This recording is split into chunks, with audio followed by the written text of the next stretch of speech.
They are now out on the water in hazardous. And I've got one young lad out there in the audience that now has a spark plug out of the non-hazardous boat from the warm-ups earlier on this afternoon, where they actually lost a cylinder and took the plug out, replaced it with a new one, and we've given it away out there into the crowd. So Chris Edmonds, Jamie Maroney. Jamie's a local here in Temora. Their qualifying session number 1 lap was a 46.226. Boats spending a lot more time in the water than Yippee-ki-yay with the blown methanol injected Chevy that we saw here a month ago, which was Chris Edmonds at his absolute spectacular best. Made some changes to this boat since Keith, where they found the fuel tank was too small and they weren't actually getting to the end of the runs. And he is going to park up with a 42.266.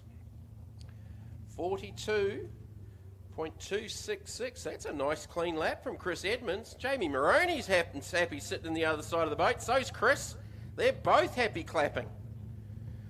That was a good lap in the 42s, which should actually probably put them in P3 behind Fonzie Mullen and Daryl Hutton. Fonzie Mullen's on a different planet at the moment with a 38.812 in qualifying session 2. And I actually thought at one stage, I was about to say, I thought it was a little bit slower than the previous lap where he went 39.34, which was stunning then, because the boat got a little bit unsettled over the backside of the course on a left-hander, and I thought it had just cost him a little bit of time, but the rest of the lap was something special because he smashed a 38.8 in qualifying session 2 for the unlimited class. So that completes Q2 here at Temora for the 5th round of the 2022 Australian V8 Superboat Championships presented by Penrite. We're here at Kennards Hire Park. Huge thank you to the team from Kennards. They've had a few of their staff out there doing hot lap rides with Mitch Roylance today. We've got some other special guests we'll talk about during the live stream coverage as well, as we head now into qualifying session number 3, and it is our junior development reigning Australian champion leading them off, Kobe Burke in the little Sea-Doo junior development boat. So Kobe has gone as fast as a 47.49 in qualifying session 2, and it was pretty spectacular because he was using a whole lot of the race course and just about went off a couple of times. Looking to bring it home again. Oh, he bounces it and parks it. He's got it wrong in Q3, and it is up on the bank, and he definitely is going to need some assistance to get that back in the water, but he should simply be able to drive that back. Just on that slower corner, and it's just bounced its way around and parked the back of the boat, the stern up on the bank.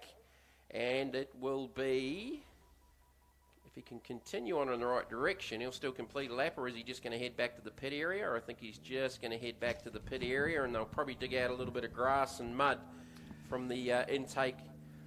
It was all going so well. It really was, and the safety crew sitting out there in the heat, they'll be happy for a little bit of respite in the water there. But as soon as the well, they haven't actually spent any time in the water so far today. That's the first off for the day. So Kobe, you were the the not so glorious position of being the first person out of the water today. But I love the fact that he's pushing hard enough for that to happen, because you only know where the edge is once you fall over it. But don't use that as an analogy for sheds and stairs and things like that, by the way. So there has been a couple of occasions where we thought the rescue team were going to have to go to work and get wet, but both boats in question got back in the water of their own accord pretty much at full noise, but we were all in the commentary going, whoa, this is not going to go well. And somehow they managed to stick it. So ladies and gentlemen around the world, welcome to the live stream. I'm Cavey. With me today is Jamie McCarthy. This is round 5 of the Penrite Oils V8 Superboat Series here in Australia. This is qualifying round number 3. This is Bastian Mullen, brand new hull, Stinger, rip ship, Australia's fastest manual shifter. And this bloke really just on top of his game, leading the championship in this LS category, has had a clean sweep of the series so far. 4 from 4, the reigning Australian champion in the LS category, and just driving so beautifully and just gaining speed, tempo. Just found 2/10 of the split and was up against the bank on that right-hander. just where he's crossed back there now, coming back in the other direction. He's gone 41.629, looking to improve on that. Only one other driver in the championship's gone 4 from 4, and that's his dad, Fonzie. 41.593. So, well, he's got 0.1 quicker than his previous best time thereabouts. I reckon he was a little bit better in the first part of the lap, because he's actually, even though he's improved, he's lost a little smidgen in the second half of the lap compared to his split. So there's some more time on the water up the sleeve of Ripshift Bastian Mullen, the reigning Australian champ and the championship leader, 4 wins from 4 starts. Drop Bear is next on the journey. Now they've had some issues, double dutying the boat, Laurie and Karen Howlett. Laurie had some issues earlier on, so Karen actually did not do Q2, her first time ever driving the boat, but it's Laurie on the wheel for Q3, has gone 46.6 and 65.5 with a little rotation error which was corrected. That 46.6 I think was in qualifying session 1. Yeah, that's right. And just so if you're seeing a little bit confused out there in the live stream, we have been discussing it here today in the LS category in Australia. We do allow a team of driver and navigator to be drive but swap positions, so the navigator becomes driver becomes the navigator. And so this is the opportunity that Laurie and Karen Howland have undertaken. Laurie at the helm at the moment, and across the line there with a 45.703. It's going to be interesting to figure out where the bubble's going to be for the 12 here in LA. So there's 15 boats, so we are going to have a cut going into eliminations later on this afternoon, just where that time needs to be to get into the 12. Yeah, exactly. And well, we'll just hope that the Drop Bear Racing, last time we saw it out on the track, it did have a few issues, so hopefully those issues look to be ironed out in that particular run. Let's hope that that continues for Drop Bear Racing team, as we see Ron O'Day and a man who is undertaking his first ever navigational duties here before us in Ryan Ortland. Ron O'Day's had a couple of, started off well in practice, got the rotation all sorted, and 2 wrong ways subsequently. So needs to get a time banked. He's got 3 more opportunities. This is qualifying session 3 of 5.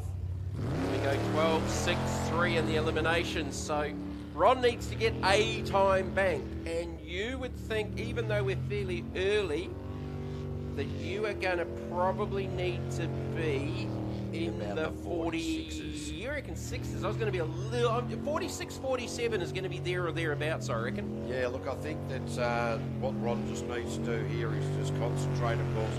Having a brand new navigator, always tricky because all of the reliance is on the driver. Having said that, it is great that Ryan has been given the opportunity to sit in the silly seat of the special aggravation.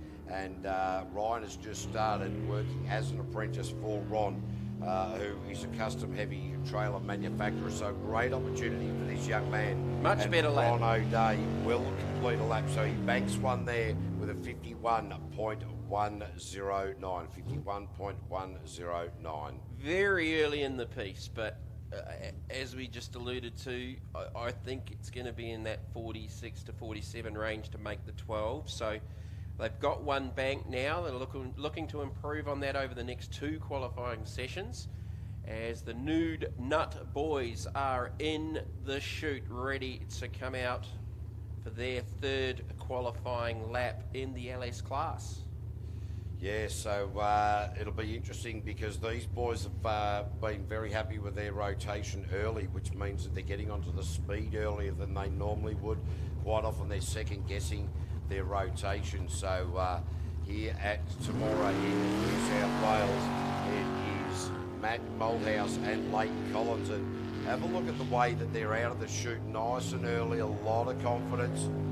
These guys want to put pressure on because under lights, these guys, and not having a go at their age here this time, normally I would be, but these that was guys, a very late turn. Yeah, they certainly struggled a little bit under lights. Oh, grab the inside of that island, heading up the back chute there. Lost 400s to the split. They went 19.722 last lap to a 19.762 this time. Oh, this boat just so bouncy up there. Sorry to cut you off there, Jamie. No, but all that good. boat just bouncing. They're trying hard. So they're really throwing everything at it in Q3. Matt Moldhouse with a 43.281. 43.281, so he's gone about a second and a bit quicker than his previous best time. So these guys need to get some runs banked early, because under lights, they're in their sort of 50s, late 50s. They have trouble seeing under lights. Young eyes see better under lights, and those that actually don't work in front of computers will see better under lights, traditionally speaking. I'm finding that, trust me. 51.109 was the previous one, so 43.281. So just looking at the split versus the second half of the lap, and you alluded to a couple of little issues before the split. The second half of the lap, they actually tidied up a little bit and found some time. So to the split and even the second half of the lap, I think there's some improvement in that time. So look, at the moment they're solidly P3 behind Kyle Elphinstone and Bastian Mullen, with Kyle still yet to come. Yeah, for this qualifying round number 3. So it's really good to see that these guys really starting to run through it. Now, Jim Beeman, what will he be operating here this time out? So Jim Beeman and Erin Collins, Leighton Collins' daughter, sitting in the silly seat. So Jim last time out ran a bit of a rugged line. Hopefully he's going to smooth things out a little bit better here, but these crosswashers in this rotation really starting to become a lot more apparent as the speed is starting to pick up. So he's got as fast as a 46.991 split. This time as a 21.218. He has actually gone a little bit quicker to the split, as we've got aeroplanes flying in overhead. Oh, it ran really wide up against the bank down there in front of the spectator area. So Jimmy's lost a little bit of time in the first part of the lap. He's bringing it home now with the last corner to negotiate, and the time will be... And it is a 46.555, so he's actually gone 0.4 seconds quicker than his previous best. So again, it was the second part of the lap that was better. He actually lost time to the split based on his previous lap. Yeah, it's interesting that we sort of see that his time was tidied up. You know, the lap was a lot tidier then, but this is the stage of the day where they're changing nozzles, changing blade combinations. By that, there's two, and they will be changing the first impeller and the second impeller to work out what's best for this particular rotation. Changing nozzle inserts is almost there. The boys from the Yarra Valley in Rob Johnson and Grant Dodd. Spectacular paint job on this boat, and to be fair, it's now starting to translate to some times coming down for this pairing from Victoria. Well, they've been consistent, 41.114, 49.158, and to the split. Lost a little bit of time in that last corner to the split, 22.387. Yeah, certainly opportunities for them to tidy it up. Really knifey every time into that right-hander. This will tell the story as they come back towards commentary. The boat looks to be hooking up reasonably well, but I certainly think that it's really very knifey into the right-handers more than the left-handers. So is there a weight differentiation between driver and navigator? By having a look at the helmets, you wouldn't think so. So across the line there in a 49.415, so they've actually gone slower by 0.3 of a second there. Yeah, a couple of moments there with as you said, the boat was just a little bit unsettled. It got a little bit of a bounce on, and when it does that, it loses traction. You've sort of slightly got to get out of the throttle to try and settle the boat down, and so they've got a little bit of work to do. I think in the 49s, you're probably just outside potentially the 12, but yeah, that's not a comfortable position to be in. Two more sessions to go after this to find some more time. It's still well and truly a possibility, but what we've seen after the first 4 rounds of the championship, how competitive it is to make the 12 in the LS class. And it gets harder from there. Each one step at a time. Well, how do you eat an elephant? One bite at a time. So the Atchison solid gold machine of Lance Edmonds. It is Peter Sending doing the navigation. The boys from Hay in New South Wales. And wow, this boat sits so low in the water. Have a look at how low the bow is, pushing a lot of water out the front. That means there is a lot of friction going on there. So the jet unit, the engine, everything just working super hard to get that water out of the way. But what it does is it gives Lance that opportunity to really drive it out of into and out of the corners. So it's not floaty. It's very well positioned. So Lance Edmonds coming down towards commentary around what we're calling the slingshot. Back up the front chute now. Oh, that was a brave line. There's not much more room out there to the right-hand side of that run. Definitely straighten it up. But what we're not seeing, KV, is this boat bouncing through the corners. So it might be pushing some water, but I reckon that'll be a big improvement. It certainly is at a 47.733. Yeah, so that'll bring him down by about 0.6 of a second from his previous best time. Big shout out to Kyle Patrick over there in the US of A. He's lobbed in on the live stream, so g'day to everybody around the world. The White Lady will be there right alongside him. And so it's good to see that these live streams do work very well around the world, but make sure you are not paying for it. Yep. Please Don't click on any other link. It is not to be paid for. If you accidentally click on one of the scam links, do not go any further. Do not pay any money. It is a free live stream, guys. Kyle Elphingston in Blackout Racing, Macy Roylance, Kern, forever lap, and great speed in that lap as well. Been around the sport for a lot of years, has young Macy. Got the opportunity to sit alongside Kyle Elphingston here for this weekend, and she'll be absolutely loving it. But Paul Breezy, Bree Roylance, the mum of the two ladies out on the track, you know, she's been around motorsport for a lot of years, and that is just frightening in itself. But Kyle Elphingston consistently in P2 at the moment, just can't quite get the wood on Bastion Mullen, but certainly not through lack of trying, certainly not through lack of development. It is just the way it goes sometimes. But Kyle Elphingston, good performance there with a 43.76. So has lost a little bit again from the 43.449 in Q2. He's a second down on the split on Bastion Mullen. Bastion's now solidly down in the 18s. That was a 19.6 and a 43.763, and Bastion's rocked through with a 41.593. So Kyle still, I think, should be P2 after 3 qualifying sessions, but boy, have they got some time to try and make up on Bastion Mullen. Yeah, look, it's always a game of catch and mouse. Catch and mouse. Jeez, Catch and mouse. That's a clever one. As you're about to put a piece of cheese in your mouth. Well, I was thinking about it, but I realised that I can't speak at the moment, so cheese isn't going to help. Quiet time now. Noel Verdi and the trucker with Nathan Garrett right here alongside. They had a no time with a navigational error that they didn't correct in the second qualifying session. Q1 was a 77.682, just getting their heads around the rotation and getting it sorted out. But these guys brand new to the championship this season, so just their 5th ever race meeting. A little bit of a bounce on the run down to the split.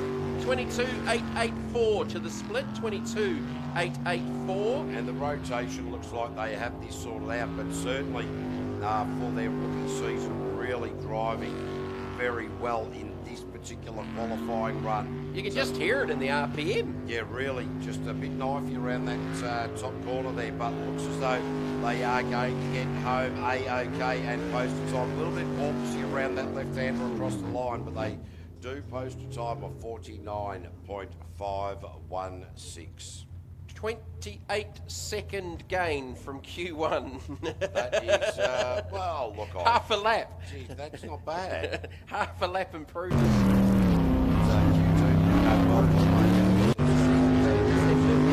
So they weren't sure whether they were in Africa or in New South Wales. Not too sure if we got a Rookie of the Year or biggest improvement, but those guys in Lance Edmonds and Solid Gold would certainly be up for it based off where they were at the championship, where they'd never ever raced before. Oh, no doubt. And I think that you'll see also Liza Roylance will be in amongst that, considering her first round was a win. So now we see Mike Hessel and Rory Crilly. This borrowed time vessel, wow, have a look at the rear of this thing. It slides like a rally car. Last time out around the slingshot, they had the boat skipping sideways. Quite often when boats skip sideways on a jet spring track, they dig in and over they go. But somehow this borrowed time vessel managed to keep its feet. And I'm not too sure whether that was luck or good management, but either way, Mike Hessel and Rory Crilly, they never say die. They're just out there having a red-hot crack at it. They just found it 10th on their previous best split, so they went 21.9. Q2 just gone 21.8. Oh, there was a big slide. Yeah. That was like a four-wheel drift in a rally Oh, car. and he's just grabbed the bounce, grabbed a little bit of the peninsula, heading up into the front chute, that front left corner. He's gone wrong. Lost. Rotation he's error. Just doing a donut. Now they are back on course proper.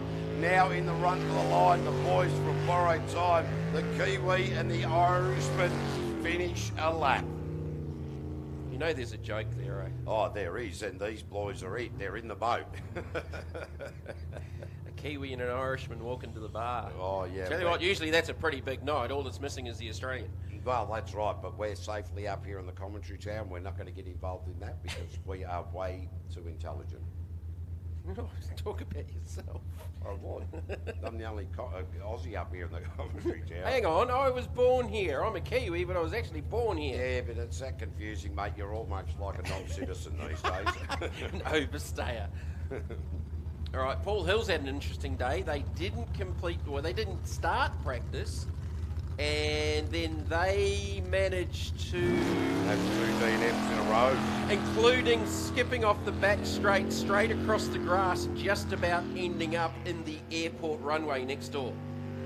Yeah, so this Stinger Hull sits very high, but Paul Hill and Alex Singleton do, well, apart from their wrong ways, their speed and their confidence and their ability to get around the track. Normally he's pretty good, but they've gone the wrong way again. I think, no, there was just a slight hint next to us. No, maybe not. Okay, to the split. Let's see what the split is.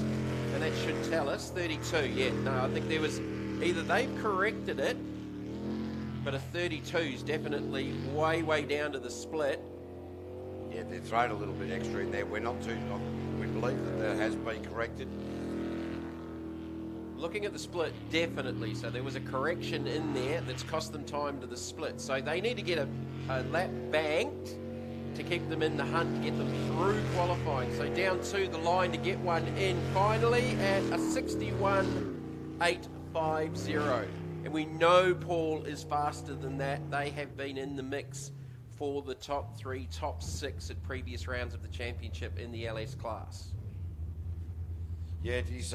It's very interesting how these guys are just they crack on, and last time out they were really knocking at the door of those podiums, but just haven't been able to quite get there. Really going to have to get their stuff sorted out here today. So, big welcome to Stephen Church over there in the US of A, as well as Secretary of the United States Jet Sprint Association.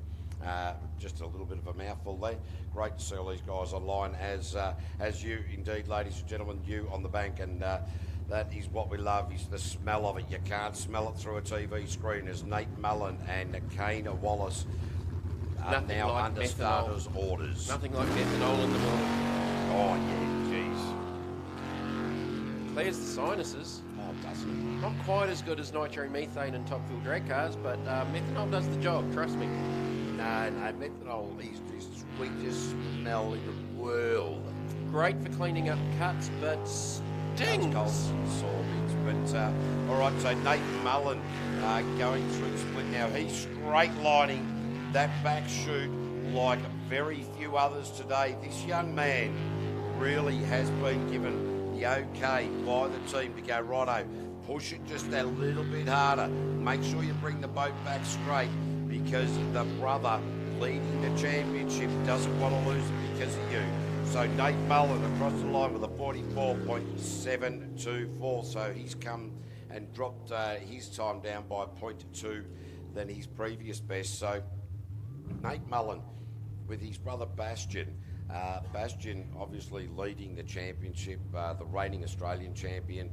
It is quite amazing that because it's a pretty solid lead in the championship, you'll find, I think, that Nate will be just getting that little bit quicker because he will be set, the pressure is off Bastian here to a larger degree. Well, he's not quite as experienced as Bastian, obviously, and that is a brand new hull for them, for the team. It's next Rex Bryant Stinger that was brought into Australia for a World Series. I don't think Rex actually raced it here. It ended up over in Western Australia, and then it's ended back up in the Mullen shed, and they've bought it out this weekend.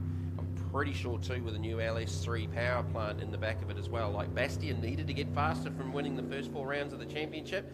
This is the lovely Karen Howlett. Hasn't quite gone to plan after getting the navigation right in practice with a navigation error in Q1 and didn't start Q2 with some issues with the boat. I do reckon it was Laurie who sent her the wrong way. He was the navigator.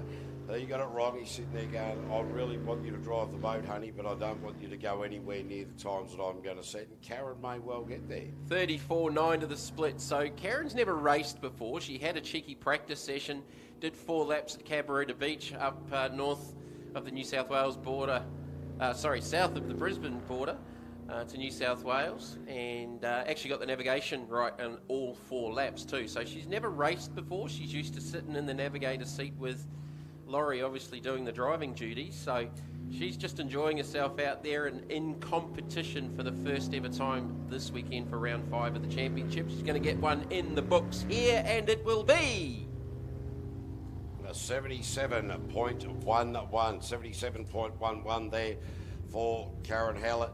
Ladies and gentlemen, plenty of food on offer here today from the Temora Soccer Club, the Temora Rugby Club, and Bruno's wood-fired pizzas. Looks like an ice cream machine van up there. Well, plenty of tucker and plenty of time to get your friends and family down here for a great day and night of racing. The final round here for the 2022 calendar year. This is our 5th round as we now go Mitch Malthouse and Harrison Collins. Now let's keep an eye on the old men down there, just keeping an eye on their charges. So geez, I tell you what, Matt Malthouse, ladies and gentlemen, the father of Mitch, he's certainly got a very quick finger. He's almost like Rob Roy, you know, is it Rob Roy or, you know, Doc Holliday, you know, he's quick on the draw. There is no doubt about that. He can pull it out of the pouch. I wondered where you were going with that. Oh, I was trying to work it out. I was like, yeah, if I mumbled my way through it, eventually I'd have to get there or give up. There's a split of a 25.296. So Mitch had a little bit of an excursion and skipped across the grass in the previous qualifying session as well. And both dads here on the bank were, okay. Oh, they certainly were. There's no doubt about that. Do not bend the boat. You know, I dare say that these 2 young men have slowed it down just a little bit, so I wouldn't be surprised if this blows out a little bit. Well, they've kept it off the grass this time at least. And it has, no, it's actually not too bad with a 53.34. 53.34, so that is their best time of the day. Yeah, well, they went 53.766. They went 54.117 with an excursion off onto the grass in Q2, and they've improved that to a 53.348 here in Q3, qualifying session number 3 here at Temora. Beautiful sunny conditions. If you're watching the live stream, it's 28, 29 degrees was the forecast, KV. Oh, yep, and a little bit of a breeze from which direction? I have no idea. A little bit what's that direction? From the east, mate. The east? Yep. I know the airport's over there. Yep. So is that the southeast? East-southeast. Oh, I got that right. Yeah. So, no, that's all right. The directionally challenged as we go for the B driver in the aggravation machine, Tyler O'Day at the helm. So their best has been a 45.362 in the second qualifying session. And Tyler's been using quite a lot of the racetrack on his laps. Like Dad said, yeah, look, mate, just drive it like you stole it. Let's just give it a red-hot go. Exactly that, because, and look, he smoothed out this first part of his lap during Q2, was very, very harsh on the wheel. Really was showing the G-forces that these boats will pull when you knife it into a corner. Big that lift. was evident. Just he knifed it there. So now, you know, we've just done the commentator's curse, just praising him on how well he smoothed out that lap and then just starts throwing it around like it's a doll. Now smooths it up a little bit, couple of little bites into that right-hander and across the line for Tyler O'Day with a 45.18, his quickest time of the day. Heading in the right direction. Yeah, that's what we like to see, moving in the right direction. That is the way to do it. Qualifying session 3 complete for the LS class, and look, Bastian Mullen is just on a different planet right now, but that final 12 qualifying is going to be so close, and to get into that 6 is going to be so close as well. You know, behind the likes of Bastian, Kyle Elphinstone and the Nude Nuts boys. 4th, 5th and 6th is going to be so competitive to try and get in there, but first they've got to make the 12 to get to the 6. That's right, and for those that are already into that, into those right times at the moment, now it's about boat management, not overdriving it, not wrecking it. So lots of things to consider to be able to get yourself through to the end of a race day. Do you go out there and try to keep bringing those times down? Yes, certainly you want to do that, but it is all about self-preservation as well, because many a championship over the years has been run and won through a race of attrition where somebody else has broken a boat part, they've pushed it too hard early in the day. So this is where boat management, experience and the ability to keep calm under pressure is really sort of telling. But Mitch Roylance now coming out with another special guest Hire Park sponsored ride. Now there was a bit of a deal going up there with the Kedards hire group. I'm not too sure if they're keeping to the rules, because so far they would not be able to attend to the rules as they presented themselves. So this is 410 cubic inches of methanol injected small block Chevy, basically a 410 sprint car engine. It'll be in the region of 850 plus horsepower. Oh, Mitch has just lost power. So he's out there doing hot lap rides. He's not actually competing today, but he's got a little issue out there with a ride in this case. I was just about to say, with as well as the Kennards team going for hot lap rides, we've got some special guests with the Blind Sports Australia. And yep, Mitch is parked, and guess what? Our rescue team are going to get wet for the first time today, believe it or not. We're halfway through qualifying session 3, and our rescue team are yet to get wet. Well, they're all diving into the water because it is pretty hot here today. We'll take a short break while we effect the rescue of Mitch Roylance and one of our Kennards hire team. We'll be back in a minute.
Penrite, Australian made, family owned and operated.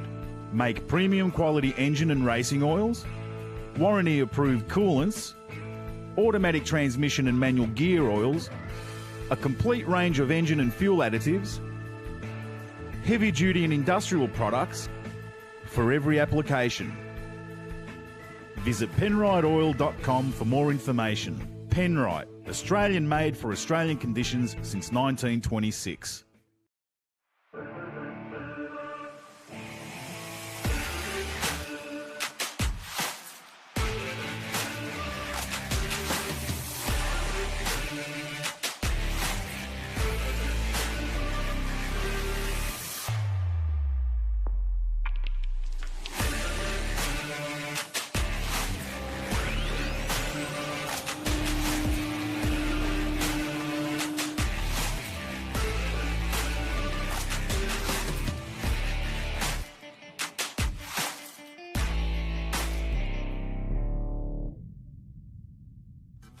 Spitwater is a trusted Aussie icon. Its products are built tough, just like the conditions they work in. A wide range of Spitwater pressure cleaners is available in hot or cold water, electric, petrol or diesel, offering a wide range of cleaning solutions. Royal Answers also stock the VacStorm range of tough commercial vacuums for both wet and dry cleaning options. For the cooler months, there is the popular Jetfire range of LPG and diesel heaters. Available from Royal Answers Tractor Replacements, Sam Street, Forbes.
Mitchell Roylance doing hot laps in Blackjack. We've got our junior development qualifying session number 3 out on track, and it is Connor Smith.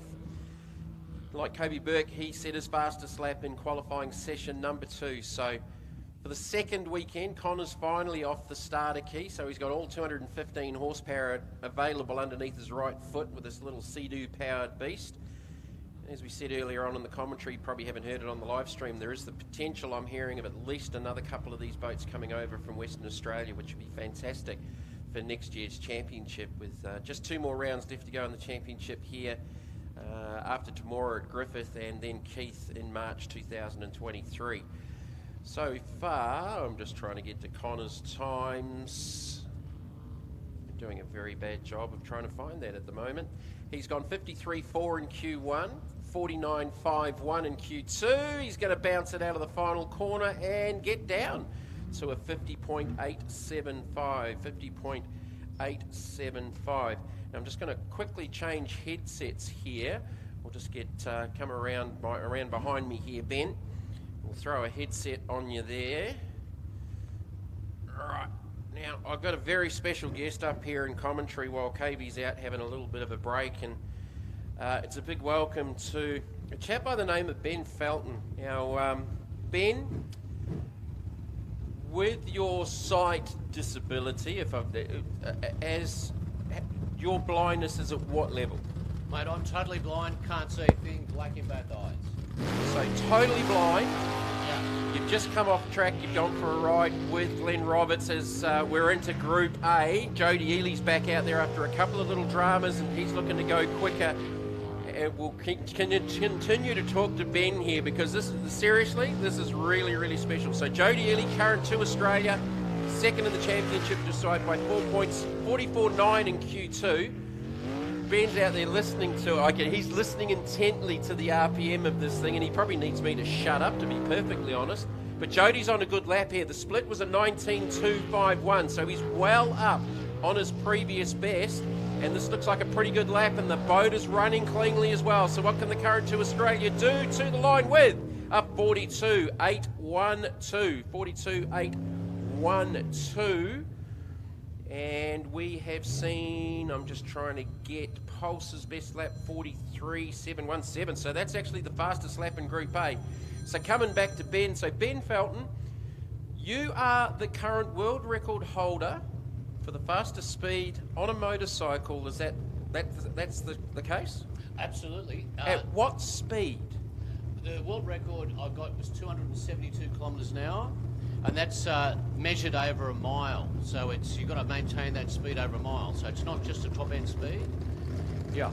272 kilometres an hour on a motorbike and you're blind. Totally blind. How in the hell did you do that? As we've got Pulse, Brendan Doyle. Now, he needs to find some time to go quicker than Jody Ely said.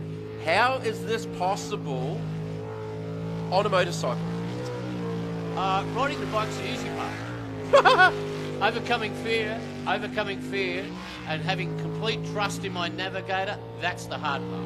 19.6 for the split for Doyle. So we just saw a 19.5 from Ely. So Brendan's on one here, and look for the gap to close between Jody Ely and Brendan Doyle in the battle for Group A. Another good lap from the Pulse team coming up and down to the line with a 42.722. Close. 42.722, so there's only a tenth in it. It is game back on in Group A. So you're on the motorcycle by yourself? Yeah, that's right. So on the Salt Lakes in Lake Gairda in South Australia, and the track's 15 metres wide, it's about 10 k's long. So I'm on the motorbike by myself, and behind me on another motorcycle is former MotoGP race winner Kevin McGee, and we're using an analogue radio, and his spokes are going left and right. And go, go, go. 272 kilometres an hour.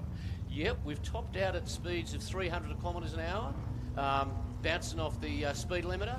But we've got rid of that now. So Kawasaki's, I've actually got a 203 horsepower superbike. So we're going to have another crack at the record later on. No way. As Let's Boogie heads out on course, we've got to keep talking about this because this is just on the coolness scale, and KV's been there, Antarctica. This is like just one of the coolest things I've ever been able to talk about. So you actually had a test run here at Temora, Ben, you were telling me a little bit earlier off air? 25th of October 2014, I was out here on the Temora airport runway and trying to challenge the record. It was 38 degrees and a really windy day, so it wasn't ideal conditions. And it didn't quite go to plan? Not quite to plan, no. Running off the airport runway at 220 on a Suzuki Hayabusa, in the gravel, tank slab and crossed up, dodging parked cars and you name it, and stopped a metre before a barbed wire fence. So it took me 900 metres, but we lived to fight another day. 48.544 from Darren Kesper and Let's Boogie. Awesome, but the last amazing. part of that story was your mum was watching. She was, indeed. We had enough excitement for one day. Dear old mum was down the other end and said to mum, I said, Mum, that's enough excitement for one day. We're going to go home and we'll come back and have another go. So I got it on the 18th of March 2018 at Speed Week on Lake Gairda in South Australia. But hey, I've got something really cool. I've got a little break here. I'm heading off to the United States, US of A, later next year. I've been offered a drive in the world's fastest, it's called the Electroliner. Basically, it's a 10-metre torpedo with a Tesla motor in it, and the car recently did a few weeks ago 393 kilometres an hour. Okay, so in ideal conditions. Okay, so it wasn't ideal conditions. Car record at a blistering pace of 339 kilometres an hour. Developed his own navigation system, and so we're off to Cape Kennedy later next year for the 3 blind guys to sort out who's the fastest blind man in the world. Oh, well. Okay, toughen up's out on the water. I'm going to chuck back over to Cavey because you need to finish off this. And let's now talk about his ride with Spider Roberts in the Superboat. And, yeah, on the coolest interviews that I've ever done. This is up there, Cavey. There is no doubt. Danny Navik has just spun it out backwards. Wah, wah, wah, wah. Well, sucked in. Anyway, so that was a bit rude there for Danny because I'm that excited about speaking to Ben because, mate, let me ask you this. I still try to get my head around 3 blind guys trying to race a car against one another to beat the world record out in Salt Lakes, out in Cape Canaveral sort of way. Is that right? No, yeah. So it's Cape Canaveral, Merritt Island. So it's where the space shuttle landing facility was. So that's the widest, longest concrete runway in the world. Wow. And it's dead flat. So, yeah, the 3 blind guys. By the way, with my motorcycle land speed record, the technical name is the fastest speed for a motorcycle ridden blindfolded. So if anyone wants to have a go at it, all you got to do is put a blindfold on and get on that bike and go flat out. But listen. Look, and to be fair, I don't think I'm going to chuck a blindfold on, mate. I can't play blindsman's bluff in the bedroom without smacking into a wall. But how good are these boats out here? That was exhilarating. To get into Glenn Roberts' boat, that was just so exhilarating. What did you think on the start line with that lateral G-force straight back into the chair? Mate, I thought we were going to head off towards the moon. As the boat just took off, the exhilaration, just the G-forces got me. In fact, I had to tell myself to start breathing. So when it took off, I took the air breath. Next we were going through these S's up the straight, and I'm running out of breath and go, breathe, breathe. And next minute he chucks it into a corner and whoa, G-forces plus. So did he tell you that he was going into a left or into a right, or did he just let you work it out after he was into it? Look, I did try and get some inside information, but all they told me that was a bit of an S and then they turned. I said, to the right or left? I don't remember. So here I am, can't see a damn thing, and I'm in this boat that sounds awesome, and it goes like a rocket ship off the line, and next minute, just throws into a corner, and the G-forces blew me away. Yeah, look, it really is spectacular as team attitude gets out onto the track now. One of the things when you're not expecting the corners to come up, was that a frightening prospect, or, as you're just getting sort of thrown from left to right, or you just sort of had to deal with it and went, oh, well, it is what it is? Well, you just got to put your faith into the driver next to you, and just hope he does a damn good job, and you got to run with it. But I kept having to tell myself to breathe all the way through the course. Talk about adrenaline rush. Listen, riding a motorbike fast is a real adrenaline rush. Out there, that was like the wildest 50 seconds. In fact, 45 seconds felt like about 15. Oh. Speed, just awesome. I love the excitement. I know what the excitement would be, but when you're down a significant sense of the 5 senses that we're born with, that makes it even more challenging. Also 50.35 there for team attitude. So I can really understand that, but I guarantee that some people, when they do go for the ride of their life, as you've just done, would in fact just shut their eyes because of the absolute fear. But you've always got to have a sneaky peek, and of course you don't get that opportunity. But what I do want to know, we've just got Adam Gilchrist. What I will say very quickly is you wouldn't have heard of Spider's race record. So you put a lot of faith in a bloke that, they stuck it up the back a few times, spat it out, spat it in the walls. And I thought we'd just tell you that after because, I'd normally tell people just prior to the run, but I thought, you know what, I'll just take a little bit easier on you. But now, given that you've been racing motorbikes, you're going to be racing cars at 300-something kilometres an hour, I really wish I'd have got up you a bit more. You should, actually. And Caveman, when I did meet you earlier today, you told me you're going to have fun, but you didn't tell me it was going to be that much fun. Oh, that is awesome. so awesome. So tell me, you know, I was joking around a little bit earlier, you know, and in the right vein, you know, otters are scared of dog, you know, that old sort of chestnut. Do you find that doing these sorts of sports and things like that, how does that go for inspiration as far as other people in your position with vision impairment? Yeah, look, I mean, I'm getting out there and living life to the fullest, and you know, a good way to spread a positive message to inspire people and to get people to think beyond their capability, their own limitations and other people's limitations, is just to get out there and do it. So, mate, I'm having a ball of a lifetime. I used to be fully sighted, went blind, and here I am racing bikes again. That's beyond my wildest ever dreams. And you know what? If I can inspire anybody, but particularly people who, you know, are going through that traumatic time where you get a diagnosis of recently had an accident, they think life's gonna end. You're blind, you can't do anything, you know, thread and beads and weaving cane baskets are your option. I've got to say, that's not true at all. And to get out here with my mate Glenn and to be a part of this whole event, it's just awesome. And, you know, I think more people should get out and just make the most out of life, hey? Oh, yeah, absolutely. And look, it's interesting, I've been saying that if you take the dis out of disabled, there is a certain amount of ability, and some of it is certainly very special. Mate, thanks for coming up and sharing your time with us. We really appreciate it. It has been absolutely bloody fantastic as we now go hazardous racing with, well, Daryl Hutton, one of the madmen of the sport, Mick Parry. Oh, nutsies, wound the hazardous machine up beautifully at the moment. And really, really looking forward to it. Thank you very much, Ben. We so much appreciate your time. Thank you for that positive messaging as well, mate. It has been sensational. And I look forward to having a beer with you at the end of the day. Hui, 17.936 to the split. Oh, gee, Daryl Hutton on an absolute flyer. He doesn't want to let Fonzie Mullen have it all his own way. So Daryl Hutton within 1.1 of the time that Fonzie has put down. So Nutsy across the line. 39.223. Yeah, he's knocking at the door. The boys on the trail are certainly very happy indeed.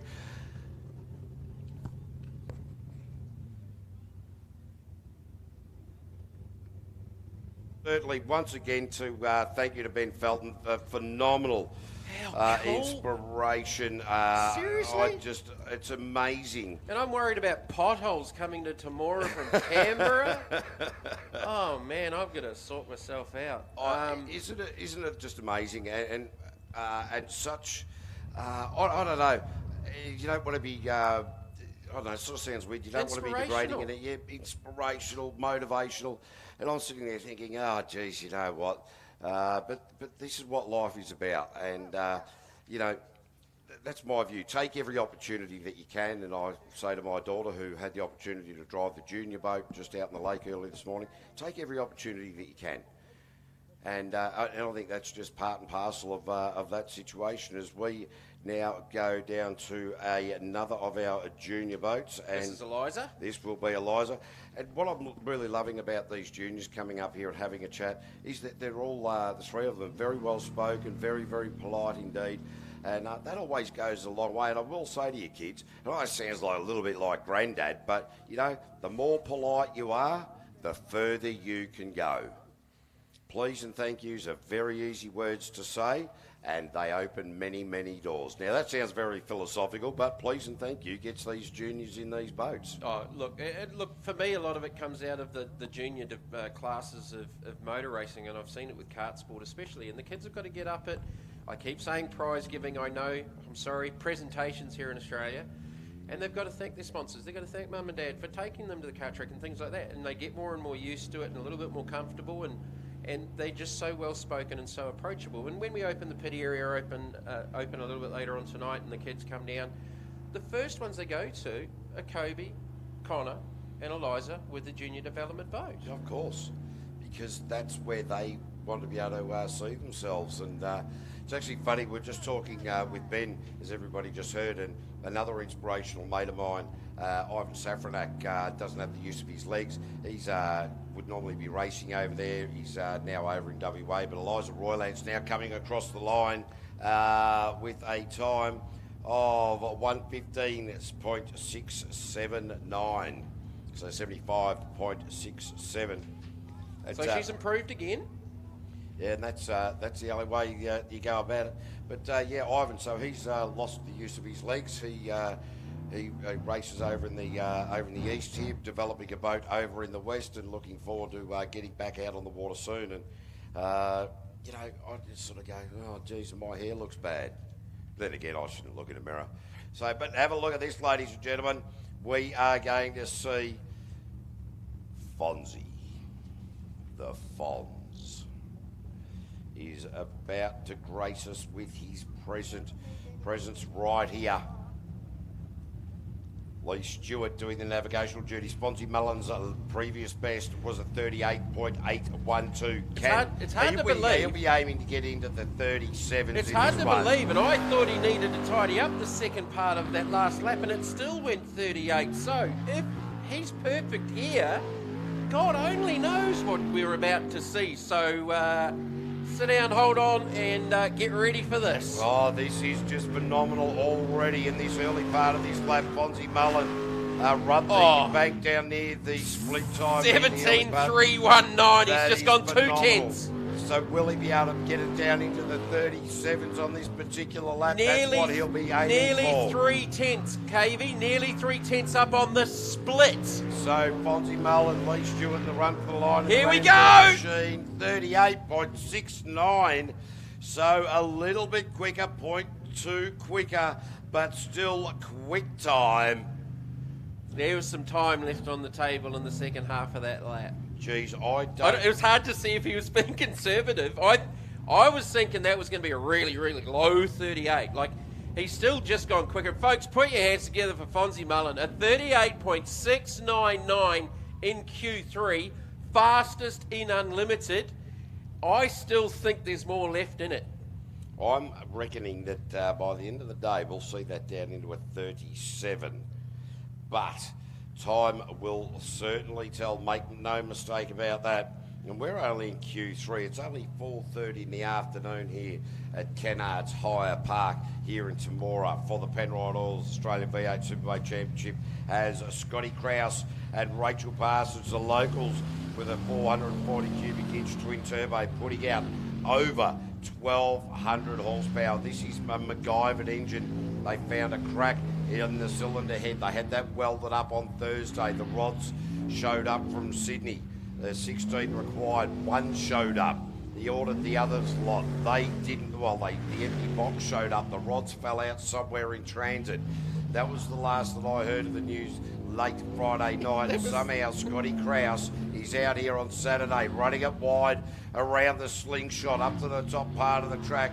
And so, look, this guy, where there's a will, there's a way. And this bloke, always exciting to watch in the Chaos Machine. Scotty Krause across the line to 41.15. So really dragged his time down a lot there by some 2 seconds to his previous best time after an incorrect rotational error during qualifying round number 2. So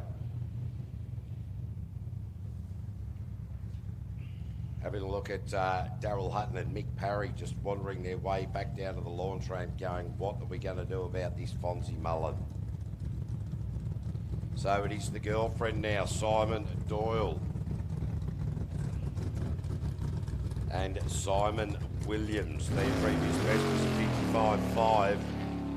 Will they be able to bring that down into around about the 53? So that'd be a very positive move for them. Yeah, look, if they gain time, it's only their second time ever in a race boat, and it's not gone well off the start because they've actually made a nav error within the first 3 or 4 calls. Just trying to correct it now, which they still haven't done because the timing team has still got their hands up alongside. Now they correct it, so time-wise, it's not going to be anything spectacular, but they'll see if they can get the rest of the rotation correct and at least get some more seat time going. Yeah, that's right. The basic thing there, Jamie, is, you know, they've been able to correct their mistake, carry on with the lap. They will post a time, but these are things that you develop as a driver. When you go the wrong way, to be able to work your way back to the rotation shows a lot of skill And believe me, it is a lot of skill to be able to get back to that rotation. And they've because done that in those- only their second ever race meeting. yeah, because you're seeing these guys, well, while they're just sort of cruising along, that he's still very, very fast out there and trying to learn this rotation, always difficult. So Simon Doyle with a 71.58, so blew that right out. Who's next? We've got non-hazardous on the boat ramp. So Chris Edmonds down there with Jamie Moroney, the blown LS Chev, and of course Chris Edmonds, also the owner of Hazardous. He's now currently driving non-hazardous though. He's also got Yippee Kai and a couple others tucked in the shed somewhere, and basically it was draw the straw to see what he produced for us here this afternoon in Temora.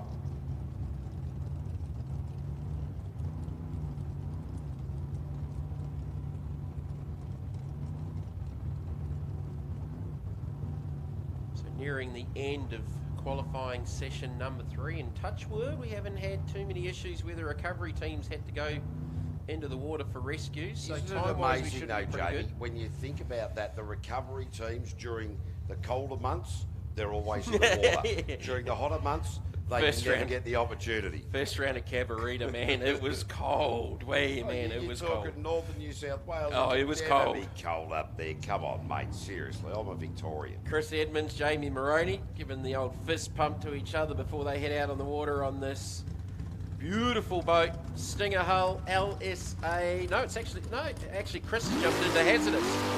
He has too. He has too.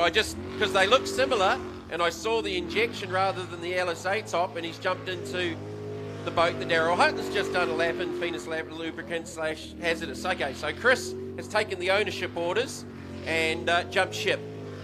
Yeah, this is a very confusing story, ladies and gentlemen. We're not even going to bother trying to mention it really, because it is too difficult to follow. Even I don't understand it. We'll go down and find out what's happened to non-hazardous. Yeah, but interestingly, that's why Daryl Hutton and Mick Parry, we've got very, very close eyes on this, because if Chris Edmonds spits it out, that could be the end of the day. 19 Daryl Hutton and Mick Parry. 19-1 to the split. How's this for Chris Edmonds? Oh, a 41. A 41.407. He's just gone 1.2 seconds quicker than his previous best lap in the other boat. What was his other time? 42.266. Yeah, no, and he's not used to this boat. So, well, Daryl Hutton and Mick Parry, the A drivers of this particular boat, who don't own this particular boat, quite happy with that the owner of this particular boat has bought it back again. So now we have a Glenn Spider Roberts. Do we have another? I do believe we have somebody else in this boat who was part of the Vision Impaired team as well. Can't quite remember the name of that individual. Yeah, I'm not too sure if it's James back in the boat. No, or not. it is Jamie, absolutely. It is James Parsons back in the boat it was there. only the 2 runs with Ben and The Peter. normal navigator in here, but massive congratulations to Glenn Roberts to allow those guys to have a crack in these boats, because as we've heard, they are phenomenal. But James Parsons, one of the locals here as well, so certainly plenty of local talent here at the Temora Jet Spring track, and family operation, of course. James, the son of Rachel Parsons, who navigates in the Chaos Machine. So it's family affairs everywhere at the moment. You might think that it's a Southern State wedding situation, but it is all above board, I can guarantee you that, as Glenn Spider Roberts now in the blown budget machine in the run for the line, and a 43.917, so his quickest time of the day. Yep, well and truly. 44.58 with Ben alongside him in that previous run, who we just spoke to, and wasn't that a wonderful interview? And look, I've got to interview some pretty cool people over my time, KV, and I'm sure you have. Up at the top of my list would be Sir Jackie Stewart, Yep. who was wonderful, and Michelle Mouton, former World Rally driver, and just oh my goodness, she made rallying sound sexy with the French accent and things like that. But Up there on the cool scale, Ben's interview just then for me Yep. is right up there, buddy. And look, you've been to Antarctica, or I haven't, but that was pretty cool. Oh, absolutely. There's no doubt about that. You know, Is Antarctica you've been to, eh? yes, that's right, mate. Yeah. Been We need to down. talk about that one day. Yeah, been down there a couple of times. One time both times I will say it was cold. Funny that. Yeah, no, it was certainly very interesting. But I interviewed Daniel Gill, Australian world champion boxer, many years ago, and that was an interesting thing. But I always find that the more humble the sportsman, because we do find some amazing sports people, and when you get to know them, you go, wow, you're better off staring at the bottom of the pool, if they're swimmers or. But when you meet nice people, it's always something that's going to be remembered. As we now get set, as we move into qualifying round number 4, this will be our junior development class. I'll And go and find out what's happened with non-hazardous just quickly. yes, no, go down there and do that. Oh, actually, you could do that, or I could do that, or you could do that, I think, mate. I don't know. Which of us needs the exercise the most? No. We could certainly both do with it. But here is Kobe Burke. And look, I tell you, these young guys in this junior development really starting to get these boats on fire, so to speak. A lot of changes to the boat. They've put a fin into the delta, which just helps a lot with steering it. Oh, Kobe just bouncing it wide out and around the top again, but just shooting it down through the split at the moment. And wow, just straight lines it up the back. And this is a young man in confidence. I'm watching his mother here in the commentary tower. I tell you, she has her arms crossed like he hasn't made his bed in about 6 months. I'm not sure whether it's fear, trepidation, or pure happiness. It's a confusing emotion. But Kobe across the line in a very good lap time there with a 46.208. 46.208 there for Kobe Burke, and really starting to push the little psycho vessel to its nth degree, and that is great to see. As we now move into the LS category rip shift, it is Bastian Mullen with Talia Mullen doing the navigational duties as well. So Talia doing a very brave young lady, and has been escorting her brother through the process for most of this season, and just absolutely loving it. So this is just working so well for brother and sister team out of a rip shift. So have a look at the way that this young man goes about his craft, this rip shift machine, the brand new hull for the rip shift team here this weekend in this LS category, the boat A and B driven. Oh geez, he caught a crosswash. The boat really got airborne there. Landed beautifully though. It straight lines it up the back. Geez, I tell you, this bloke is really full of confidence. I wonder what Talia is thinking at the moment. Geez, this boat fly. Bastian Mullen at the helm. Not flying as fast as he did before, because he was actually 3/10.3 down on the split. See how the second half of the lap goes. And a 42.02. Lost 0.5. Might have tried something. The boat hit the crosswash up the top part of the track there, and really you just saw it dive in, get a little bit of air underneath it, and as we're aware, these things will slow it down somewhat. Hey, KB, Yes, you want to know mate. something really funny? You know what we both missed in qualifying session 2 that hasn't gone to live stream? Ah. Chris Edmonds ran hazardous in the second round as well. Oh, we knew that. No, I knew that, mate. I was just checking to see if anyone else would pick up on it there, Chris. All right, Drop Bear Racing, Laurie Howlett. Daryl Hutton goes, you guys aren't on it, because Chris ran the boat in this queue too as well. Well, to be fair, non-hazardous and hazardous, there's only like 3 letters in the front of non, and there's black and blue. We and didn't the other even look. one's It blue was and just black. it was just the top of the engine that I picked up looking over the top of the boat when he went out then. To be fair, I was too busy blowed out about Ben's interview, so Laurie I'm Howlett the out on same, track. mate. It's actually put me off. 20.608 for Laurie Howlett and Jock Bear to the split. I'm going to say that's actually probably their best split so far today with Laurie at the wheel. And coming back, so yeah, they got some, the non-hazardous boat is pushing a little bit of oil. They've just done a precautionary oil change on hazardous because doing double duty and it's running so hard. Yep. And a 45.652. 45.652. So oil change on the hazardous machine, the non-hazardous pushing a bit of oil. So back to square one with that one rather again. than hurt it. So Chris has jumped into the other boat he owns, but they're just going to try Why and didn't keep he on bring top of down it. the other boat? The other, Or we could have brought down the other boat. I'm sure there's boats that we don't know about, and one in New Zealand. No, well, actually, don't tell these misses either, because there is one over in Western Australia coming up too. Aggravation. Ron O'Day with a new navigator, Rya Ortland, the young man taking on an apprenticeship as a heavy-duty trailer manufacturer. And Ron O'Day said, "I tell you what, mate, you stick with it, you work hard, and these are the benefits that you'll get. You'll get to sit in the silly seat of the aggravation machine, the LS category V8 superboat style here of jet sprinting here in Australia." And 23.10 to the split. great way really to encourage employers. How would you be to as stick an around. apprentice? Oh, by the way, we're going jet sprint racing this weekend. Do you want to sit on the other side?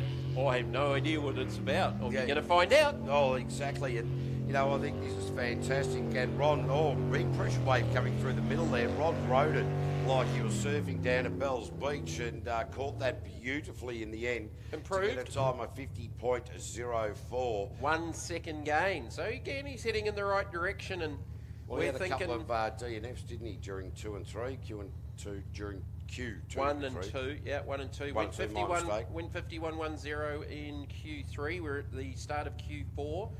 5 qualifying sessions before we head into eliminations a little bit later on and into the evening as the Nude Nuts boys, the A team, hit the water. The two Fages, the two sons, are sitting watching on. Not as nervous as the dads. No, the sons are sort of sitting down there going, yeah, whatever, old fellas. So it's great to see that Matt Malthouse and Leighton Collins, because these guys, well, they've been back in the sport. Matt Malthouse used to race many moons ago when these vessels were powered by flippers, and got back into the sport about 3 years ago, and now really starting to come on strong. Got a great package underneath him. There's no doubt about that. The split. 19.680. That's their best splits by a tenth. So into the slingshot now. Oh, he came in there hauling some mail. Yeah, certainly did. Now up the back, the boat just handling that front Oh, chute a lot it better had a now. little bit of a check up there on that left-hander though, but it was good up until then. Looking to improve with a 43.08, so they have gone better by 0.2 of a second. So, yeah, Matt Malthouse and Leighton Collins really starting to come on song in the last few rounds. And again, these are the rounds they just want to really just cement and get ready coming into racing under that lights. should have them pretty solidly in the top 3 so far with Bastian Mullen and Kyle Elphinstone. Was it Matt that I read a story about one of his first goes at jet sprinting was actually in like an offshore fizz boat? I'm Who not was too that? sure. It was, to be honest, something yes. along those lines where he's actually turned up and put a tinny in the water and gone jet sprint Oh, racing. look, with that it. wouldn't surprise me. He's from Keith in South Australia, and they, the country boys, they get up to all sorts of nonsense as we see Jim Beeman out on track with Aaron Collins doing the navigational duties during Q2. Jim had a very rough old ride of it. Really seems to smooth things out this time. And starting to look at the goods. 20.93, their best split by 3/10. So as Jim Beeman into the latter part of the lap, right across the top of the course, around the Penrite roundabout, into the sweeping right-hander, line it up, get his apex right. Jim Beeman across the line in a 46.20, so he's gone 0.3 quicker. So that should consolidate them pretty comfortably inside the top 6, you would think, KB. That's a good improvement. Oh, absolutely. Look, he's just getting better and better each time. and it's only those slight improvements. Some of these guys. Tell you what, he's happy about it too. Just Oh, looking, of look at course. the animation in the boat. He is fizzing. Hey, go Jim. Yeah.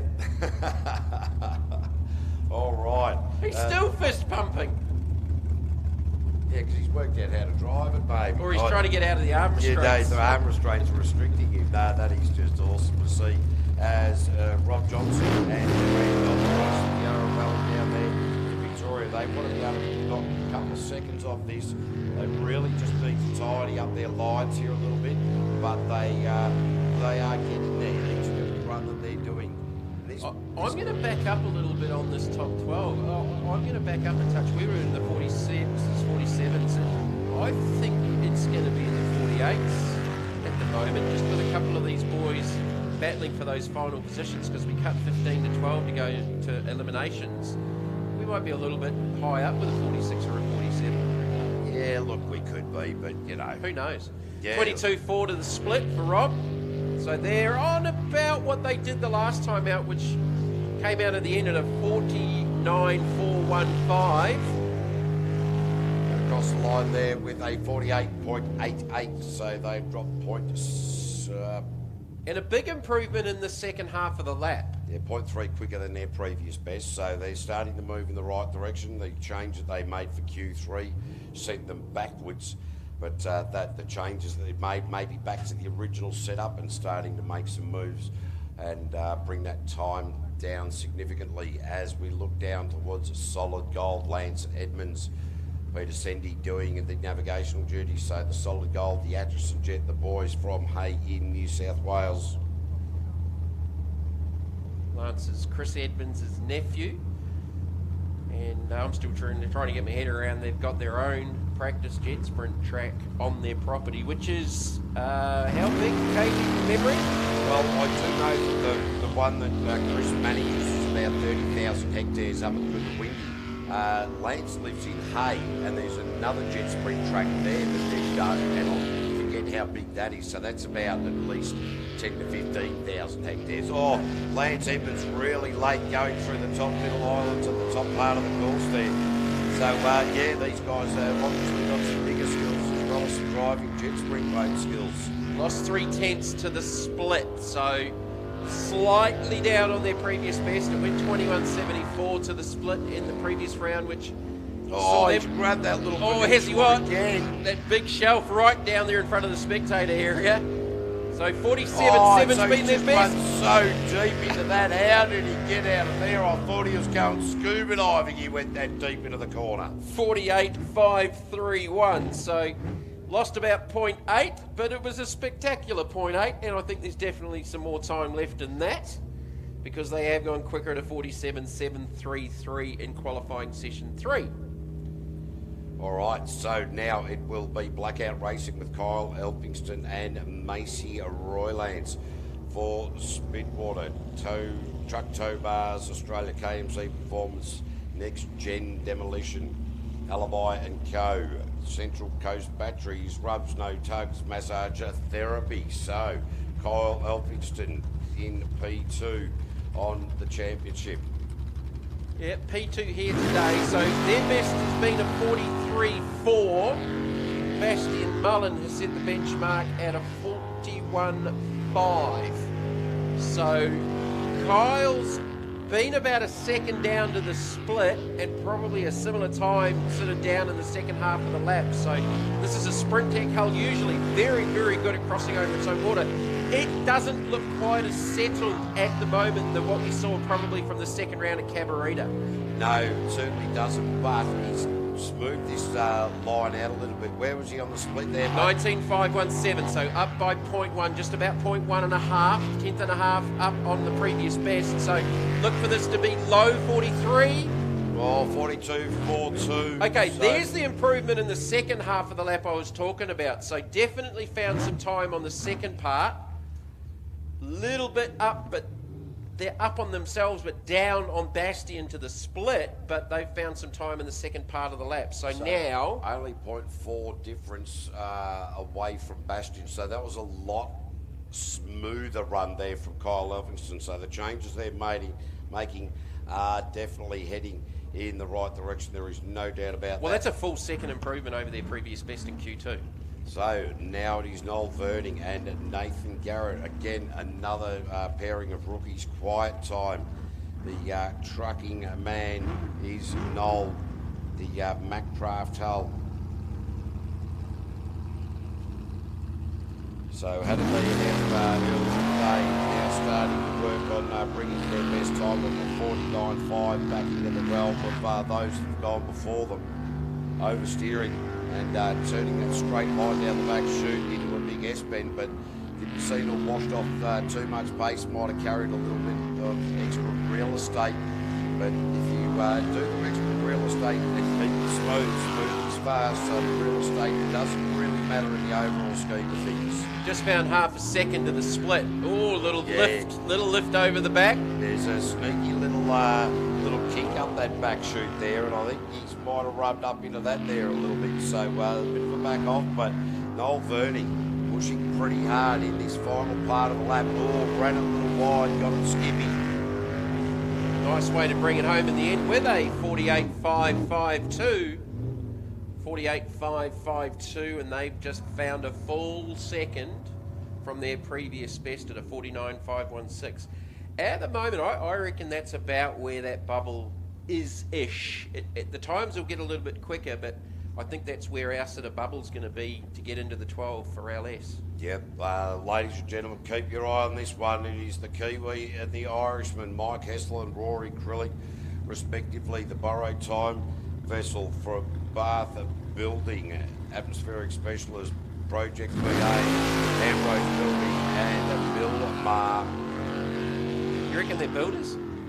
Oh, look, I reckon it could be a ruse, as in Socceroos. Yeah, borrowed time. This boat, this Atchison hull, certainly has the rear end of it sliding a lot more than these other style of boats, and keep a very, very close eye on it. I spoke with Mike, and he said he drove another boat at Cabarita, and he said, wow, what a difference. So they're a little bit down on their previous best split, which was a 21.8. They just did a 22.03. So maybe being a little bit more conservative than what we saw earlier on, where they were using pretty much all of the racetrack, and they've gone wrong with a navigation error. And they've realised it as well. It's that part of the rotation Sorted where it you've got to now. go through there 3 times, and they've got 3 different exits. Just that last half doesn't sequence on the numbers. No, certainly it doesn't. So Mike Hessel will really be disappointed with that in a 58.11. So going across the top, there's a moment earlier in the rotation where you split the islands at the top. There's another moment there where you go right across the top, and that is why they put these parts of the rotation where you've got to go past the same point a couple of times with a different exit to see who's paying attention. And Mike Hessel and Rory Crilly, slip of the mind, they missed the bus. It took them longer to get home. All right, Paul Hill, Alex Singleton in Slicer. Sponsored by Glenn Simpson Contracting. They've had an adventurous day.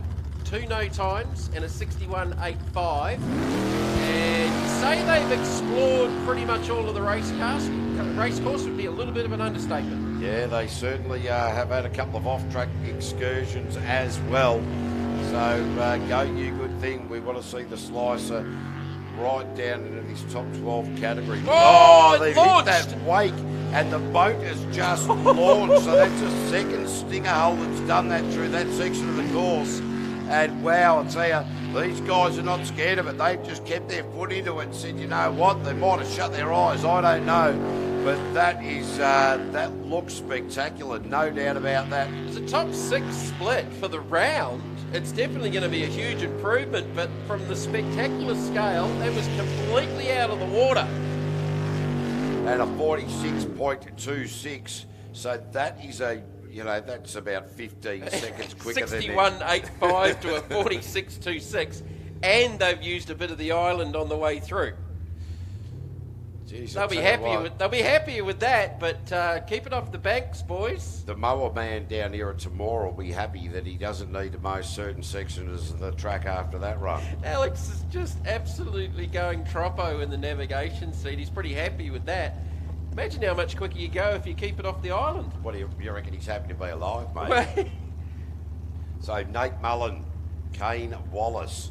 So Nate's been bringing the times right down as well. Remembering his brother is the fastest in this LS category at a 42. Nate's around the high 44s. So 44.724 in qualifying session 3. So the split, the first number to watch for, has gone as quick as 20.6 to the split. We've seen Bastian solidly down in the 19s. Let's see if Nate can make an improvement here and consolidate him getting into the 12 easily and then getting through to the 6. Well, I think that we're going to see Nate Mullen as he comes around underneath the split, goes up the back chute, keep a close eye on how he straight lines it up through here. Improvement to the That split, is but only just by 0.1. amazing. Just knifed it into that right hander up after that back chute into the slingshot. Are we calling it the I slingshot reckon now? it is definitely It's the a slingshot. Okay, all right. Around the Penrite Island, I've got that bit right. Yeah. Was it the Penrite And roundabout? the Kennard Hang High on. Park finish line. Kennard Higher Park finish line with a 44.50. Improvement again. 44.504. So up by 0.2, up by tenth and a half on the split. So a little improvement in the second half of the lap as well. Now this is a bit of an opportunity for us. No disrespect to Karen Howlett, but she will be driving this. So her husband Laurie will be now sitting in the navigator's chair. So that is what we can do in this LS category here in Australia. The AFJSA, you can swap driver and navigator in this LS category. So Karen Howlett, this will be her third run for the day. And remembering that at one stage her husband sent her the wrong way. We assume. Laurie, Cavey said it, not me. Yeah, no, and I'm going to keep saying it too. All right, so the 2 laps that she's completed have been in the 77 second bracket. So her first time ever in competition, driving this boat. Normally it's Laurie driving. We've already seen Laurie out there earlier on, and he's pretty much consolidated himself well inside the top 12 with a 45.652. So he'll be relatively happy about now. Let's see what Karen can do here, and looking to improve into faster than the 77s. Yeah, looking... Splits a 34.261. I think at this point, Karen will not be worried about the time at all. She's just going to be very happy to get around the track. As Brooke Lucas, our race director, has graced us with his presence in the commentary tower. Wait, stop stealing my crackers. Our crackers. That's all he's coming here for. Didn't come in here to say g'day. Didn't come in here to use the air conditioner. Just came in here to eat our food like a seagull. Come in here, crap on everything. Yeah, absolutely. All right, Karen's got the job right. She's got one corner left to go to bring it down to the Kennards Higher Park finish line with a 1:14.334, so a 74.334. And significantly quicker than her last lap out, so we've got to be very happy with that. Now we're seeing the aggravation, the B team coming off the trailer, Tyler O'Day and Xavier Jackson. Their qualifying round number 2 run was very, very exciting indeed. We're going to see how they go this time out. Q3, they settled the boat right down, drove a lot smoother. The setup looked a lot calmer, a lot better. So what will we see from these guys here? I'm expecting to see quite a lot of aggression. Will the animation be less? We're about to find out. So aggravation is qualifying round number 4 for the LS category. So Tyler in Q2 was very, very nice. It looks like they've settled the boat down significantly. So at this early part of the lap, he's looking a lot smoother. Coming up the back chute from time to time into this right-hander, he's knifed it a little bit into there, but certainly improving each and every time he gets in and out of that corner. Just want to turn the microphone up. 20.59 to the split, so I'm going to say that'll be pretty close to their best to the split. So looking to improve on a 45.186. Yeah, aggravation across the line there with 45.21, so gone 0.03 slower than their previous best. But their last 3 laps have been But now we're being picky, aren't we? 45.3. 0.03 of a second. 45.3, 45.1, 45.2. It takes me longer to prepare my fingers to go snap than it does to... Have you seen the size of your fingers? I know it does, yeah. you Hey, seen- have you not- Brooke Lucas, get out there. You're sniping me and nobody can hear it. It takes longer for you to... Hold on a minute, now they can hear me okay. Right, yeah, thanks, mate. It takes you longer to click your fingers. Have you seen the size of those weapons? Yes, well. All right, so now it's B2 with the new nuts racing outfit out of Keithing, South Australia. Mitch Moldhouse, Harrison Collins for Madsen Motors, J-Tech Automotive Enhancements, Keith Sign Designs, TH and Ace Fabrication. This is the RPM. Yeah, these boys are really starting to get up, and I think... Are they what? I think the Poppers, Malthouse and Collins have respectively said, you know what, boys, you're going all right, give it a bit of a crack. 22-2 to the split. They definitely and audibly, you can see and hear the difference just in this run with them just stepping up a little bit. So looking to improve on a 53.3. If they can bring it home the last part of this lap, they are going to improve on this big time. Yeah, that's a good run for the boys, and it's a 48.23. So that is a significant difference of around about 5.1 seconds. Matt, did you take the starter key off?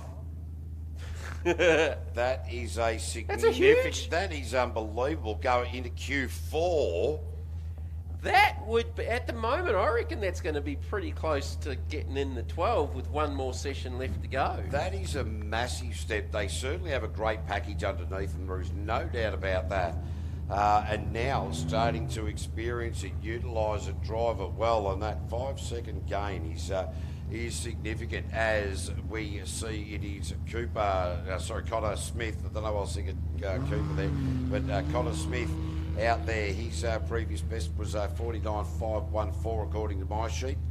That could well be... No, that's correct. 50.875 last time out in Q3.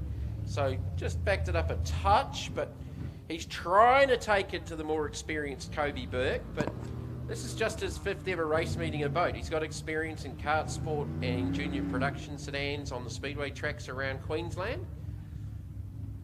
Yeah, these young guys really just pushing it and loving to see that they're pushing the boat, pushing themselves, and Connor realising that the boat just porpoises around that slingshot. That's probably one of his better runs through there, though. Absolutely nailed it that time for Connor Smith, and across the line there with a 48.0, so he's got 1.5 seconds quicker than his previous best time. So, wow, Connor Smith has pipped Kobe Burke by 0.6 of a second in that last run. Is that right? No, that's not right. Yeah, It's no, a it says he's 1.8 difference. Yeah, 46.20 for Kobe, 48 flat for Connor, but for some reason that order's around the other way on the scoring here in front of us.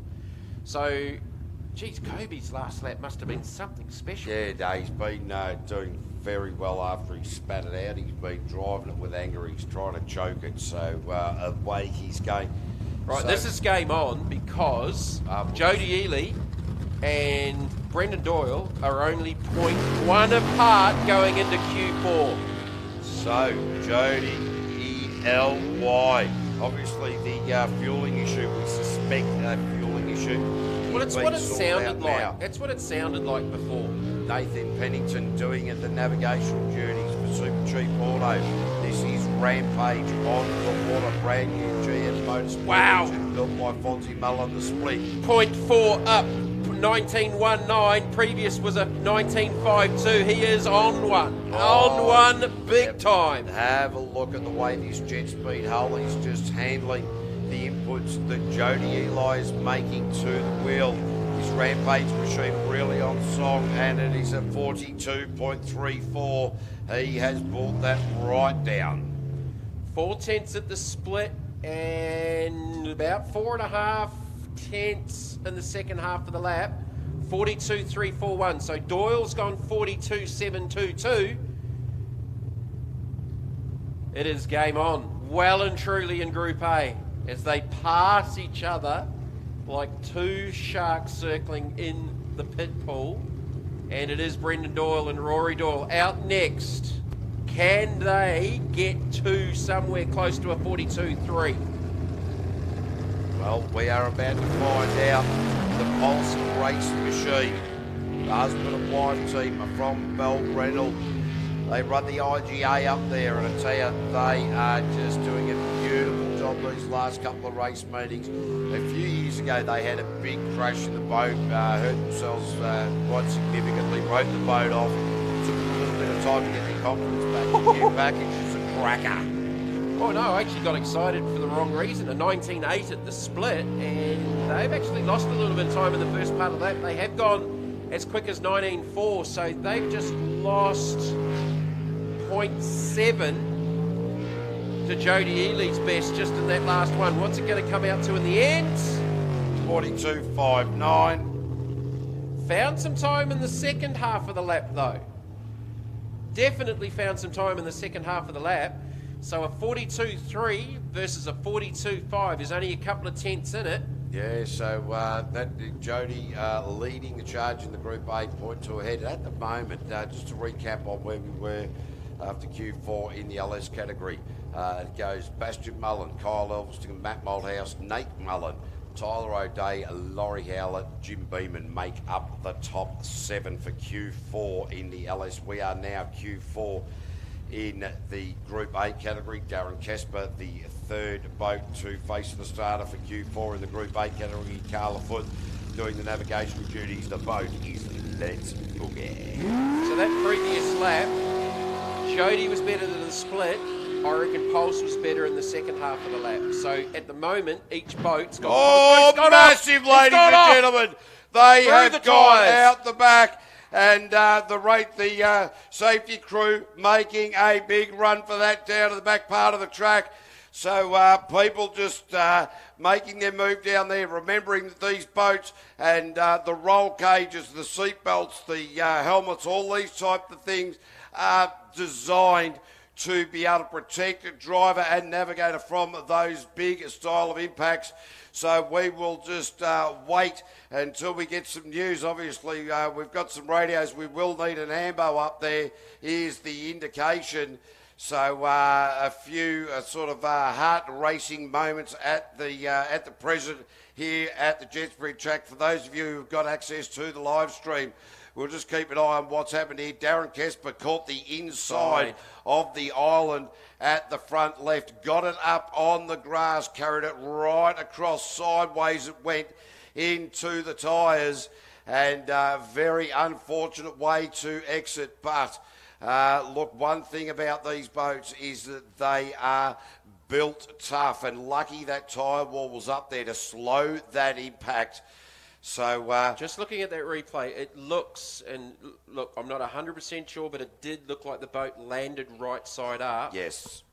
But let's just wait and see. But yeah, just clipped that inside, got into the grass. So the tyres have done their job and actually slowed the momentum down, flicked it up over the top, and hopefully... Almost gently placed it down on the other side to a degree, considering how that could have been. Those tyres certainly absorbed a lot of that impact, took away a lot of the energy, a lot of that momentum. So as soon as we get news, ladies and gentlemen, the Ambo's on their way up there, and certainly surrounded by plenty of rescue crew and whatnot up there at the moment. So, look, these guys are certainly a spectacular off-course excursion, and they will be in the best hands in the sport. So we wish those guys luck. Now, just remember that Darren Casper and Carla had a big crash up there at the World Series in 2018 up at Cabarita Beach in northern New South Wales. So they are quite experienced at spectacular sort of stuff. They will know the process that is required of them now, just to take that deep breath. They will be communicating with the Ambos, with the safety crew. They'll need to now just slow everything down, be able to get the trailer up there with the ute, those types of things. So as soon as we get some information, because our radio's down there, just not quite reaching up here into race control at the moment. But I dare say that everything, there's certainly not a lot of panic down there. It looks fairly calm, very, very spectacular indeed. But we will be just waiting the outcome. So we will get back to you in just a moment. Just sit tight.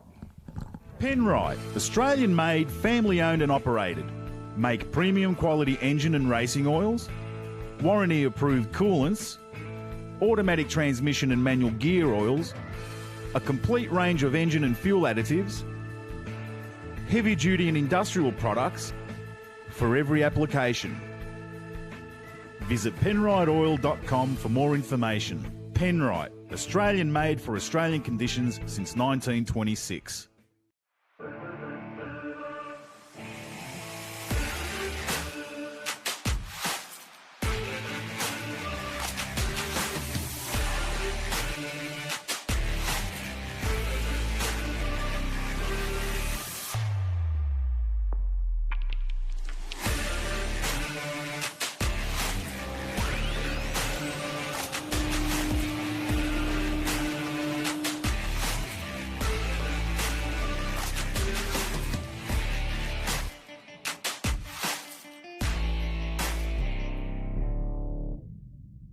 Wow, I tell you what, the Caleb Foot, that had the hairs on the arms standing up.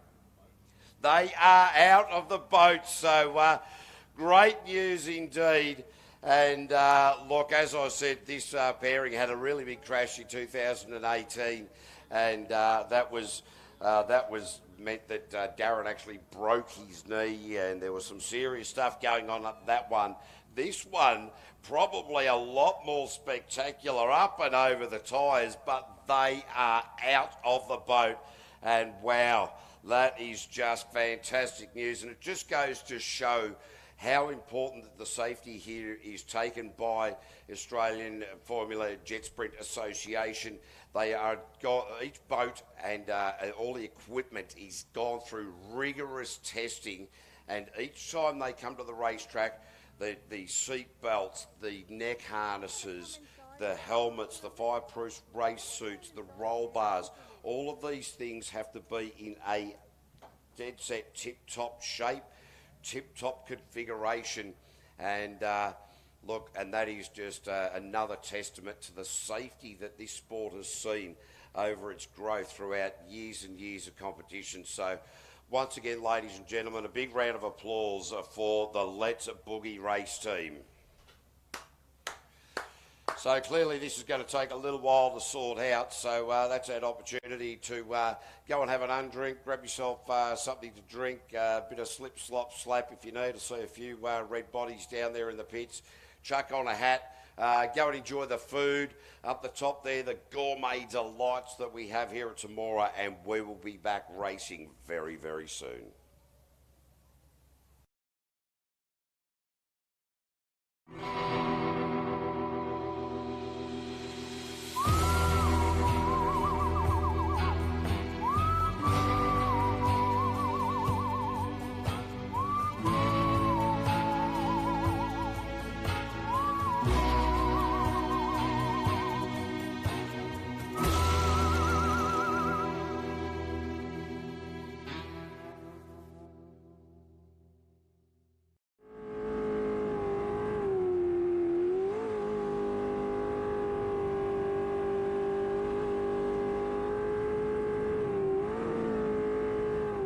So what is a V8 superboat? Born out of necessity in New Zealand in the 1950s as a way to negotiate the many shallow and rocky waterways scattered around the country, competition soon followed, with the Kiwis leading early development before Australia and the USA discovered the sport years later. These days, the bulk of the boats have moved away from early fiberglass designs to aluminium for strength and rigidity, with custom manufacturers turning out dedicated race hulls, the bulk of which still come from New Zealand. In Australia, there are three classes of competition. The developmental LS class, which provides a lower cost entry level to the sport, then the two internationally sanctioned classes of International Group A, also known as 400 class, and the unrestricted unlimited superboat category. Introduced to replace the outdated 350 class, the LS class features the popular Chevrolet LS V8 power plant, either 5.7, 6 or 6.2 litre, effectively in stock form running on pump fuel. Variations are allowed in the interests of reliability under race conditions, but essentially engines run up to 600 brake horsepower with the focus on driver skill rather than technical prowess. Well, the category for me at least is a very simple category. It's a sportsman kind of category. You've got very similar engines. You can go to the max spec of each class, but everyone has to be on par, so it comes down to a lot more driving. That's kind of what appeals to me with it. You've kind of really got to have your jet unit, your boat, your engine all working together to make sure you're up at that pointy end. 400 class has long been a mainstay of V8 superboats, with all boats running 412 cubic inch cast iron V8 engines with tightly controlled regulations.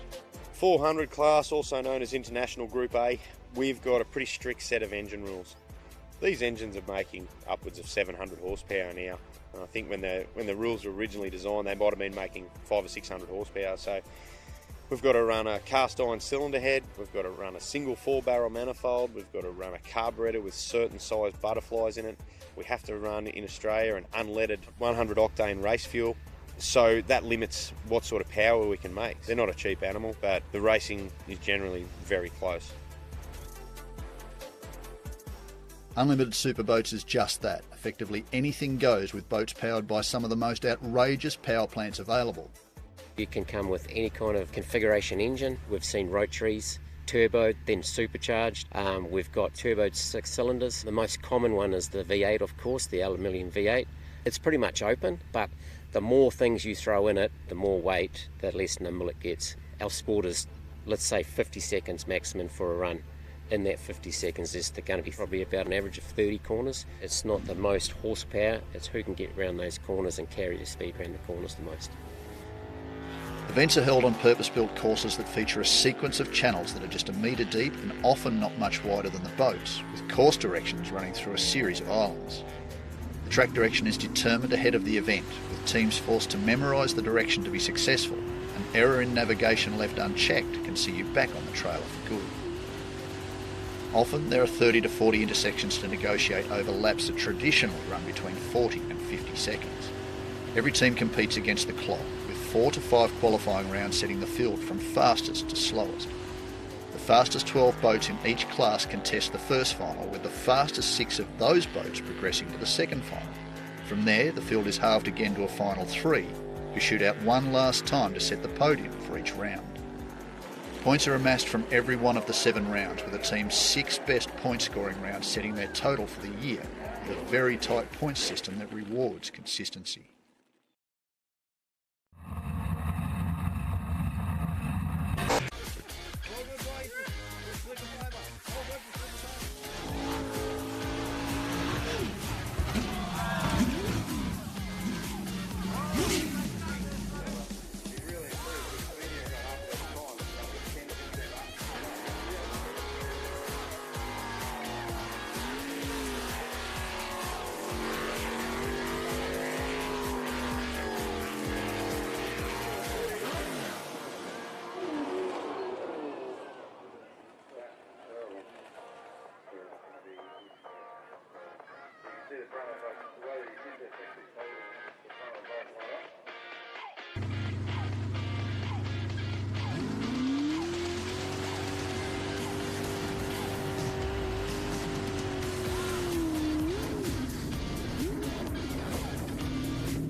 dog.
Spitwater is a trusted Aussie icon.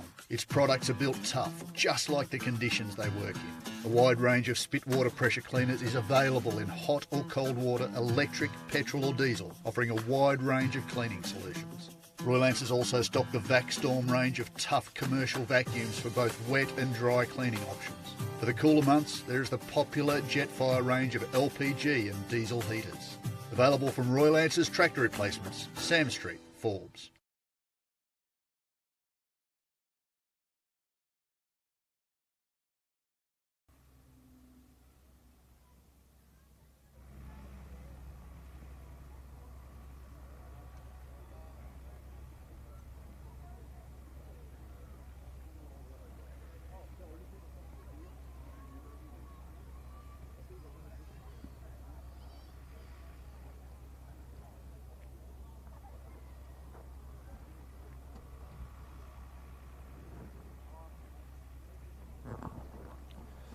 All right, ladies and gentlemen, as the Let's Boogie boat and team come past you, please give them a round of applause. And, well, I think you're going to get a look at a little bit of damage on the Let's Boogie team, but it is great news that Darren and Kayla are all okay. So as they wander past, certainly give them a round of applause, and we'll be back racing as soon as we can.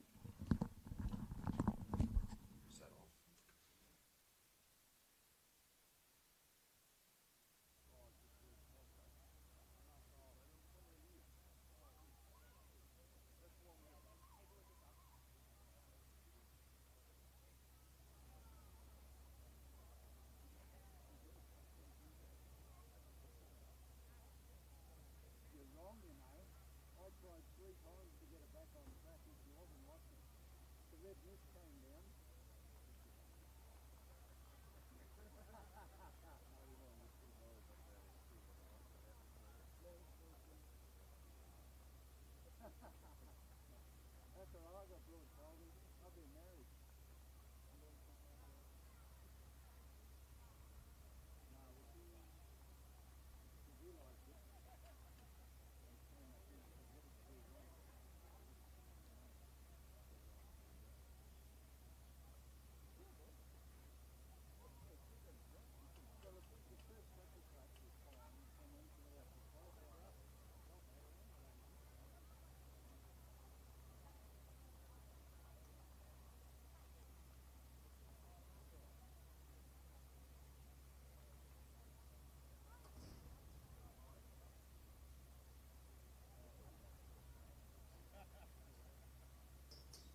Yeah, I thought it was him that got in the ute.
gentlemen. So there will obviously be a little bit of a hold up.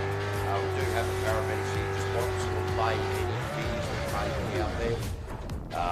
They are definitely okay on this boat driver and navigator. A little bit of shock. So what we do in these situations, as in all motorsports, is we just sort of, it's observational at the moment. Both are obviously sore because it's a pretty spectacular off-track excursion, as we all saw. So at the moment, I did speak personally with both driver and navigator.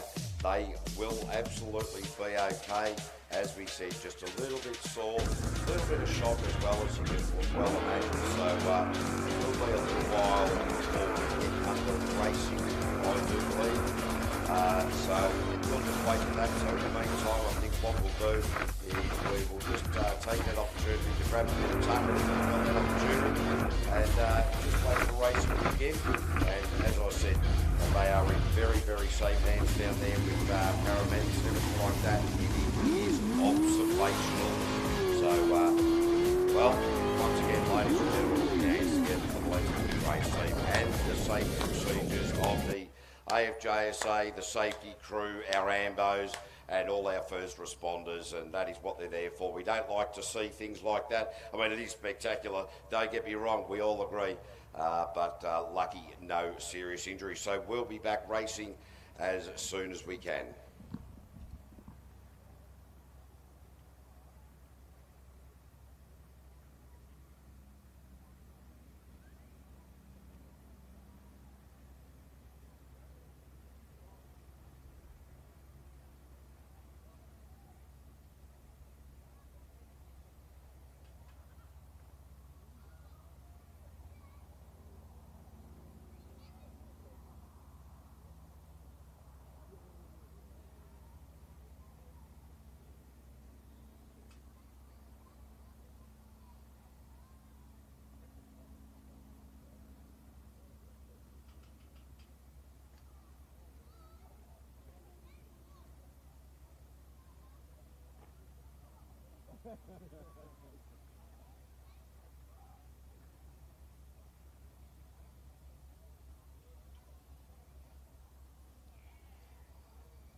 Man, that's a small Irish one. There's a small Irish accent, that one.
he's perfect here. God only knows what we're about to see. So sit down, hold on, and get ready for this. Oh, this is just phenomenal already in this early part of this lap. Fonzie Mullen run the bank down near the split time. 17.319. He's just gone phenomenal. 2 tenths. So will he be able to get it down into the 37s on this particular lap? Nearly, That's what he'll be aiming nearly for. 3 tenths, KV. Nearly 3 tenths up on the split. So Fonzie Mullen, Lee Stewart in the run for the line. Here we Grand go. Machine, 38.69. So a little... And jump ship. Yeah, this is a very confusing story, ladies and gentlemen. We're not even going to bother try and mention it really because it is too difficult to follow. We'll I don't understand it. We'll go down and find out what's happened to non-hazardous. Yeah, but interestingly, that's why Darryl Hutton and Mick Parry have got very, very close eyes on this because if Chris Edmonds spits it out, that could be the end of the day. 19 Darryl Hutton and Mick Parry. 19-1 to the split. How's this for Chris Edmonds? Oh, a 41. A 41.407. He's just gone 1.2 seconds quicker than his previous best lap in the other boat. It was only the 2 runs with Ben and Peter. Normal navigator in here, but massive congratulations to Glenn Roberts to allow those guys to have a crack in these boats because, as we've heard, they are phenomenal. But James Parsons, one of the locals here as well, so certainly plenty of local talent here at the Temora Jet Spring track and family operation. Of course, James, the son of Rachel Parsons, who navigates in the Chaos Machine. So it's family affairs everywhere at the moment. You might think that it's a Southern State wedding situation, but it is all above board, I can guarantee you that. As Glenn Spider Roberts now in the blown budget machine in the run for the line at a 43.917. So his quickest time of the day. Yep, well and truly. 44.58 with Ben alongside. Swash, the boat really got airborne there. Landed beautifully though. It straight lines it up the back. Jeez, I tell you, this bloke is really full of confidence. I wonder what Talia is thinking at the moment. Jeez, this boat fly. Bastian Mullen at the helm. Not flying as fast as he did before because he was actually 3 tenths.3 down on the split. See how the second half of the lap goes. And a 42.02. Lost 0.5. Might have tried something. Yeah, look, the boat hit the cross of the aggravation machine, the LS category V8 Superboat style here of jet sprinting here in Australia. And 23.10 to the split. Great way really to encourage employers. How would you be as an apprentice? Oh, by the way, we're going jet sprint racing this weekend. Do you want to sit on the other side? Oh, I have no idea what it's about. Well, you're going to find out. Oh, exactly. And you know, I think this is fantastic. And Ron, big pressure wave coming through the middle there. Ron rode it like he was surfing down at Bells Beach and caught that beautifully. Okay, memory? Well, I do know that the one that Chris manages is about 30,000 hectares up at Windy. Lance lives in Hay, and there's another jet sprint track there that they've done, and I forget how big that is, so that's about at least 10 to 15,000 hectares. Oh, Lance Edmonds really late going through the top little islands at the top part of the course there. So, yeah, these guys have obviously got some bigger skills as well as some driving jet sprint boat skills. Lost 3 tenths to the split, so slightly down on their previous best. It went 21.74 to the split in the previous round, which he's grabbed that little has he what? Again. That big shelf right down there in front of the spectator area. So 47.7's been their best. So deep into that. How did he get out of there? I thought he was going scuba diving. He went that deep into the corner. 48.531. So lost about point out of 41.5. So Kyle's been about a second down to the split and probably a similar time sort of down in the second half of the lap. So this is a sprint tech hull, usually very, very good at crossing over its own water. It doesn't look quite as settled at the moment than what we saw probably from the second round at Cabarita. No, it certainly doesn't, but he's smooth this line out a little bit. Where was he on the split there, mate? 19.517, so up by 0.1, just about 0.1 and a half, tenth and a half up on the previous best. So look for this to be low 43.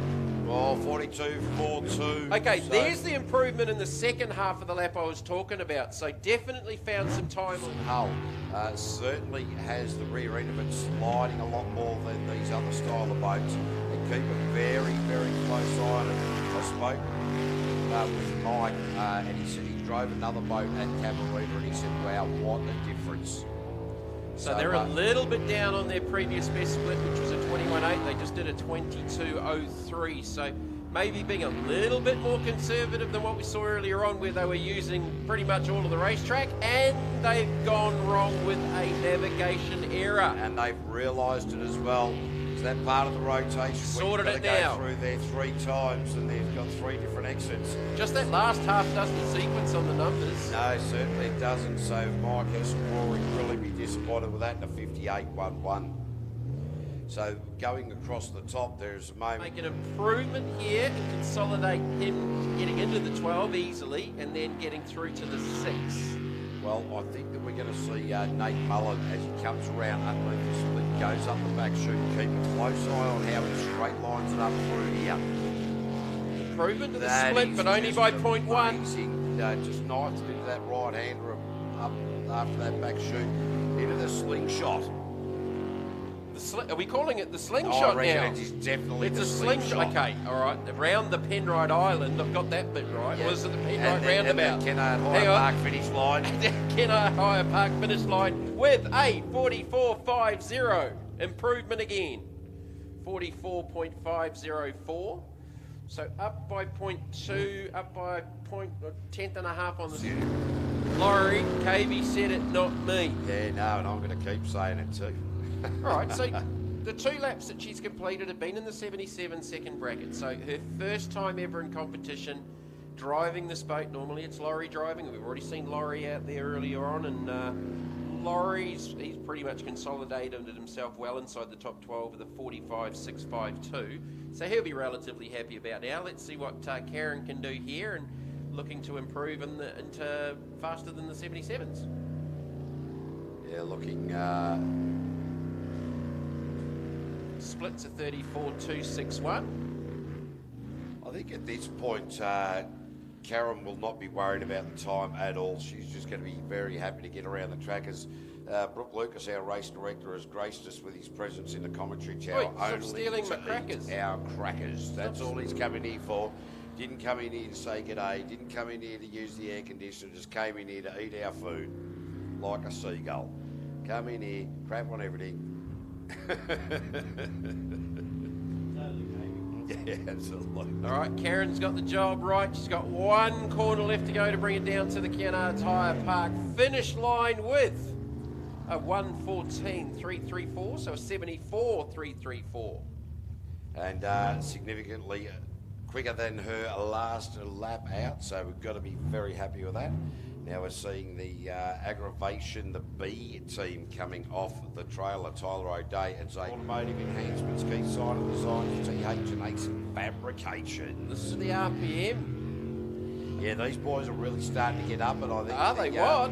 I think the Poppers, Malthouse and Collins have respectively said, you know what, boys, you're going all right, give it a bit of a crack. 22.2 to the split. They definitely and audibly, you can see and hear the difference just in this run with them just stepping up a little bit. So looking to improve on a 53.3. If they can bring it home the last part of this lap, they are going to improve on this big time. Yeah, that's a good run for the boys, and it's a 48.23. So that is a significant difference of around about 5.1 seconds. Did they take The fueling issue, we suspect a fueling issue. Well, it's is what being it sorted sounded out like. now. That's what it sounded like before. Nathan Pennington doing the navigational journeys for Super Cheap Auto. This is Rampage on the water, brand new GM Motorsport Wow. engine built by Fonzie Mullen, the split. 0.4 up, 1919. Previous was a 1952. He is on one. On one big time. Have a look at the way this jet speed hull is just handling the inputs that Jody Eli is making to the wheel. This Rampage machine really on song, and it is a 42.34. He has pulled that right down. 4/10 at the split, and Find out the Pulse race machine. The husband and wife team are from Balbrennal. They run the IGA up there, and I tell you, they are just doing a beautiful job these last couple of race meetings. A few years ago, they had a big crash in the boat, hurt themselves quite significantly, wrote the boat off. Took a little bit of time to get their confidence back. The new package is a cracker. oh no, I actually got excited for the wrong reason. A 19.8 at the split, and they've actually lost a little bit of time in the first part of that. They have gone as quick as 19.4, so they've just lost 0.7 to Jody Ely's best just in that last one. What's it going to come out to in the end? 42.59. Found some time in the second half of the lap though. Definitely found some time in the second. Jody was better than the split. I reckon Pulse was better in the second half of the lap. So at the moment, each boat's got... Oh, massive, ladies and gentlemen. They Through have the gone tyres. out the back, and the safety crew making a big run for that down to the back part of the track.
Penrite, Australian-made, family-owned and operated. Make premium quality engine and racing oils, warranty-approved coolants, automatic transmission and manual gear oils, a complete range of engine and fuel additives, heavy-duty and industrial products for every application. Visit penriteoil.com for more information. Penrite, Australian-made for Australian conditions since 1926.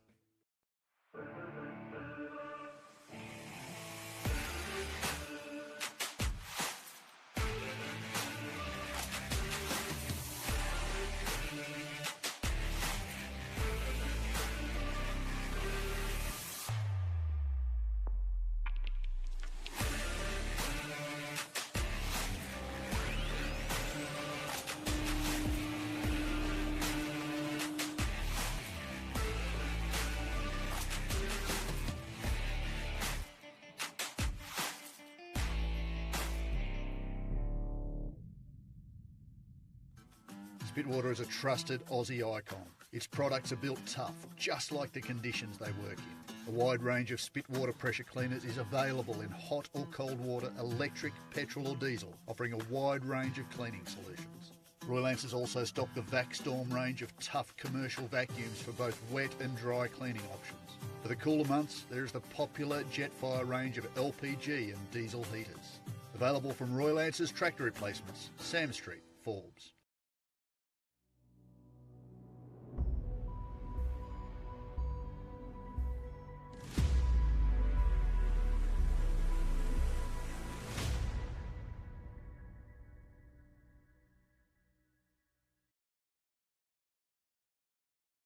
Then that'll take us to Eliza Roylance and Little Psycho to end her Q4 run, and then Unlimited, and that'll take us into the fifth and final qualifying round, and then take us towards sort of that dinner break.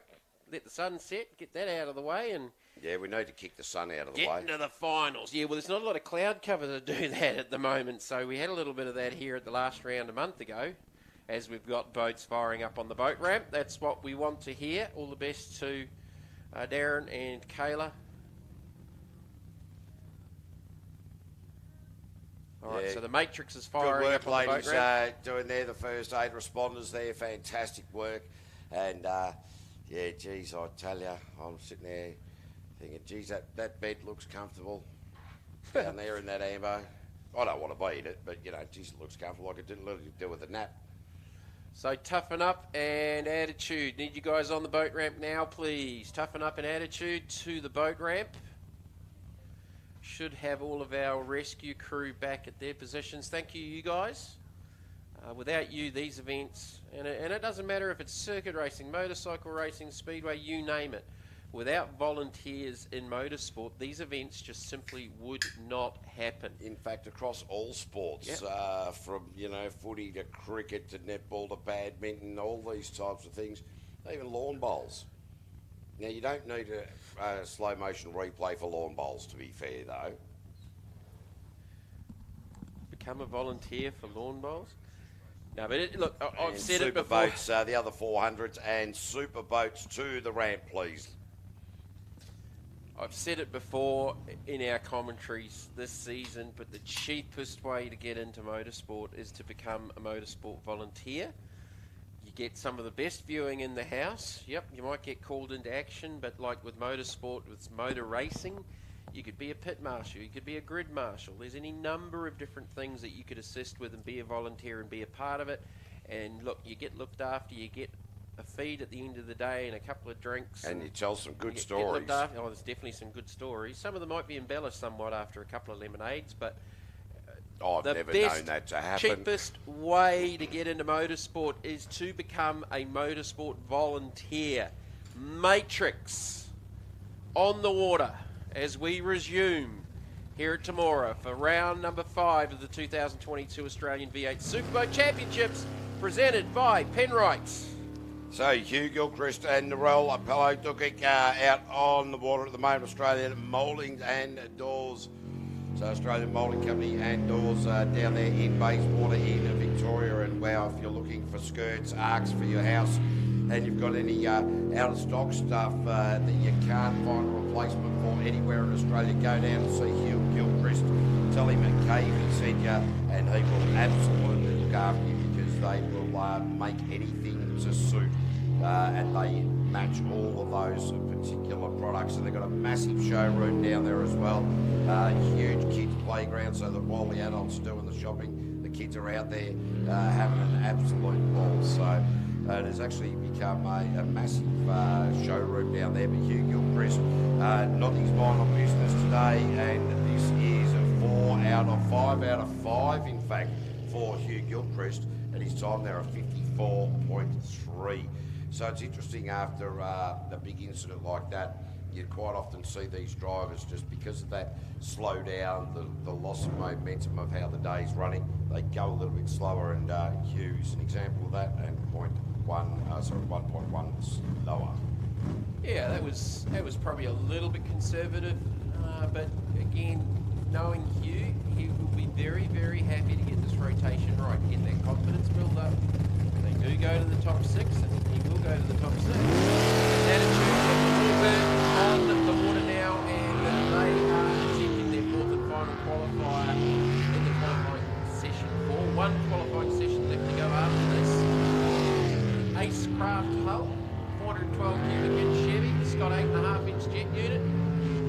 so far today has been a 50.335, and the split is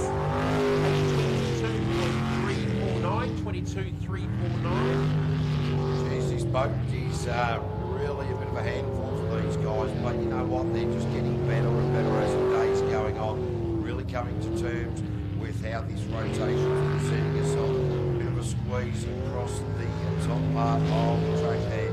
Here to the right hand of the boat, very boxy, but he just drove straight through it, didn't let him knock him round. 50.01, so their quickest time for the day.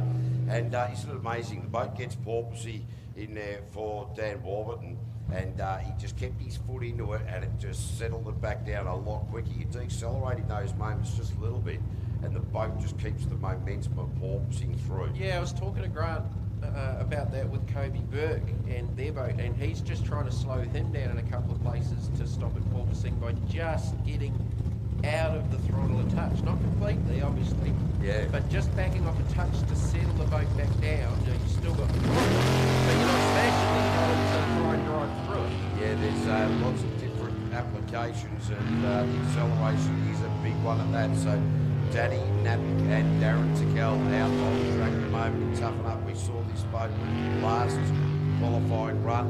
They spat it out up the water, up the front chute there. So looking to put all the boat porpoising into that right hander. 22.186 to the split. And these guys are big lift into that right hander. So Danny Napping just sort of throttling in and out.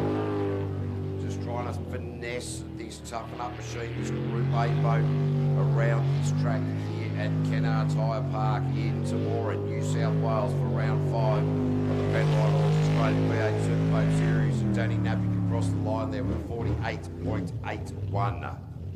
So they've lost a little bit of time. So with that no time in the previous round, that 47.75 from Q2 is their best lap of the day so far. That concludes Q4 for Group A. And it went like this. Jody Eli was fastest in Q4. Brendan Doyle, Danny Napick, some 2.3 seconds shy of where Jody Eli set the mark in this round. Daniel Walton, Hugh Gilchrist, and, well, Darren Kesper. That will be the end of him for the day, sadly, for the Let's Boogie team. They will not be taking any further part in the day.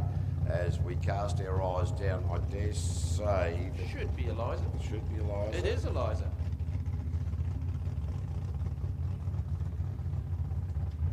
Oh, have a look at that. She's put the hands up. That is to indicate to our starter, ladies and gentlemen, that all the safety gear is being worn and correct. The last final check, we do have people on the ramp that check for seatbelt tightness. The seatbelts are done up, that all of the fireproof race suits are being worn, that all the neck braces and the harness devices, the helmet is attached properly, all of these types of things.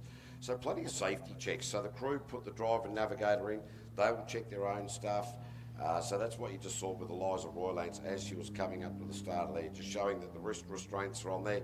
The wrist restraints there, so in case of a rollover, the arms don't go flailing about and getting caught in fences, under the boat, under the roll bar, whatever it may be. Well, Eliza looks like she's picked up the pace already. She's visibly quite a bit quicker, I think, from the last lap. So her best has been a 1:15.679. Started the day at a 1:32.9, went to a 1:22.0, improved to a 1:15.679. Just negotiating this tricky little corner, which she does She's without done that any porpoising. Beautifully. She's on the open key as well. Oh, how good is this? I'll tell you, the chat of having her up here, she swayed mum, swayed dad, that is great news. They weren't aware A of 1:09 flat. So Okay. she's improved. And, I thought it looked like it was going a little bit quicker. yeah, geez, and didn't she finesse that just beautifully? Around that last island down here in front of the audience, that is actually probably one of the best runs around there without any bouncing, any porpoising whatsoever. And she's just found another 6 whole seconds. Yeah, that is fantastic. And mum and dad weren't aware that the learner key had come off, so maybe we weren't meant to mention. Anyway, moving forward, and we will now cast our eyes to our unlimited category. So just waiting for the Superboats to get onto the ramp. Scotty Krause, Rachel Parsons, they're always down there. They're always ready to go. I'm just having a look at Mike Hessel and Rory Krillick just down in front of commentary here. They are picking one another's faces, trying to find nits just to prove that we haven't been long in coming down from trees. Yeah, it's the boys on camera now. Kiwi and an Irishman.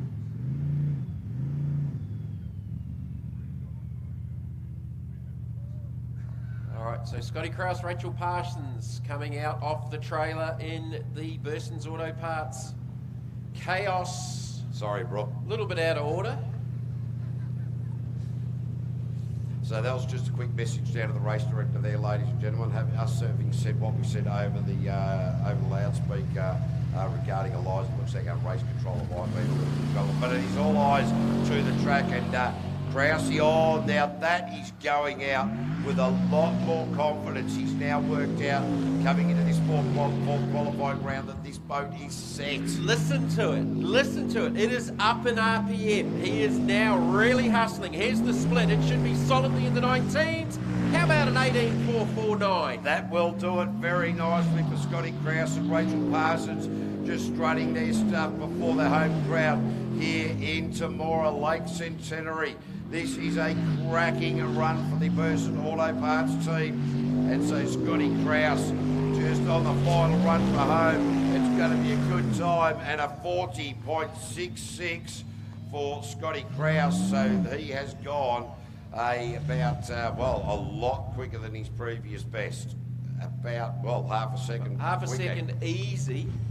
Half a second easy, but yeah, that just had a little bit more attitude about it, and you could hear it in the RPM, and it sounded really, really crisp too, considering there wasn't a lot of this engine together a few days ago, and they were waiting for parts and just a whole lot of different stuff going on. I think the other concern they might have had going into today is, have they got enough race fuel? Which was a concern that they did have as well. I'm sure they will be able to sort that out. Plenty of sponsors on board as well, like Burson Auto Parts, Roy Air Filters, NG Speed, NGK Spark Plugs, Castrol Australia, Cleverton Steel, Moses and Son Bull Brokers, White Rose Cafe, Rio's Windscreens, Lifford Power Equipment, and Century Batteries. Century Batteries, of course. So it's great to see the sponsors coming on board and supporting the locals. So it is now the girlfriend, the Simons. And in the meantime, could we have LS to the ramp, please? Our LS category to the ramp.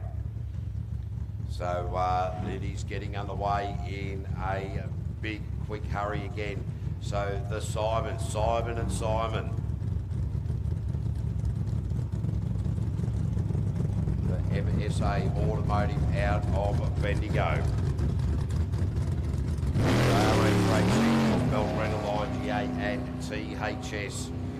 So, the Simons, the birds are back to roost, but they've been told probably not a good idea tonight. So the Galahs are on the flight, as is Simon Doyle. So they had a little navigation error which they corrected and did really well to correct in the previous round in Q3. So their best so far has been a 55.578.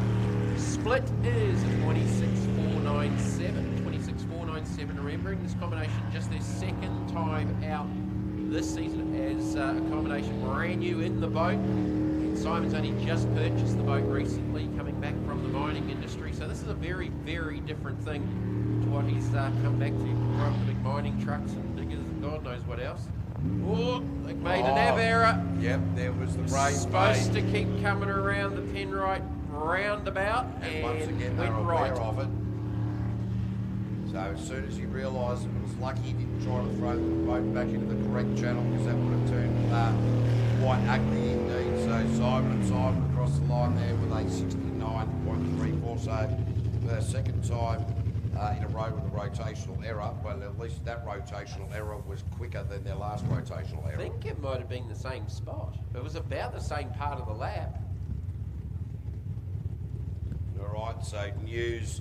Hazardous is not hazardous with Daryl Hutton at the helm. Okay, so Daryl's definitely standing on the trailer. So it's Chris Edmondson, Jamie Moroney in the boat. Daryl's not going to run, so he's happy enough with what he's done so far, and Now it's head up- into Q5. Now it is up to what can Chris Edmonds and Jamie Moroney provide. He's given that their best time was in this boat at a 41.407, so not that far away in the scheme of things, given that Chris Edmonds has only ever driven this boat 3 times. So what will he produce? Wow, have a look at that. I tell you what, he's put that big red band gumboot into it. Daryl Hutton, Mick Barry, the A and B, or the B team, sorry, the A team, looking at the B team, just screaming out here at the late centenary course here in Temora. 18.702 to the Oh, split. jeez, I tell you, got a bit of crosswash there. And Daryl Hutton down the bottom watching his mate, his B driver, Chris Edmonds, just carving it up. And wow, Chris Edmonds will be loving this. Chris is only 8 tenths down on Daryl's best split. He's hustling. 40.44. And that is a cracker. Daryl Hutton, thumbs up to know that the boat's going to come back and he'll get another run tonight. And the owner's only 1.2 seconds down on Nuts. So fantastic, given that Chris Edmonds He's loving it. He's driven loving this it. boat, You want to so- Jamie giving the thumbs up. Chris is clapping. I think Chris is going to look forward to driving this boat in 2023, 2024. I and reckon Nutsy's already bought it off him. to be Nutsy, we don't know what Nutsy's driving. His own boat, who knows? fair. Well, have a look at this. You can see the navigator here in the blown budget machine of James Parsons. Behind the hand above the eyes, the setting sun. Philip Starpiard, who creating a few problems, is pretty high at the moment. Although driver and navigators, if they get sunstrike, are allowed to put their hand up, and they will be given an opportunity to speak to the chief steward, the race director, and determine an outcome, possibly a rerun or other determinations. But blown budget been split there at 23-1. So, Glen's been pretty consistent. 44.8, 44.5, 43.9, so has gone quicker every time. Really straight lined that front stretch and just got that left side of the shelf as he's going to make the last corner here. Can he go quicker again? Yeah, 45.10, so he's gone backwards.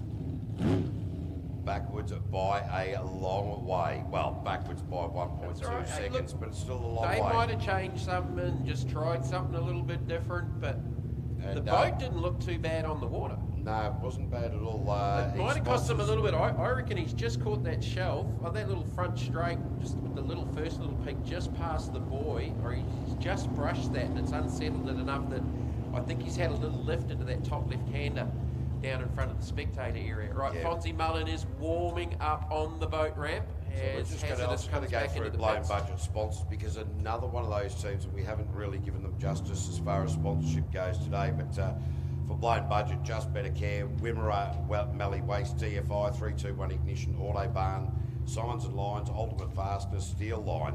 So, and there's plenty others on there. So, Glenn, of course, one of those, geez, I tell you what, I remember back in the day when he used to drive an old 350, and then he stepped up into Unlimited, and this beast of a thing that he's had over the years, the 632 cubic big block, has caused all sorts of headaches, but I tell you, geez, he does some work on it.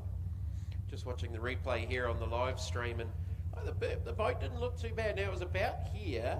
I reckon he's just, no, actually not as much as I thought. It was making more so actually to the right, and he actually went in quite deep into that left-hander. So I've actually caught the wrong side of the track. It's actually to the right where he's gone in, and it ran him a little bit longer to the left-hander. So that might have just scrubbed off a little bit of time.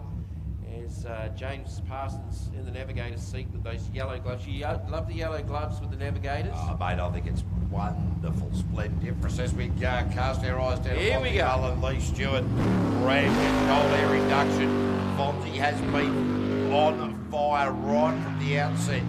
Came out and set a blistering 41.1 during practice. Has subsequently got it down to a 38.6. So we're going to see if he can bring that down into the 37s. Fonzie Mullen on an absolute flyer here. This is a man that is the reigning world champion, and he's the reigning world champion for a reason. And you are seeing right before your very eyes what the reason is. He is performance personified. So Fonzie Mullen in and across the line at a 38.8. So he went 0.101 seconds slower. Went 17. No, hang on. 17.455 to the split. So he was about a tenth and a half down on his previous best, which was a 17.319. And yeah, 38.803 versus a 38.699. That to me looked a little bit conservative. It was super fast, but it wasn't like on the edge fast. Yeah, but it's amazing, as we know, once these boats get set up, and instead of it being a wrestle the vessel around the track, quite often the better the boat's set up, the slower it looks, but in fact the faster it is. So just watching the replay here, how flat it sits on the water. When it's crossing over its own wake, there where it's a little bit rougher and the boat sits nice and flat. A little bounce there, but you know, if that was a slightly conservative Fonzie Mullen, it didn't look like that was hanging it out on the edge. It still went a 38.80. Plenty more in there. Which is only just on a 0.1 of a second down on his best. Now, this is Eliza Royland. So the last boat that we saw in the junior was actually Connor Smith. No, this is Kobe. Kobe, my apologies. So I've got myself confused. We are now in a Q5. I should realise because Kobe's about, I can't remember, what's he, 6'2", Vanessa, something like that. He's a monstrous teenager. So, just to realise that there is a bit of a height difference there. So what will Kobe produce here? He's watched Connor push him very hard. Now he's seen Eliza and how she approaches the slingshot down here just in front of commentary. I wonder if he's going to take that same line. Let's have a look. He's eased it right off. Oh, he jumped into it just a little bit early, but you know what? He did slingshot himself out of there. Didn't get too bad out. Bang across the line. Oh, runs it up on the grass.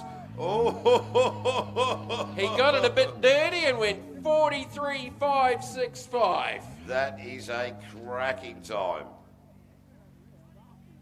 There wasn't a lot left. He's just gone 3 seconds faster. 43.565. Nearly 3 seconds faster than his best, which was a pretty good lap last time. Yep, and there's the old man down to the ramp just sort of laughing and going, what the hell was that? Well done, young man. So, great run. Hope he hasn't put a dent in it. Kobe's like, no, I'm sure. How big a dent have I got in the side of this thing? I can't actually see. Yeah, you don't worry about that. No, it was just the mud bank, and it sort of glanced off the side. Oh, did I say glanced? No. Glanced. See, you changed my English. What's glance? Glance. Well, it's like Lance. Lance versus Lance. Dance versus dance.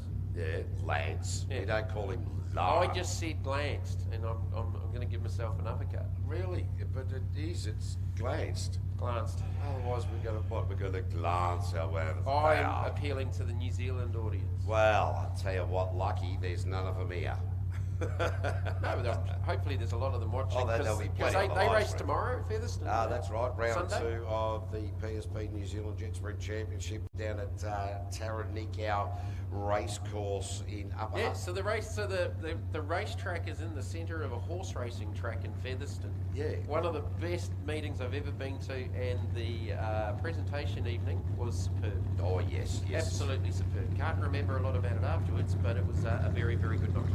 Bastion and Talia Mullen out the track at the moment. Of course, they're leading the charge at the moment in the LS category, although Kyle Elphinston certainly nipping on the heels of this rip ship machine with his young man at the helm. They haven't put a foot wrong all day from what I can see here. Of course, they'll be just trying to get better and better each and every time they go out, and what a wonderful job they're doing. 19.2, so I think Bastion's maybe just backed off a little bit, or if they've made a change, it's just backed them down a touch. They've gone 18.7 to the split, so best lap so far has been a 41.5 in Q3. Little lift there, you just heard the note change. Yeah, just getting himself set up into that left-hander. And Bastion and Mullen with a 42.17. Oh, so they have gone quicker, but not by much. Yeah, but like, put this into context, KV. 42.4, 41.6, 41.5, 42.0, 42.1. It's a half a second spread pretty much over the whole day. It's not bad, is it? It's not bad. It's not bad.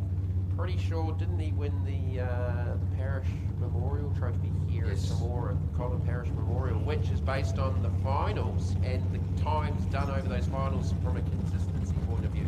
Yeah, so he's certainly proving consistent, as is Laurie Howland out on the board at the moment. We did have a chat to Laurie during that unofficial short break that we had, and it was really quite funny because I said, mate, you said your lovely lady the wrong way. He said, no, she had the race missed on, and she couldn't see my hand movement, and I said, well, that's not the story I'm telling you, mate. Split is 20.824, so 2.2 down on their previous best, which was a 20.60. So their best so far today has been a 45.652. So you would think this is going to be on similar pace, unless he can make an improvement in the second half of this lap. The boat looks pretty good. There, yeah, a bit of a lift there, but Laurie Howland across the line there with a 45.68. So, well, he's only 0.03 slower. So we'll accept that. Consistent. Now it is the A team of the aggravation machine with Ron O'Day. He's had a bit of a hit and miss sort of day, a couple of wrong ways. Now seems to be back on the rotation properly.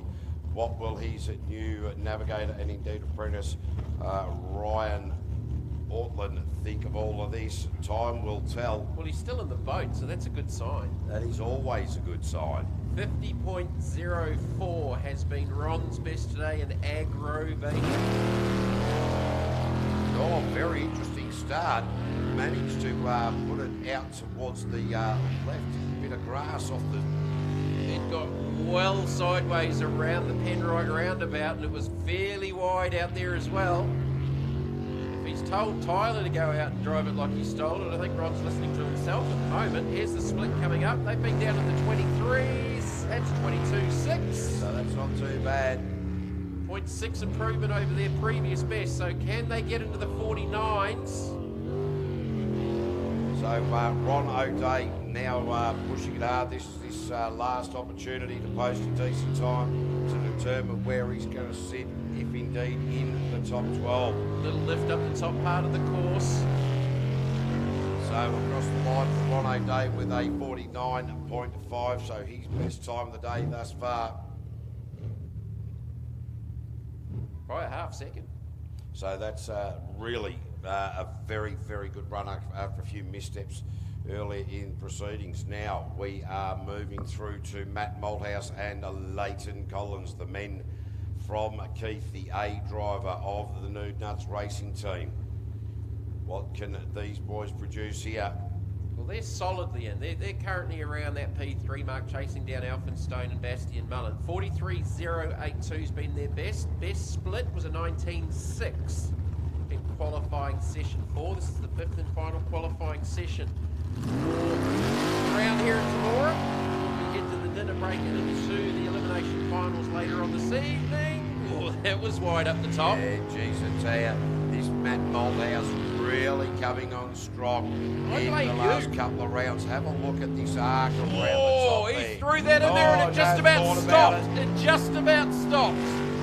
Wow, that's certainly an exciting run. Oh, these boats just bouncing across those pressure waves up the back chute.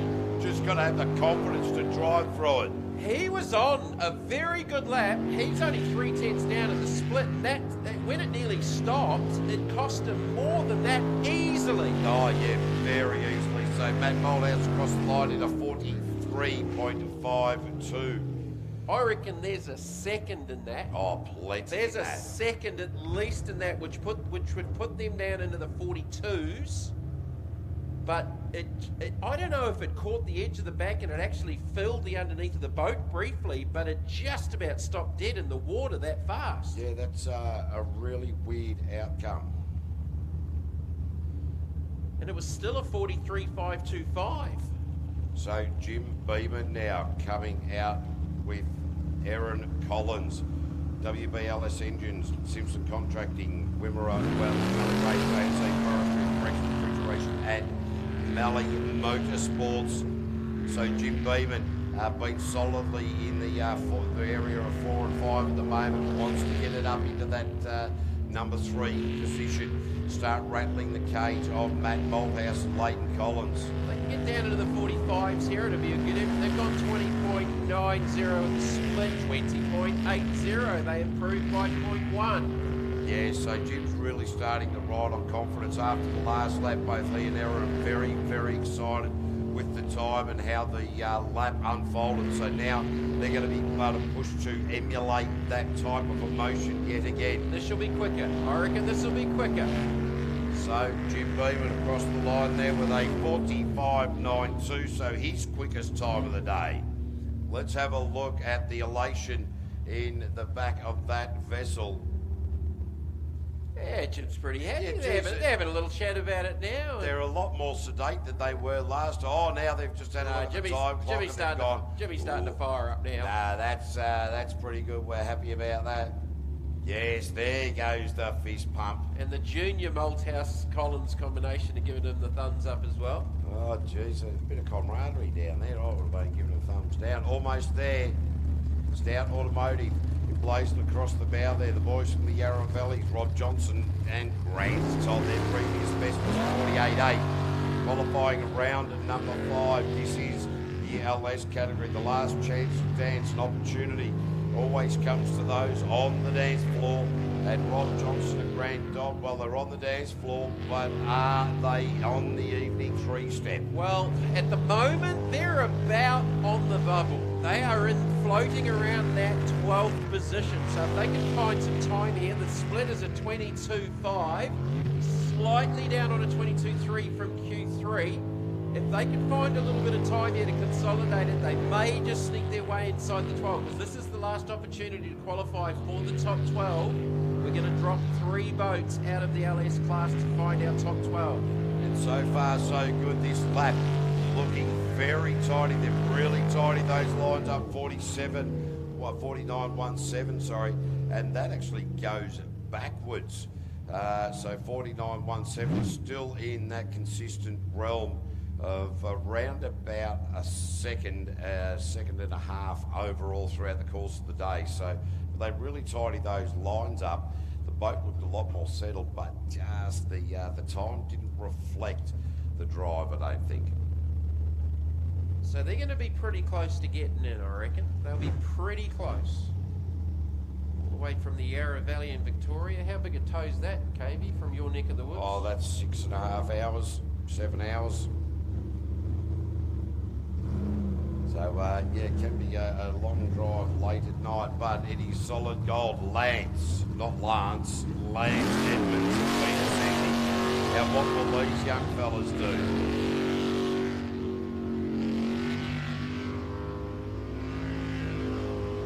Atchison Hull.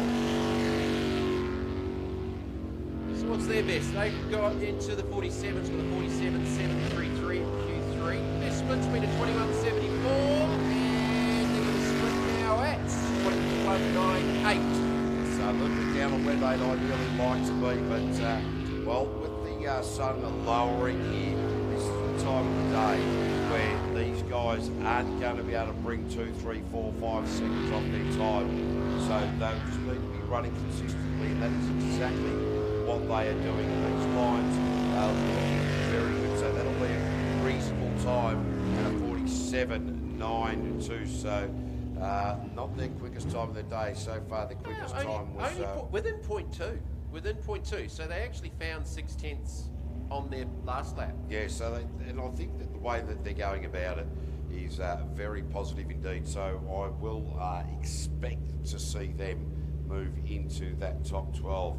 Here's one of the ones that we like to keep an eye on, and that is Kyle Elphingston, Blackout Racing, Macy Roylance. So the only other boat that's gone into the 42 second category, 42.422, that puts them in P2 behind Bastian Mullen. Bastian's been quickest with a 41.593 in Q3.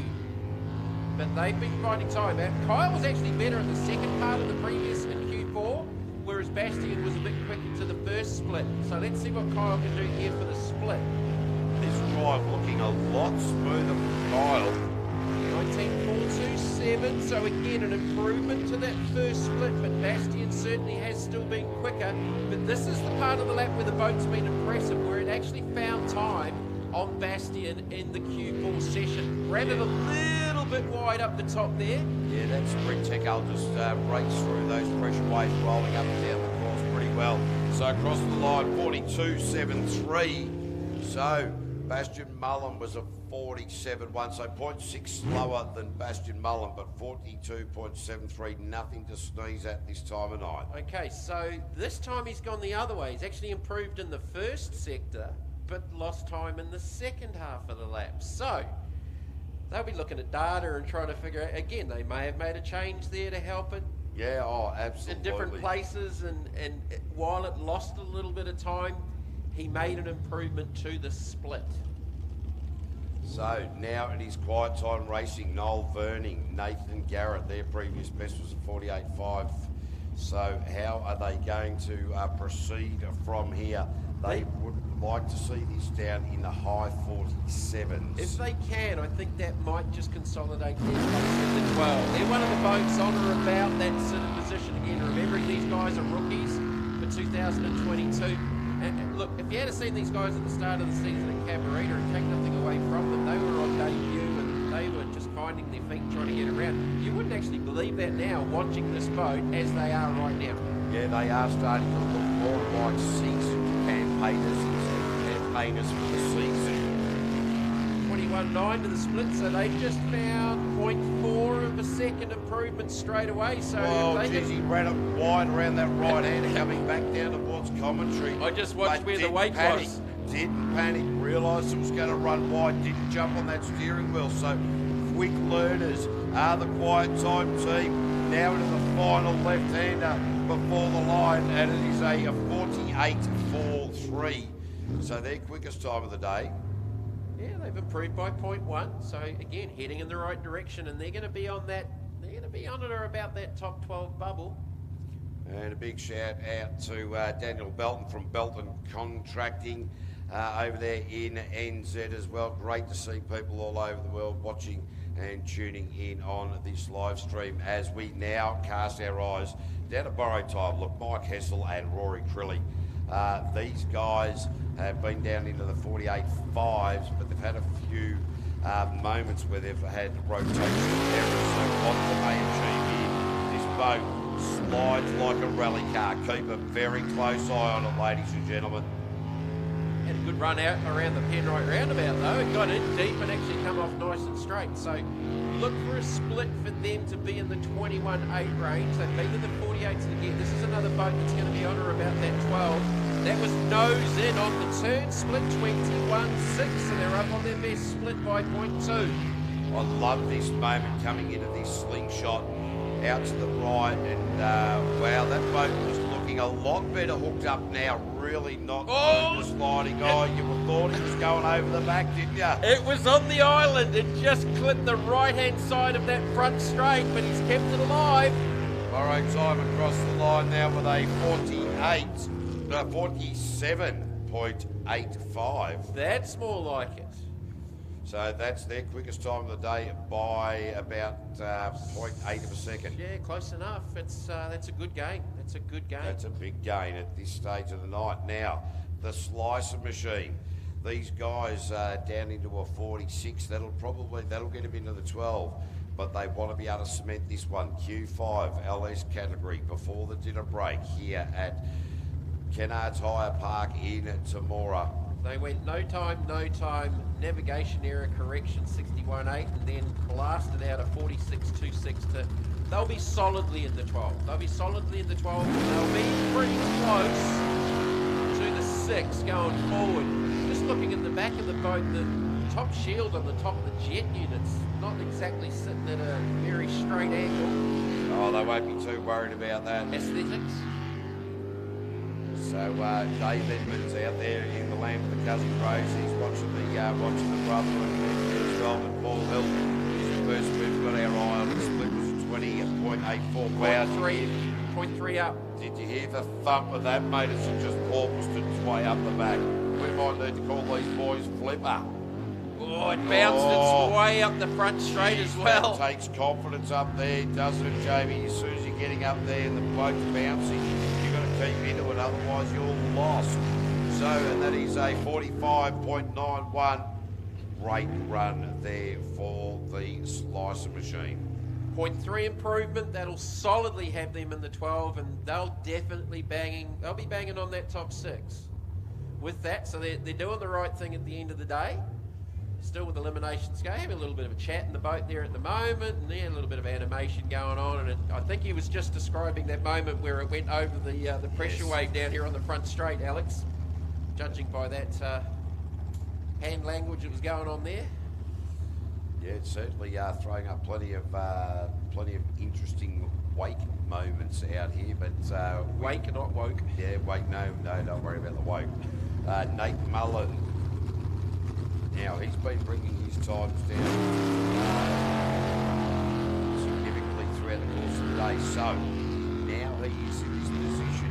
Brother Bastion is leading the charge to this free Nate up just that little bit more, knowing that his brother, the A driver, has a significant lead over the championship.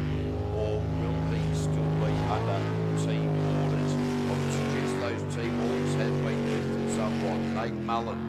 20.7 to the split, lost 2/10 on the previous best, which was a 44.5. They're solidly in the 6 at the moment. They're sort of knocking on around that 4th or 5th position fight, and behind Bastian, Kyle Elphinstone and Matt Malthouse. So if he can improve here and start knocking on the back door of those boys, he won't be too far away with a 44.92, so 0.4 slower. Yep, lost a little bit of time from their previous best, but they've gone. Again, consistency, 44.9, 44.7, 44.5, 44.9. Yeah, look, that's what we like to see. Karen Howlett now coming out. Let's see if her husband Laurie's going to send her the wrong way, or if he's going to tell a few porky pies and say, well, I was pointing her the wrong way, but the red mist came down and she wasn't watching what I was telling her to do that. I was listening to that conversation, and I can tell you where the pork pies are coming from. Yeah, well, exactly, and that's right, mate. It wasn't downstairs below you've commentary. Got to support your fellow commentator, mate. You can't throw them under the bus like I've been throwing Laurie under the bus all day with a big size 12 boot just to add to make sure he's not getting out from under there. Have you ever done the drop beer gag on it? You've got it. Overseas person? Look, I've done it when I was overseas, and I've kept most people away from Australia that I thought were people that were not worthy of coming to Australia for visitation. All right, so Karen's best has been a 74.334. So she'll look to, again, just making an improvement is the goal here, and get through her first ever race meeting in the LS class. Cool looking boat, and arguably one of the best named boats in the world of motorsports. Yeah, certainly, and well, we can't give the game away here, that's for certain. So drop bear race. 33.3 to the split. From memory, the previous split was in the 34s, so she's made an improvement again. So for climate control systems, Panasonic air conditioning, Reed Homes and Air Touch. Hard to believe Karen, day job is a bookkeeper/accountant. Yeah, it is such a... Rodney Norton's not here, and he's an organic garlic farmer. That's at the top end of the scale, I think, of weird occupations in jet sprinting. Right, what's Karen going to do here? And a 71.90, so that's her best time of the day.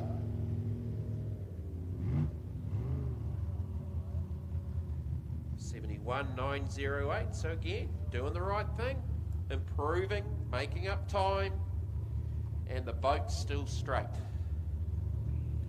2 more boats left to go here. Aggravation B, Nude Nuts B. All right, so Tyler O'Day, geez, I tell you, he's been taking it to his old man over these last couple of race meetings and doing it very well indeed. Another boat time-wise, I think, KB, you should be comfortable for the 6. Definitely get into the 12.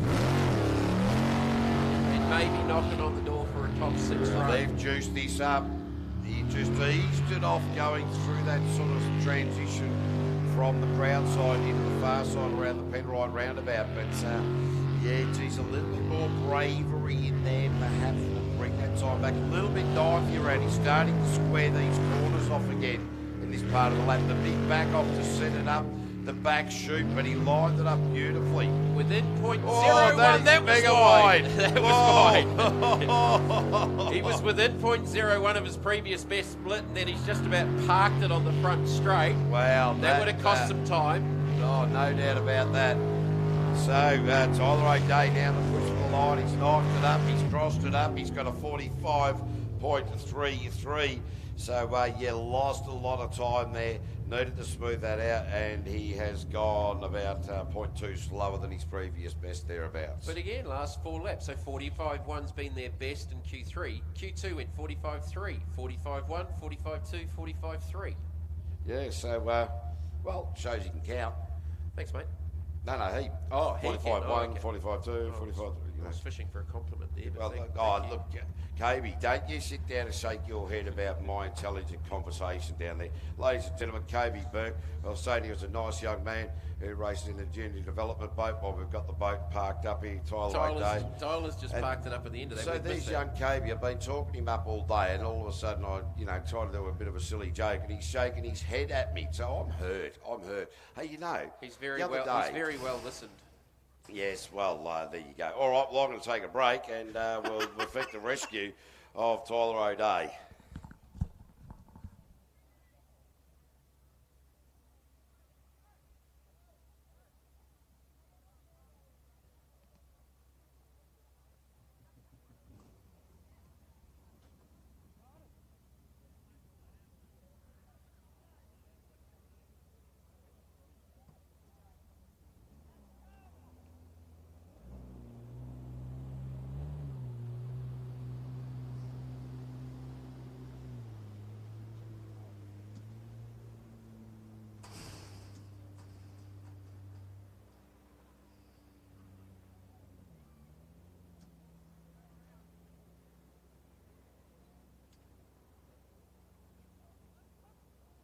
So the jet ski on the water, just retrieving Tyler O'Day, who's just stopped at the end of the lap.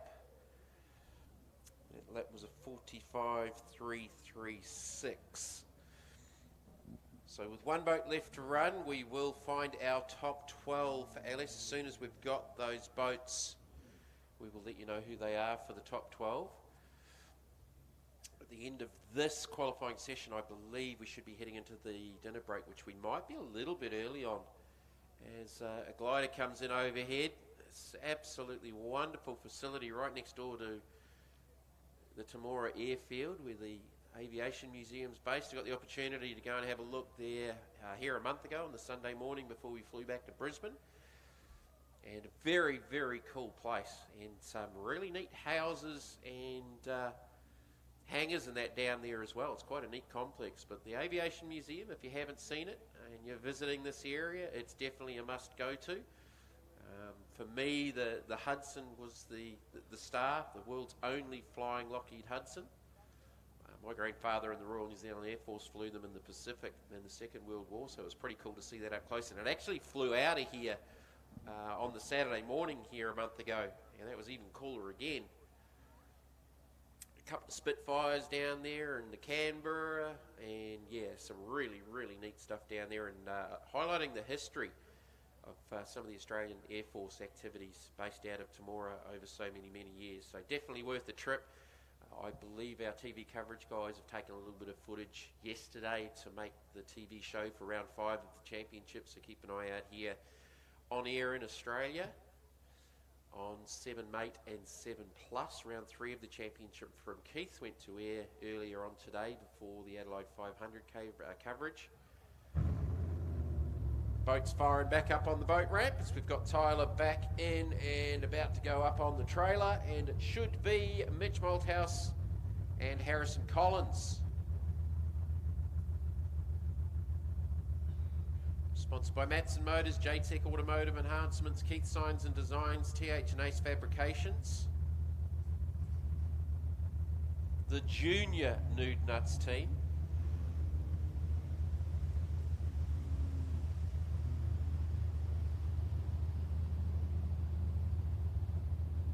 Jet ski returns.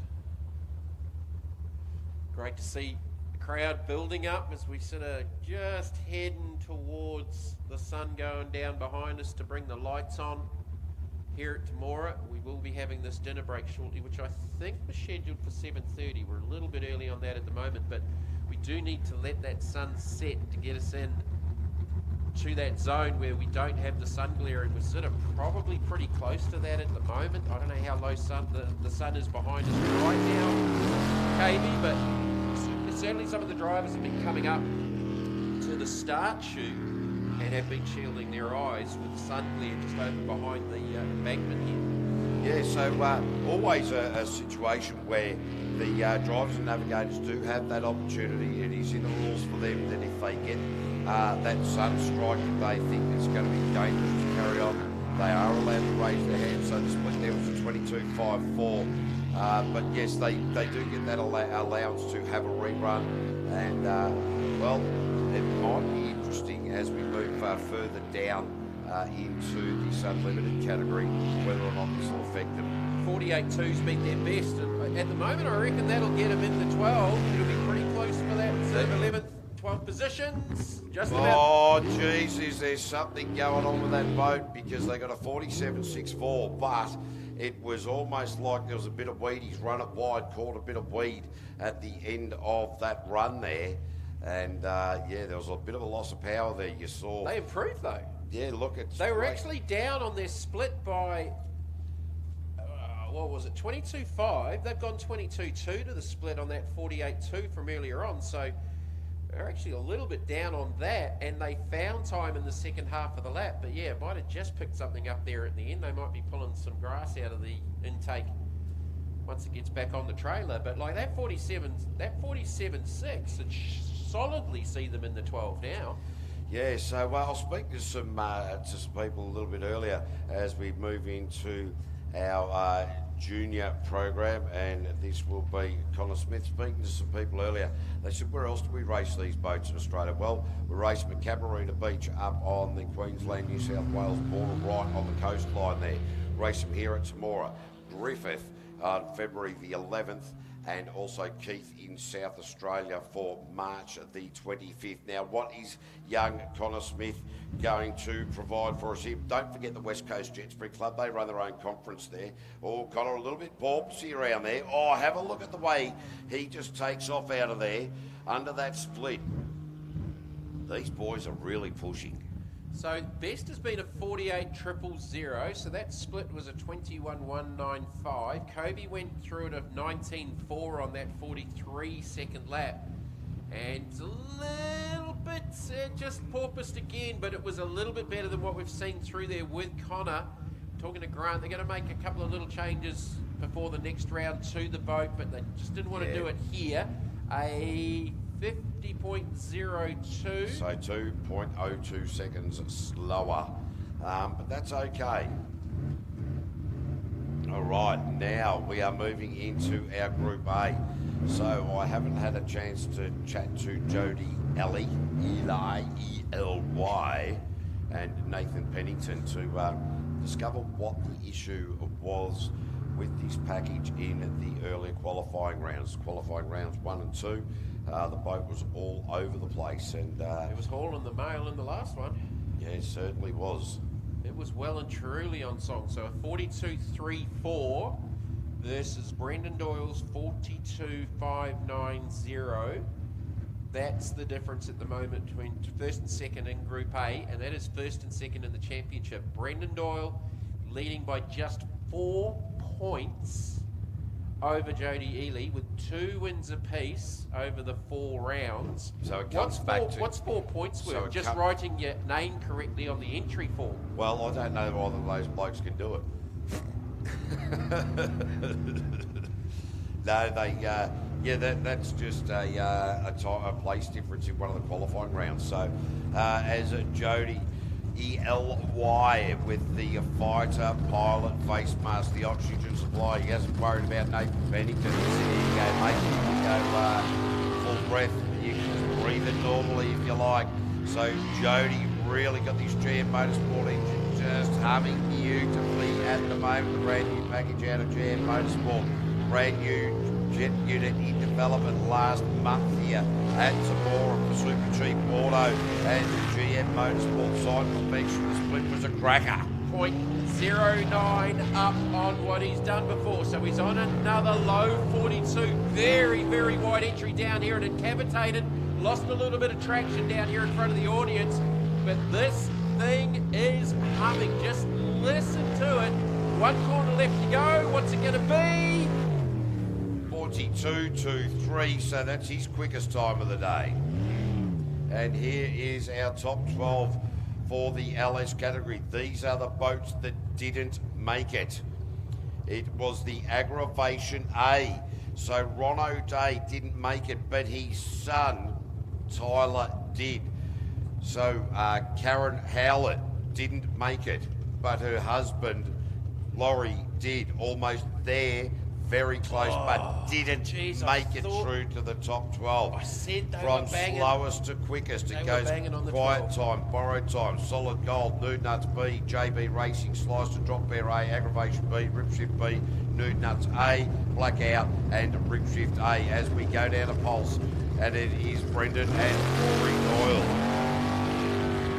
So just to repeat that, missing out on LS top 12, aggravation A, drop bear B, and almost there. I feel they're almost there, boys. They were literally almost there. Yep. Right, what's Brendan Doyle got for Jody Ely now? What is the reply? The reply needs to be strong. Needs to be in the low 19s, 19.8, so giving up some time in the first part of the lap. So the game's changed a little bit from the last couple of rounds, because Jody's really taken it to Brendan now, where it was Brendan taking it to Jody at the previous 2 rounds at Keith and here at Temora a month ago. So 19.8, actually 0.08 down on their best split.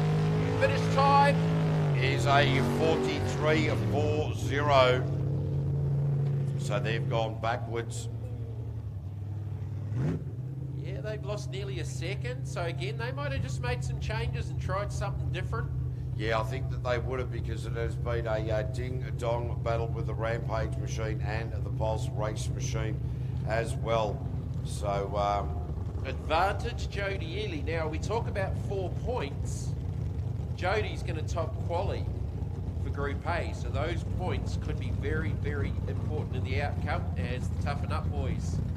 have a look at the work that's been done around the filler cap. Yeah, I just noticed that. You talked about that earlier.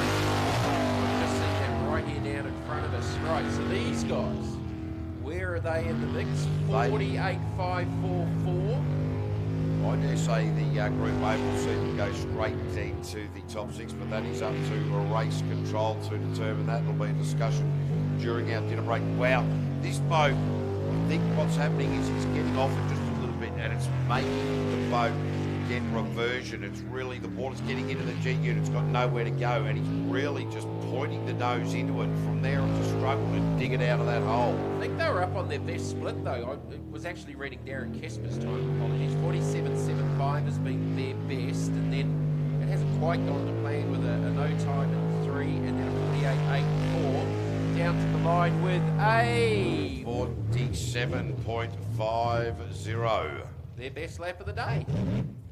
So, interestingly, I think as he's decelerating, it's loading up a jet unit. The water's got nowhere to go. So what it does is lift the back of the boat. It's called reversion. It can happen very quickly, because there are moments where that boat just goes nose down, and then it's very knifey. So Is that word reversion used in any other form of motorsports? not that I'm aware of. Other than like maybe river marathon boats, but they don't really go at low speeds, and they're not changing direction very quickly. So that's a unique word for jet sprinting. Well, yes, I will. Yes, I agree. And I'm sure it's a word, but it's the only time I've heard it used in this context of jet sprinting. It's a great word. Oh, I think Reversion. I could just keep saying it. Oh, but after you say it 3 times, I wonder if you're saying it right, because that is always the way with any word, isn't it? So Daniel Warburton and Ryan Loft out on track at the moment, team attitude, all this boat.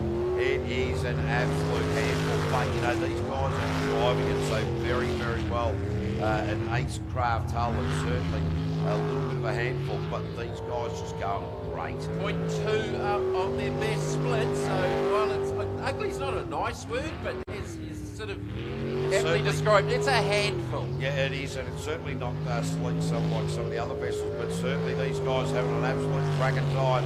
The attitude team across the line, and it is a 48.76, so they have smashed their previous best time. Well, you talked about with the sun sort of going down as it is at the moment, that not too many people are going to have an opportunity to gain a couple of seconds. Well, they've just about done that. Yeah, so well done to Team Attitude and Dan Warburton and Ryan Loft. As Hugh Gilchrist comes out, this will be the last boat for the Group A for qualifying round number 5, the last chance to stand Australian Bowling and Door Company. Narelle Pello doing the navigation doing their best. 2-4. So I'm not going to say this, but so far, well, I have to say it, so far, Hugh has got the rotation right every time. So, based on that, we shall celebrate. If it continues, we will commiserate. If it doesn't, but either way, Hugh will have a smile on his dial. He's on it, 23.5 to the split, so that's good. It's on there. So looking to improve on a 52.4 from Q2. Then had a no time navigation error in the third one. Went 54.3 in the fourth one. So looking to improve on a 52. So here is the matrix with Hugh Gilchrist. Now one more to go to lay a time for Q5. The time is a 50.15. So did they what? Wow, haven't they smashed their best? 50.159. That's 2.3 seconds quicker than their previous best time. So in a terms of percentage that I'm not quite capable of calculating, that is significant. I would call that a chunk. Yes. Yeah, great. when you can't work out the percentage numbers, that's a chunk. Yeah, well, that's it. Well, good chunk. That's what we need to do. So now it looks as though we have Daryl Hutton and Mick Parry back in the hazardous machine, because that is Chris Edmonds at the B driver down there standing on the front of the trailer. So that rounds out the Group A category. So this is how it went for Group A Q5. Jody Ellie, 0.7 up on Brendan Doyle, Danny Napick, Daniel Warburton and Hugh Gilchrist. In the 5, of course, Darren Kesper. So and they Kayla will Ford go. not making any further part. They will go in the straight day. through to the top 6. That's easy. That puts you in another opportunity to get a podium here. Well, this is again where you this start. weekend. You take advantage of someone else making a mistake, and that's what we saw here at the last round. of Hazardous Temora. up the ramp. Yeah. Chris Edmonds has put the trailer on. He's looking. Sun, They're yeah. claiming the sun, are they? Oh, I don't know about that. Chris Edmonds able to claim the sun? Oh, Yeah, well, it's not a lot he no, can't it do. doesn't come from there at all, Chris. And that was caught on the live stream. So Rowan Smith, who is a jet unit designer out of Doan Jet, has just texted me to say that, and let me just get this up here, reversion is a water jet problem. It doesn't matter if it's a race boat, ski boat, commercial fishing. So it is water jets only. So there you go. We're watching jet sprinting. That makes sense. So Rowan, glad to see you're watching the live stream, mate. Thank you very much for coming in and giving us the correct information. Really do appreciate that, mate. Look forward to seeing you back at racetracks very soon. So while the Superboats are saying there is a sun problem, it looks as though we have Eliza Roylance, who is being sent out in the Little Psycho. So this young lady has come down quite significantly in her times, and we are led to believe that the learner key may have fallen off. Yes, Kobe Burke and Vanessa Burke down there in front of commentary giving us the thumbs up. Eliza has got the full throttle available to her, at 215 horsepower available to her. I'm jealous. I've only got 30 in my car. Oh, Jesus. Yeah, look, I rode a horse once. Yeah, I don't do horses. Oh, yeah, look, I'm not surprised. If I'm going to do horses, I'm going to go for a Clydesdale myself. That might be strong enough to sort of carry the weight. But have a look at this young lady in her second meeting. And, of course, we remind everybody that her first ever race meeting, she took a race win. At Keith in South Australia. At Keith in South Australia. Oh, have a look at the family down here and the co-competitors down here just in front of commentary, keeping a very close eye on. Oh, She's running up on the bank there. A little bit of ingestion. Justin's just about fallen in the water down here in front of us. So very exciting times for Eliza Roylance out on the water at the moment. All right, around this little front island. And boot it out of there. And she does too. The commentary must be going into her helmet and she's listening and going, Cavey, clearly you know what you're doing. I should listen to you. I wouldn't listen to us. No, I wouldn't. Right, can she improve on a 109? Not quite, No, not quite. 111. But she did get a little bit of bank time over there on the far side of the circuit. All right.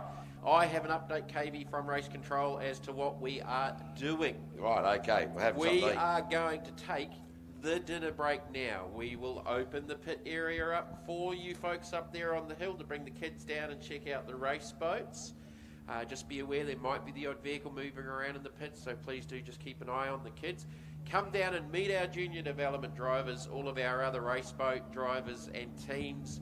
Some of the teams have merchandise and t-shirts for sale down here. It is a gold coin donation to come down in through the pits. That's all that we ask. If you're able to do that, please, that would be fantastic.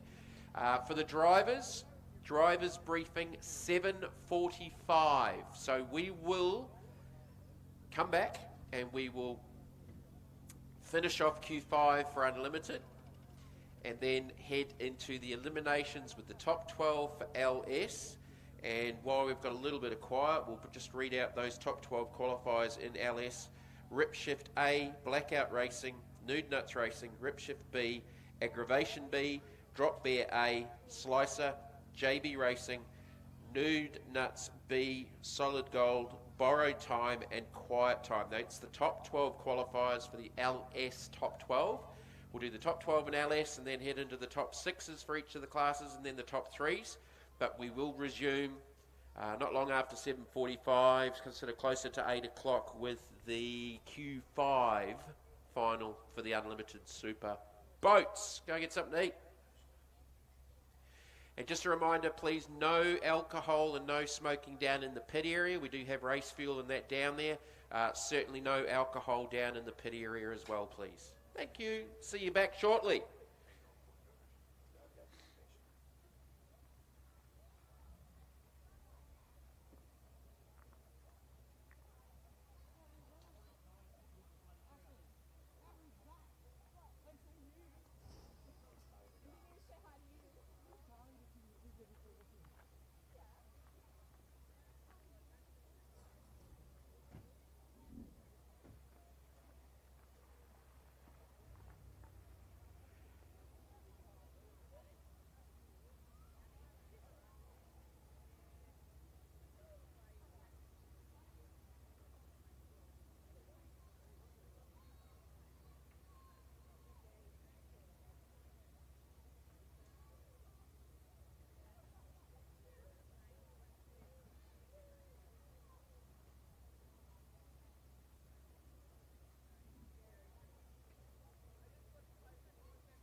Penrite, Australian-made, family-owned and operated.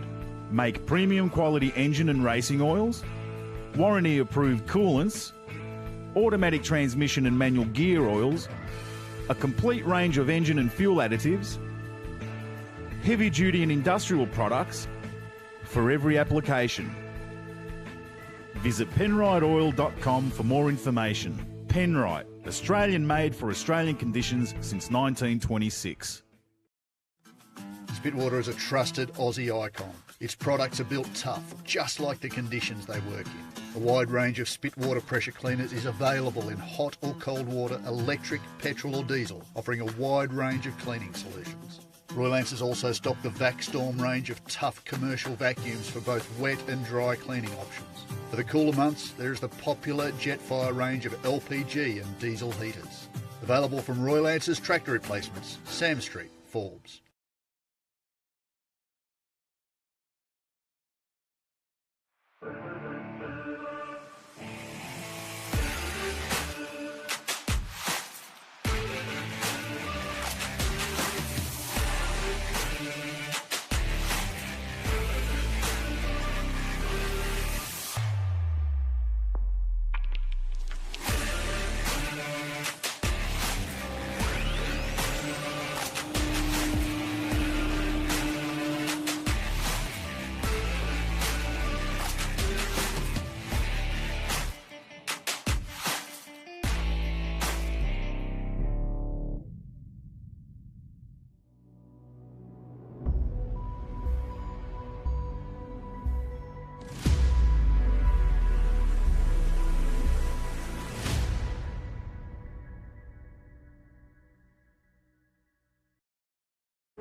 So what is a V8 Superboat?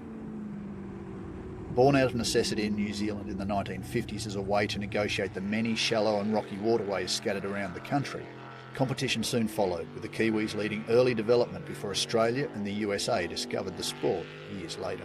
These days, the bulk of the boats have moved away from early fiberglass designs to aluminium for strength and rigidity, with custom manufacturers turning out dedicated race hulls, the bulk of which still come from New Zealand. In Australia, there are three classes of competition. The developmental LS class, which provides a lower cost entry level to the sport, then the two internationally sanctioned classes of International Group A, also known as 400 class, and the unrestricted unlimited superboat category. Introduced to replace the outdated 350 class, the LS class features the popular Chevrolet LS V8 power plant, either 5.7, 6 or 6.2 litre, effectively in stock form running on pump fuel. Variations are allowed in the interests of reliability under race conditions, but essentially engines run up to 600 brake horsepower with a focus on driver skill rather than technical prowess.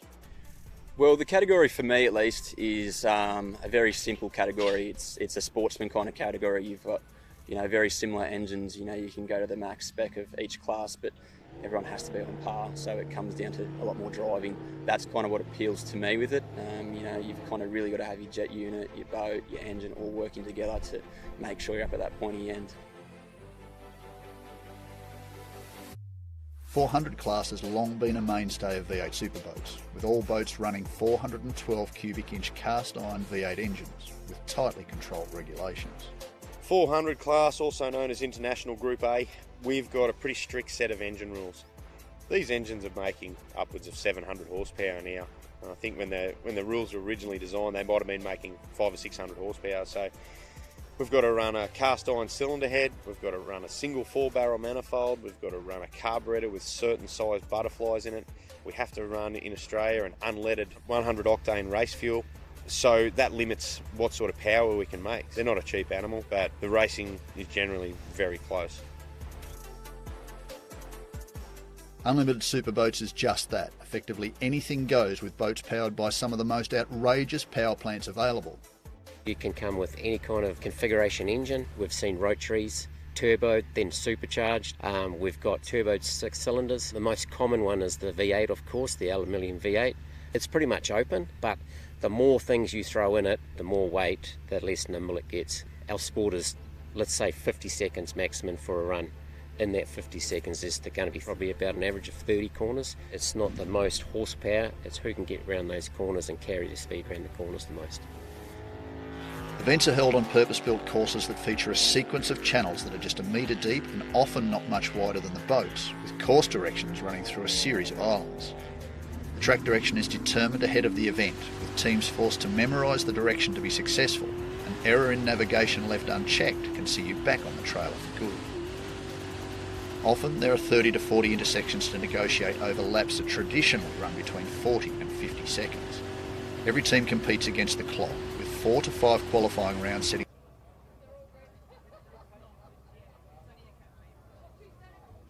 Well, I believe we're good to go, yeah. Oh, hang on, I'll just make sure of CK. I'll just double check to make sure that he's paying attention.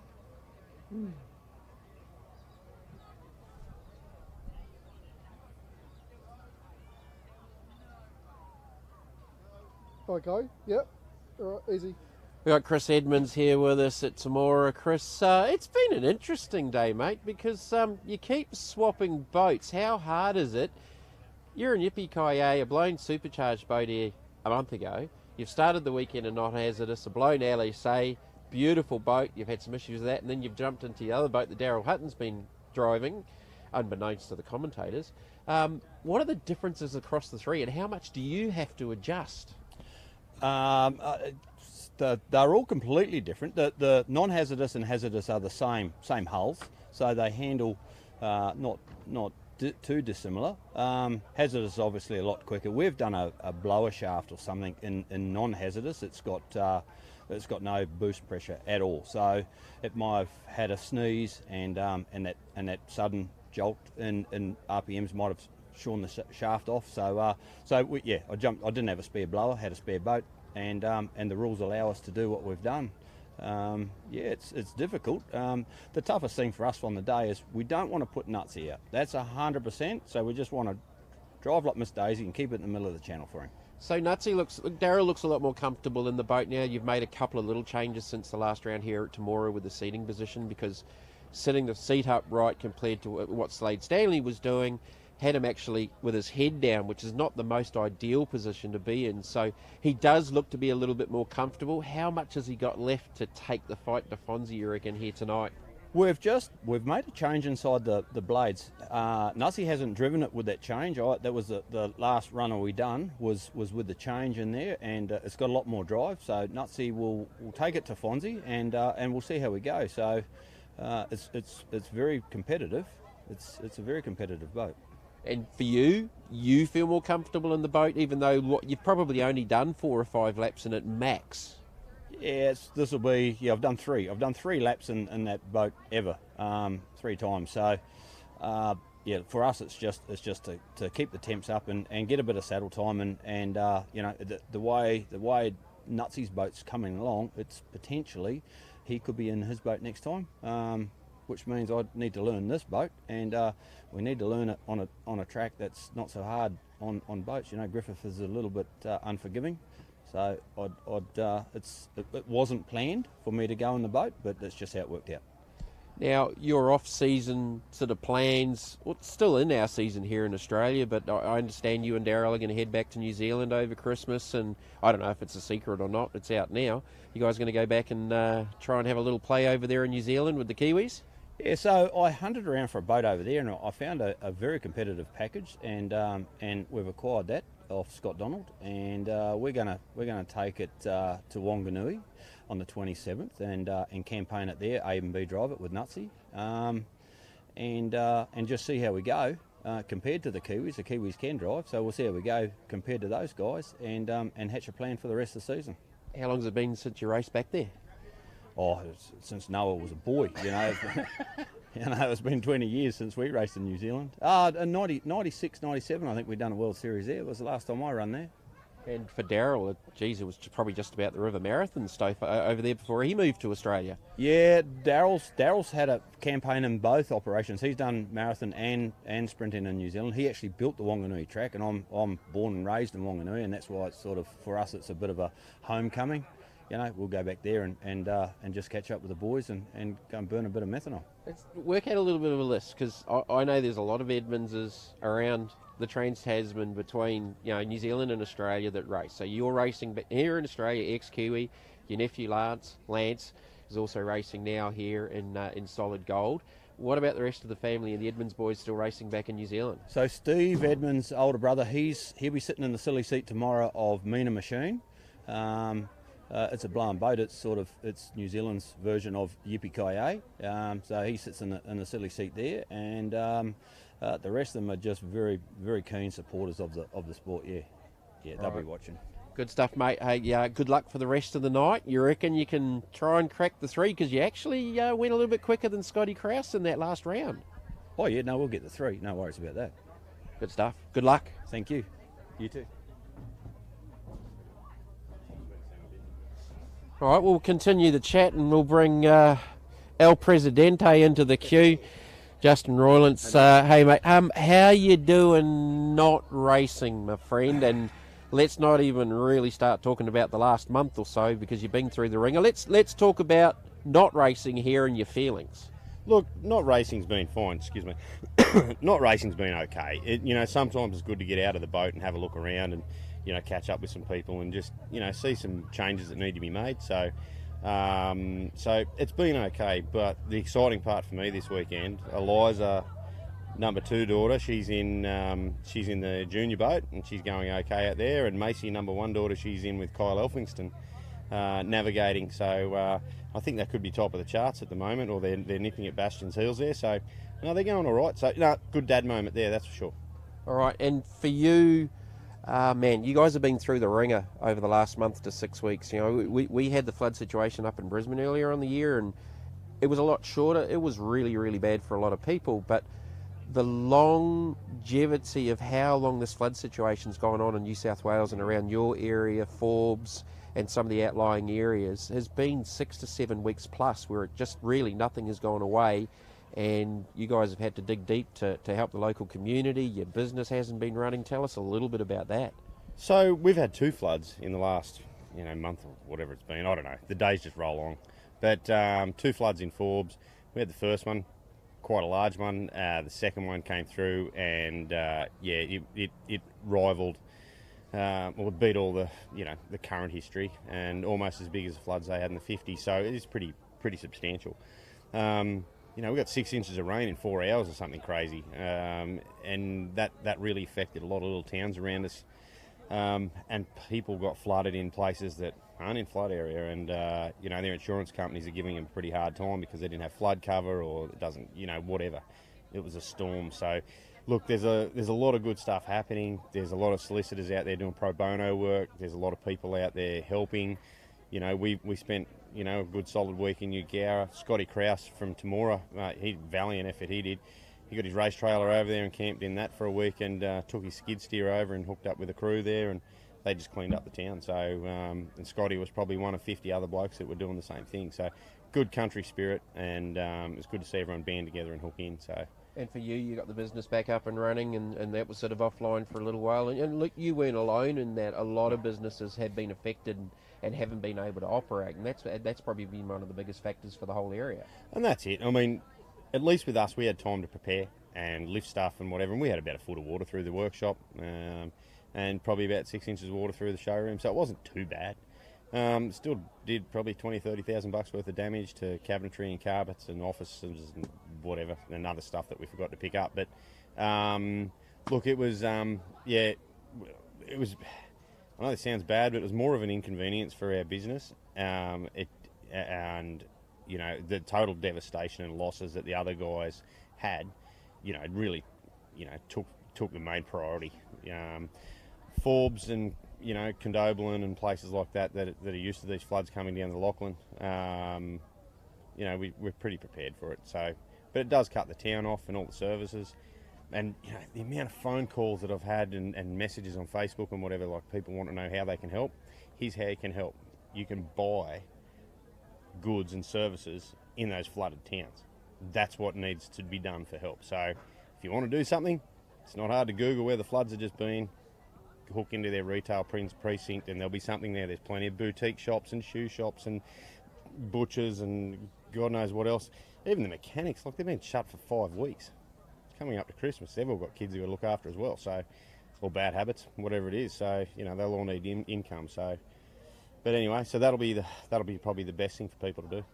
Right, and from a racing point of view for you, trying to get back on the water with all of these things and that going on, how are you going with getting the jet speed back up and running and getting the Outlaw #1 Australia back on track before the end of the season, potentially? We'll be at Griffith. The reason the boat's not going yet is because all of the labour and the shops that we use have all been flood affected, so everything was just put on the back burner.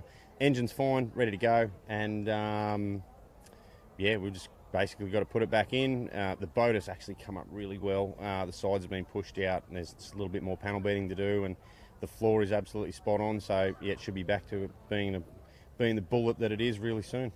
And who's more nervous, you or Bree, watching Eliza and Macy?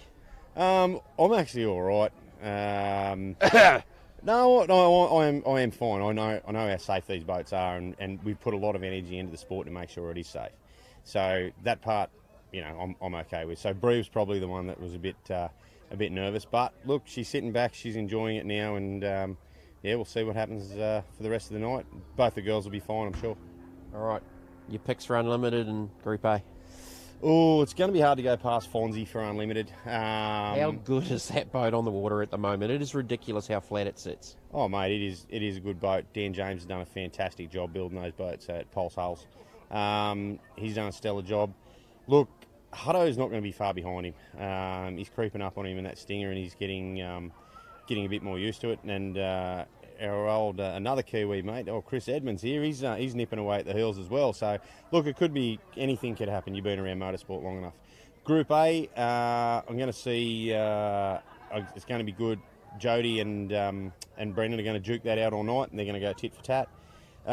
LS, I think it's going to be the Kyle and Bastion show again. I think Kyle's been trying a couple of things. Bastions look pretty comfortable. I think they may have tried something different in that last one that didn't quite work out. Bastion always pulls a rabbit out of his hat for the final. So you know, fantastic team the guys have got there. They've just finished building that boat, so kudos to those guys. They've thrashed really hard. So yeah, it'll be interesting to see. But no, it should be. Yeah, it was nice to see it get mixed up a little bit as well. So you know, we'll see what the next few hours brings. Thanks, man. Enjoy the rest of the night. Thanks for having us.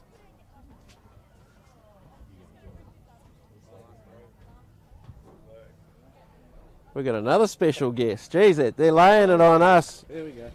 Mr. Slade Stanley. Jamie, how you going, mate? Yeah, hey, good to thanks, see you Jamie. back here at the wonderful Temora. You've had a few issues recently with floods and rain events. Can we talk about that? Oh no, we've been pretty lucky where we are. Wagga's had a few floods recently in the past, and poor old North Wagga cops it, but most of Wagga's pretty good. Now, from a sport point of view, are you missing racing? Oh, I love the thrill of, going out in that boat and that first run of the day, but as far as having the pressure and I guess the preparation with maintenance and whatnot of a boat, definitely not. I'm enjoying my time on the hill and having a beer and just watching it sort of unfold in front of me. And your dad's still involved. He's got a keen eye sort of helping Daryl and Chris with the boat, and I think between them they absolutely love the boat, and it looks to me that Daryl's getting a little bit more comfortable in it. Chris just jumped straight in it and he looks comfortable straight away, and he's actually knocking on the back door of a top 3. Yeah, definitely. No, I that was part of the deal when I sold the boat. Dad went with it, so he's crew chief there and still doing well. So it's good to see. They're having a ball, and that's what it's all about. How's he going dealing with the Kiwis? Yeah. No, that's there's a lot of I guess things going on there. So a lot of different opinions, but they're coming to grips with it. They're looking fast, so that's the main thing. As long as they're out in the water having fun. I remember seeing the interview earlier on in the season, the TV coverage, where you said you were stepping away back from the sport to concentrate on business and things, and you didn't say no to making a comeback. Has that changed at all, or is that still literally work in progress? Yeah, well, I've had a phone call from Chris and to see if I wanted to jump back in the boat, and there's still no inkling to sort of want to get out there. So I'm to be honest happy with my time in the sport, the friends I've formed. So I'll just be pleased to still be part of the sport and come along and watch the show and just be part of it all. Good stuff. We'll leave you alone for the rest of the evening. Your picks for the finals, and has anyone got anything for Fonzie? Well, I love to see Hazardous up there. It's it's a quick boat. Hutto's driving well, but I don't know how you compete with the horsepower that Fonzie's got there. He's got it planted in the middle of the track and still comes away with quick time. So it's quite difficult, but I'm sure Hutto will push him, and we'll just see. Hope a bit of pressure, you never know. All's good, and enjoy the rest of the night on the bank. Righto, thank you. Thank you. Bush, eh? Yes, the Beaker. Slade Stanley, former champ, and so we are in dinner break here in Temora at the moment. We're going to have a driver's briefing in about 10 minutes' time just to explain what we're doing for the rest of the evening.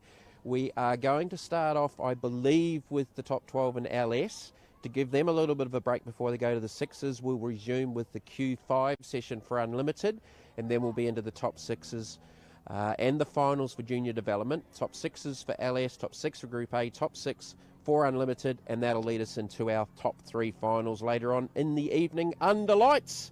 Look forward to seeing you a little bit later. Enjoy the rest of the evening and the rest of the coverage here from Temora for round number 5 of the 2022 Australian Jet Sprint Championship Series, brought to you by Penrite. Penrite, Australian-made, family-owned and operated. Make premium quality engine and racing oils, warranty-approved coolants, automatic transmission and manual gear oils, a complete range of engine and fuel additives, heavy-duty and industrial products for every application. Visit penriteoil.com for more information. Penrite, Australian-made for Australian conditions since 1926.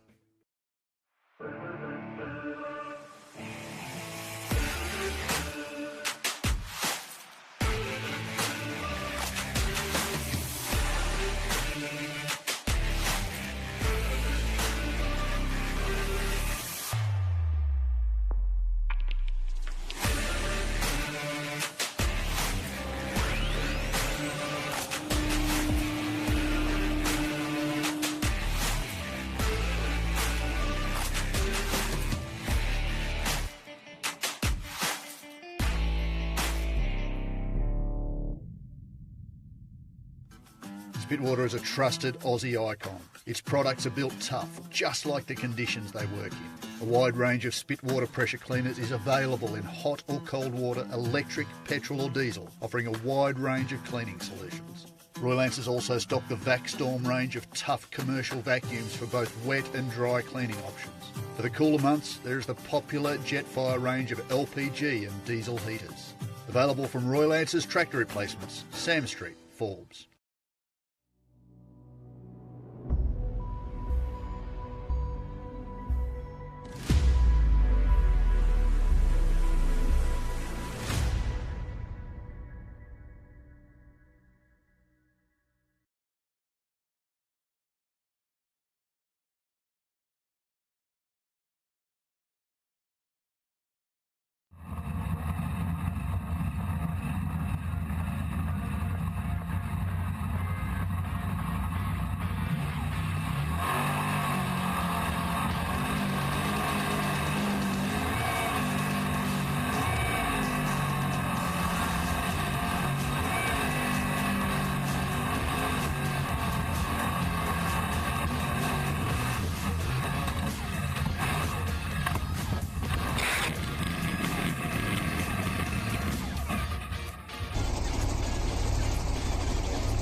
Come on guys, drivers briefing down here at the Penrite tent in the pit area now, please.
It might not be till like 11 o'clock tomorrow. That's okay, but I'll package it up and send it.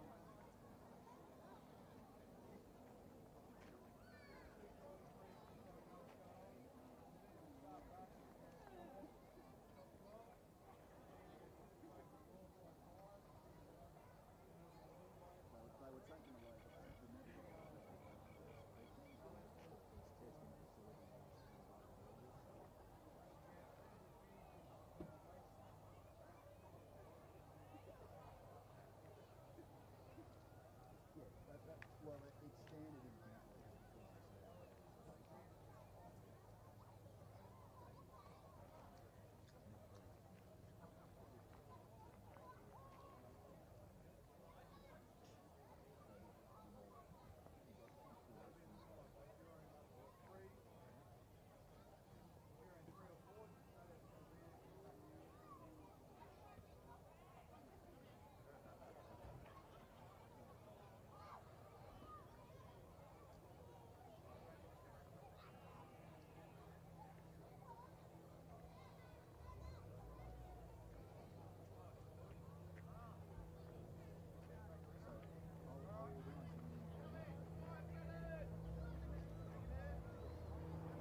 Okay, folks, we're about 5 minutes away. We're just waiting, just trying to get that last little bit of sun out of the equation.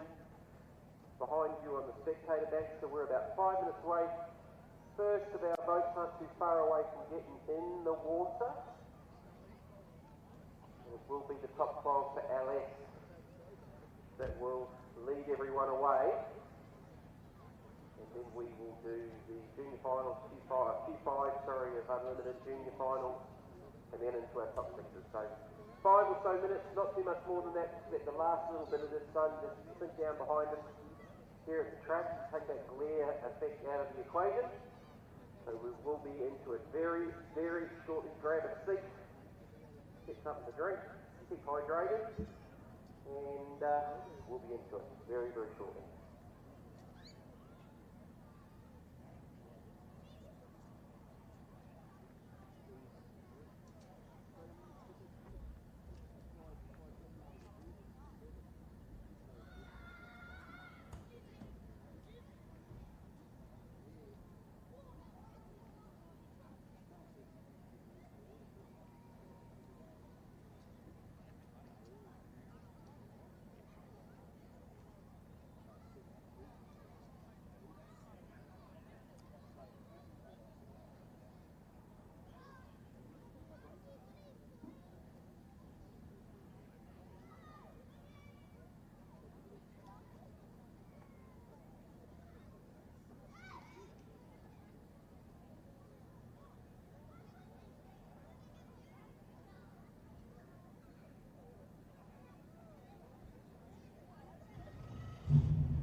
Penrite, Australian made, family owned and operated.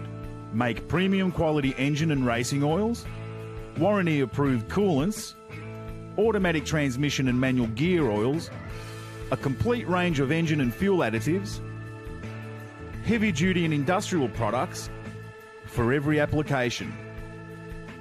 Visit penriteoil.com for more information. Penrite, Australian made for Australian conditions since 1926. Spitwater is a trusted Aussie icon. Its products are built tough, just like the conditions they work in. A wide range of Spitwater pressure cleaners is available in hot or cold water, electric, petrol or diesel, offering a wide range of cleaning solutions. Royal Answers also stock the VacStorm range of tough commercial vacuums for both wet and dry cleaning options. For the cooler months, there is the popular Jetfire range of LPG and diesel heaters. Available from Royal Answers Tractor Replacements, Sam Street, Forbes. But very big news coming out of the sport. Greg Harriman, who started racing in 2002, was a president of the AFJSA for some 9 years, has decided to put the racing helmet away and is retiring. So very, very sad to see Greg Harriman step away from the sport. Hopefully it's only a hiatus.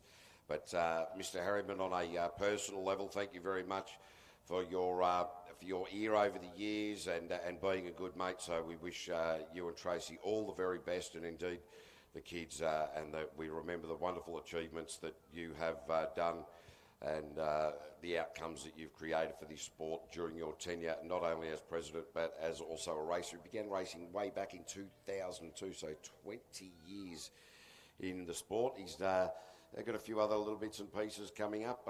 Tyler Finch, not here this evening because they are in Curlwa, which is right opposite Mildura there, and the family farm has been dug up into levee banks to protect that, with pumps inside the levee bank in case the levee breaks, plus the town of Coolwa is also under threat, and they're suggesting that the water coming down the Darling River that flooded Burke only a few days ago is likely to hit Mildura in about 3 weeks. So still plenty more pain from a lot of our rural communities in and around Australia, and our thoughts go out to those guys. So it has been a bit of a tough time, and as you said earlier, Jamie, Justin and the team from Royal Answers Tractor Replacement were up in Eugowra, I think I've forgotten the name of it. Eugowra, yes, Eugowra, doing a lot of work up there, hosing out houses, and of course Scotty Krause was also up there with the digger and doing a lot of work up there, so it's just phenomenal that... a near new skid steer Bobcat that had about less than 20 hours on it, that's now probably...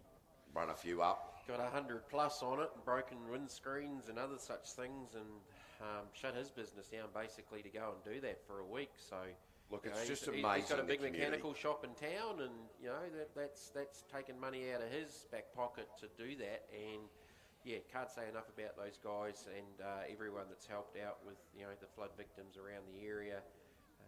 It's just absolutely devastating. And look, as a Kiwi, it's hard to comprehend just how much damage has gone on this year across Australia, north and south, with the flooding.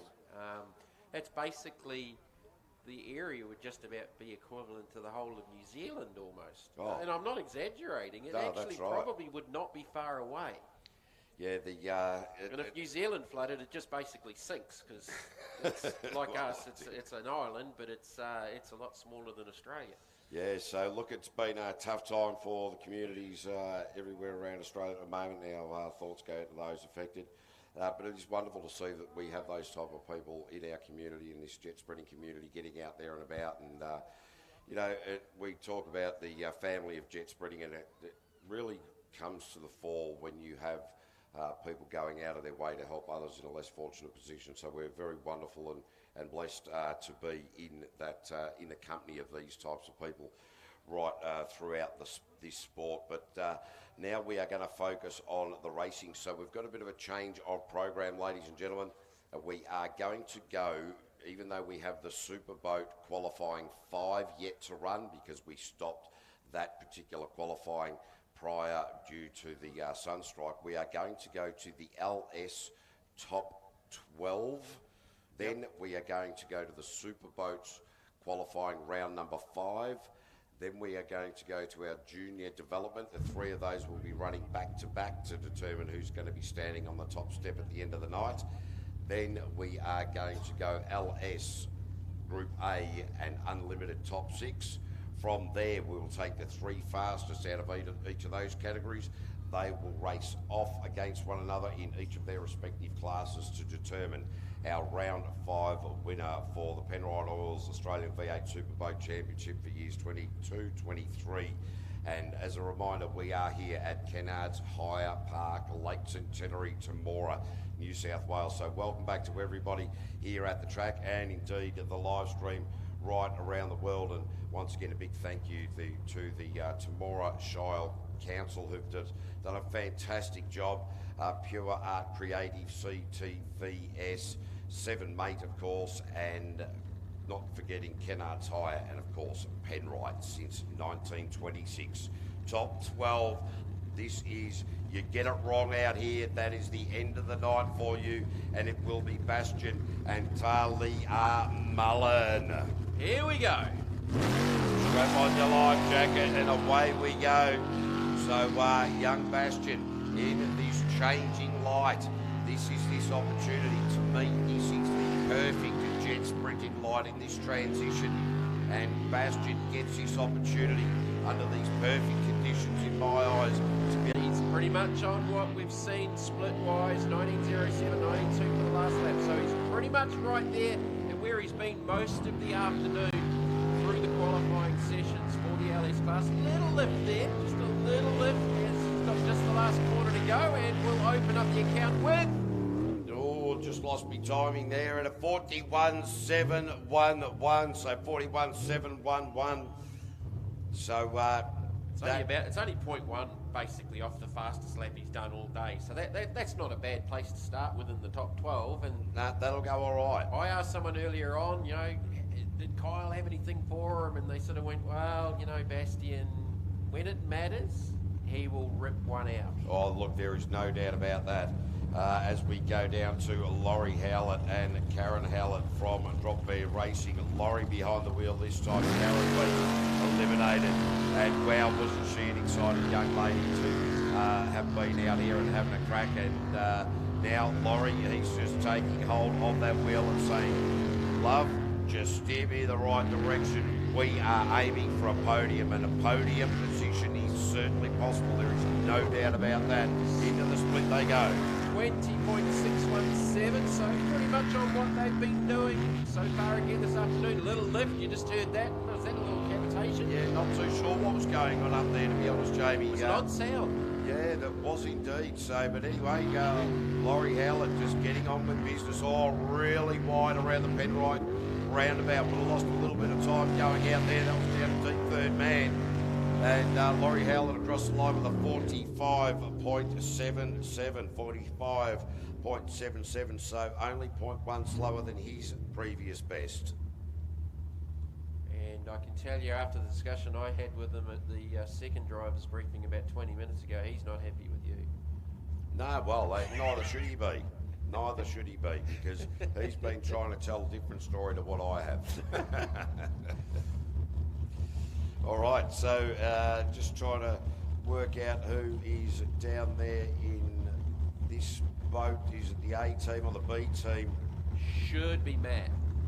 And yeah, no, because the uncle's. Yes, it is indeed Matt Moldhouse and Leighton Collins as they launch off the line.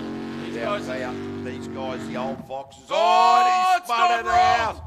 Oh, ladies third and in the gentlemen. championship. Oh, Matt Moldhouse, Leighton Collins tried to put the B team, their sons, under pressure. Well, boys, there is no pressure now. You have beaten the old. You've just got to get around that third corner, and you're going to beat your fathers. You talk about third corner.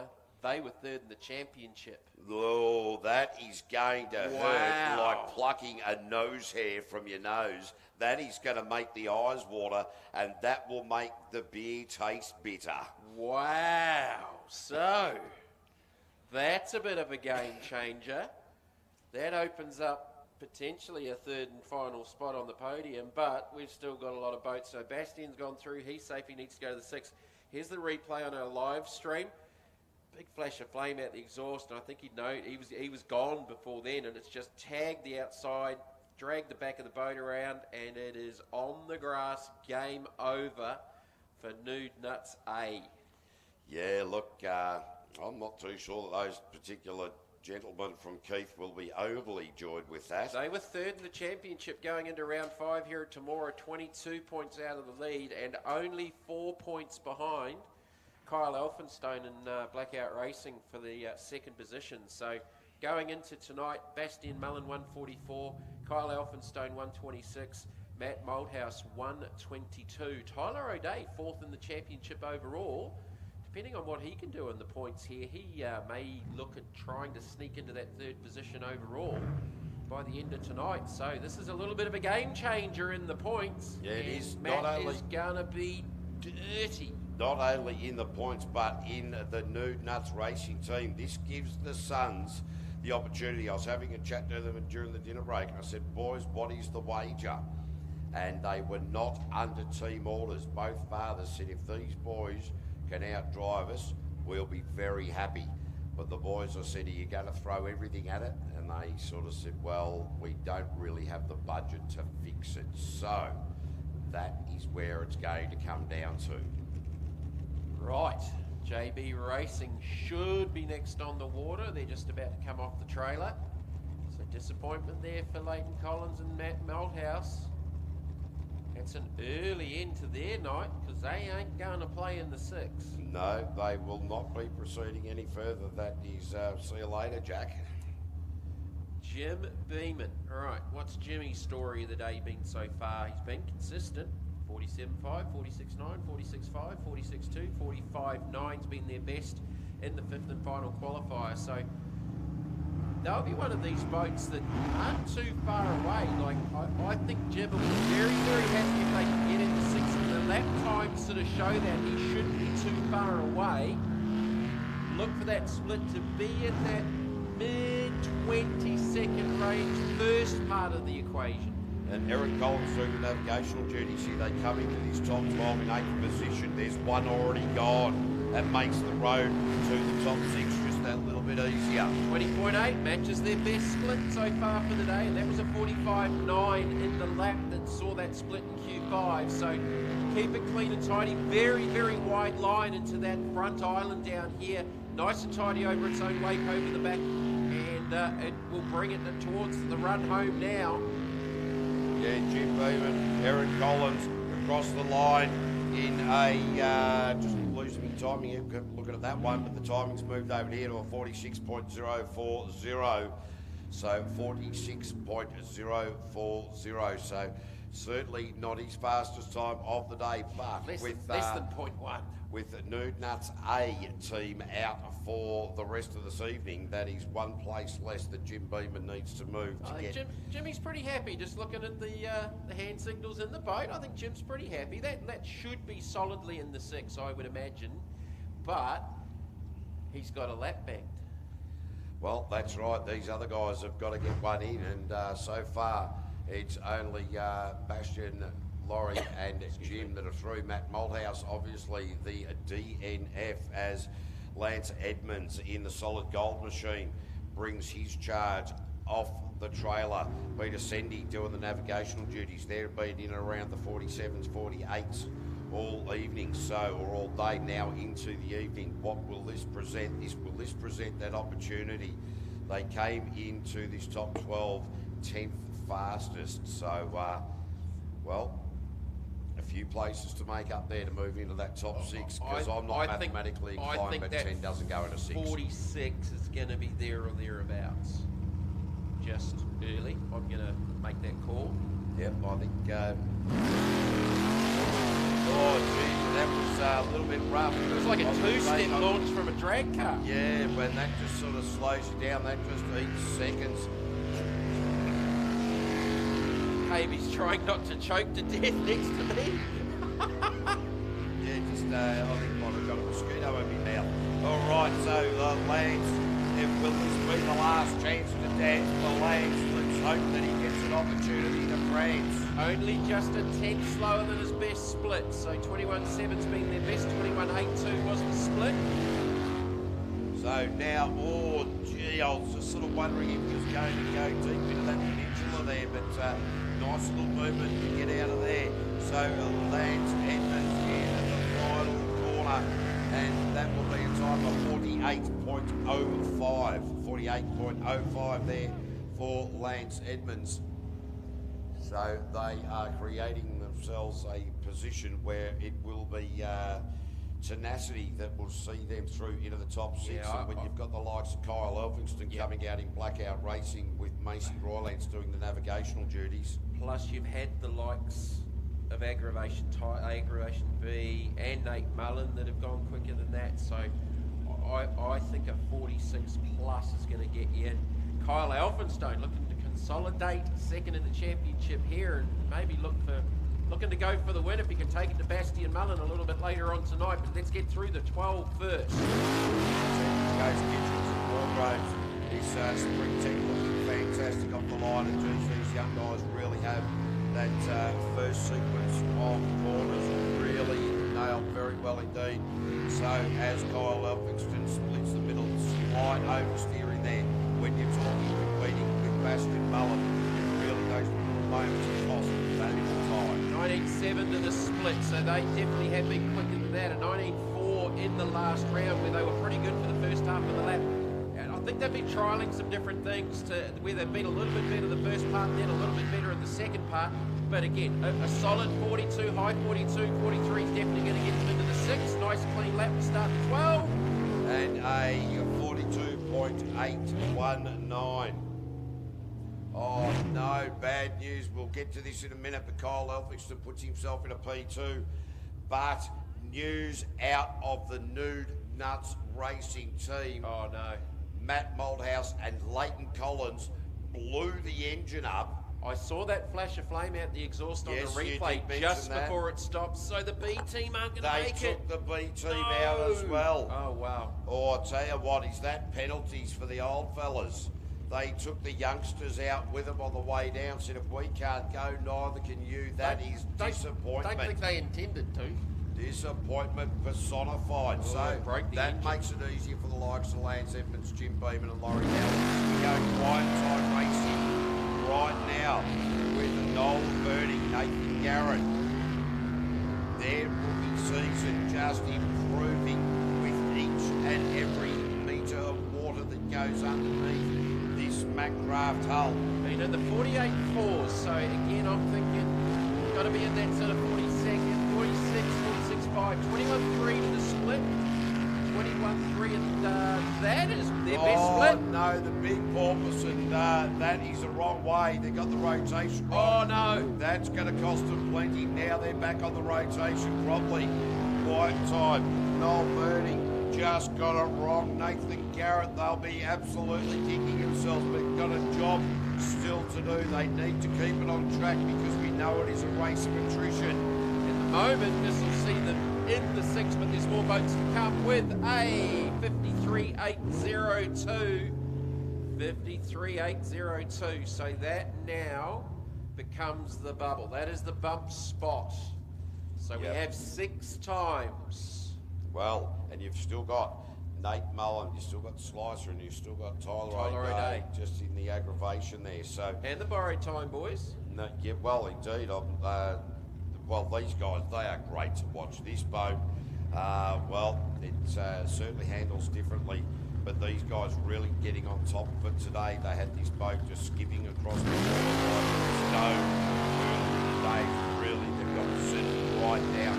So what can the Kiwi, what can the Irishman achieve? He would have washed off a lot of time into that red white donut, just really hanging out on the wheel there a little bit. But at the moment, this isn't looking too bad for the borrowed time team. Well, if they can improve on a 47.8, they might be trying to look at 21.5 to the split. That's their best split. Oh, bang! And another one gone. Ladies and gentlemen, another one gone, another one gone, another one bites dust. Boom. Well, they were up on the split. Wow, they were up on the they best were split. flying. So this will be just a gentle roll back onto its feet as the safety crew get around that. And wow, the safety crew being put into action quite a lot late in the afternoon and into the early evening. And that is out of there for Mike Hessel and Rory Crilly. So that means that Noel Verning's still sitting in that bubble on top 6. But look, that will be a, that'll sort of, you know, the sudden stop will hurt. Oh, have a look at that. The boys are out raising their hands. So ladies and gentlemen, give Mike Hessel and Rory Crilly a massive round of applause. They've just hugged each other. Yeah, look, that's because these guys are absolute nutters. Every time they do something like this, they think it's just hilarious. All right, so we're going Well, to... Scruppy the tugboat, the rescue jet ski, is now under the helm of Grant Burke. So have a look if you've got the live stream up on replay. Facebook. So they were up on the split to that point, and it got a little lift out of the water there. Yep, that little... Just hooked the inside. Game over. Yes, that's the end of it for them. A little bit of oil flame in there. That was extinguished And itself very quickly. Speedway parlance, we call that a Tommy tip over. Yes, well, is that what they call it? That's what I call it. Right, okay, no worries, just checking. Rather than flipper. Oh, well, yeah, good point. Flipper. Oh, so going back to the nude nuts, boys, that's heartbreaking, isn't it? Oh, it I is. feel for them. I feel for them. Yeah, look, I don't know, it's one of those things, isn't it? Well, it happens, you know, anything can happen, and it quite often does in jet spreading, and this is the time of the night, ladies and gentlemen, where you don't take your eyes off the track for a minute, because this is the time of night, it's the end of the year, it's the final race for the year. Drivers and racers will not put anything on that, but we do know that it's only a few weeks until Santa Claus comes down the chimney. And it's these moments as you're getting through, the shopping's happening, the racing's happening, there's a lot of things going on. And just that moment of, distraction will cause all sorts of issues as we have seen. So we'll just affect the rescue there of borrowed time. Hey, I've got a couple of giveaways here. I'm just going to be off the tower. So a couple of kids, I've got a bear and a couple of hats. What I'm going to do is throw the bear from Drop Bear Racing and a couple of hats also from Drop Bear Racing out there. Now, kids, if someone grabs it, don't go snatching it out of their hands, because otherwise I'll have to come down and get really, really grumpy in that. All right? All right, so they're calling for the trailer, I believe. Might be the call, I think, to go and retrieve that boat. I think they went to put it back in the water. So we need the trailer to retrieve borrowed time, please, guys. And it is on its way. So I think they went to back it down into the water, and it might have been taking on water, maybe. So the jet ski's been told to come back to the pit area.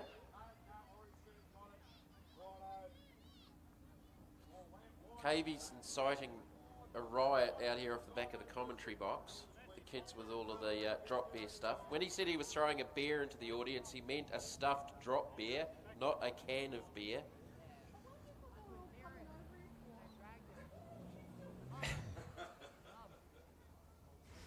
Cavey inciting a riot behind us in the commentary position. I know, that was awesome, and very well done there, youngsters. I like the way that you all went about it, and Vanessa just coming in now going, oh, but I didn't want you to throw that bear. Oh, there's a big hole in the boat. Right, okay. When they went to back it down into the water, I think it started going glug, glug, glug, and they quickly pushed it back out and called for the trailer. Right, okay. So, win it or weld it is what one of the parlances of motorsport says. It's a big hole. It's a fairly significant hole. Okay. All right. Isn't it amazing how sign language is just universal? So, hey, listen, we're going to take a short break and get ourselves set for the continuation of the top 12 of the LS before we go back to qualifying 5 for the unlimited Superboats.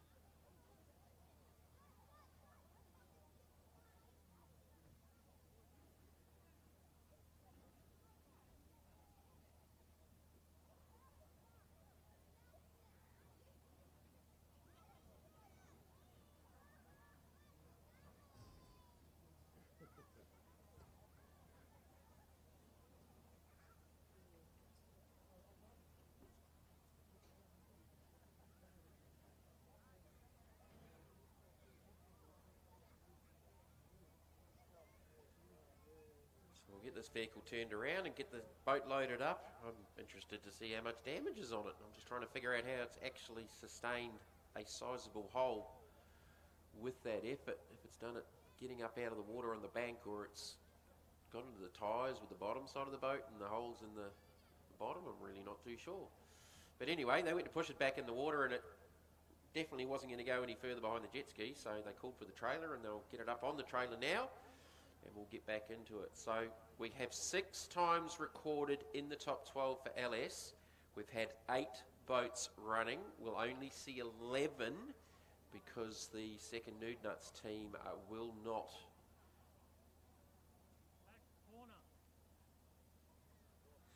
Grant Pictures saying, so the big hole emanates from the back corner of the boat where it's actually split, probably the join at the back of the boat. Here's another look at it on the live stream replay.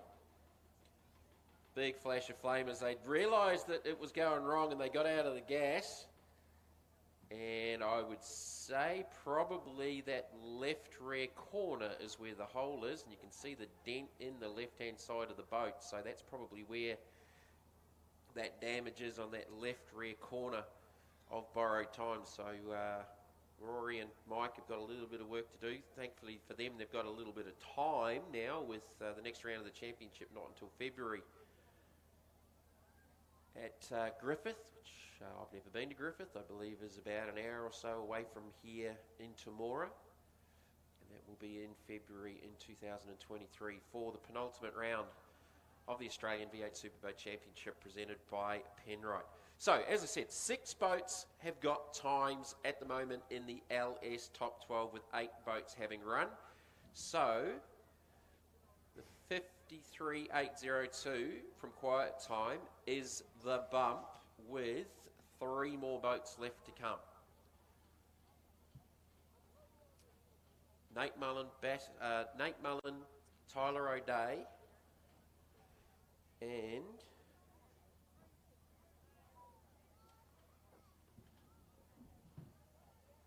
Slicer. And all 3 of those boats have been pretty quick.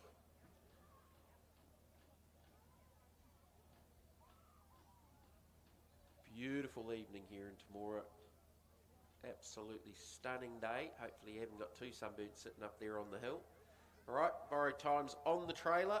I'll get that off the circuit and we'll be back into it. I'm pretty sure it looks like Slicer will be next into the water, followed by either Aggravation and Ripshift B.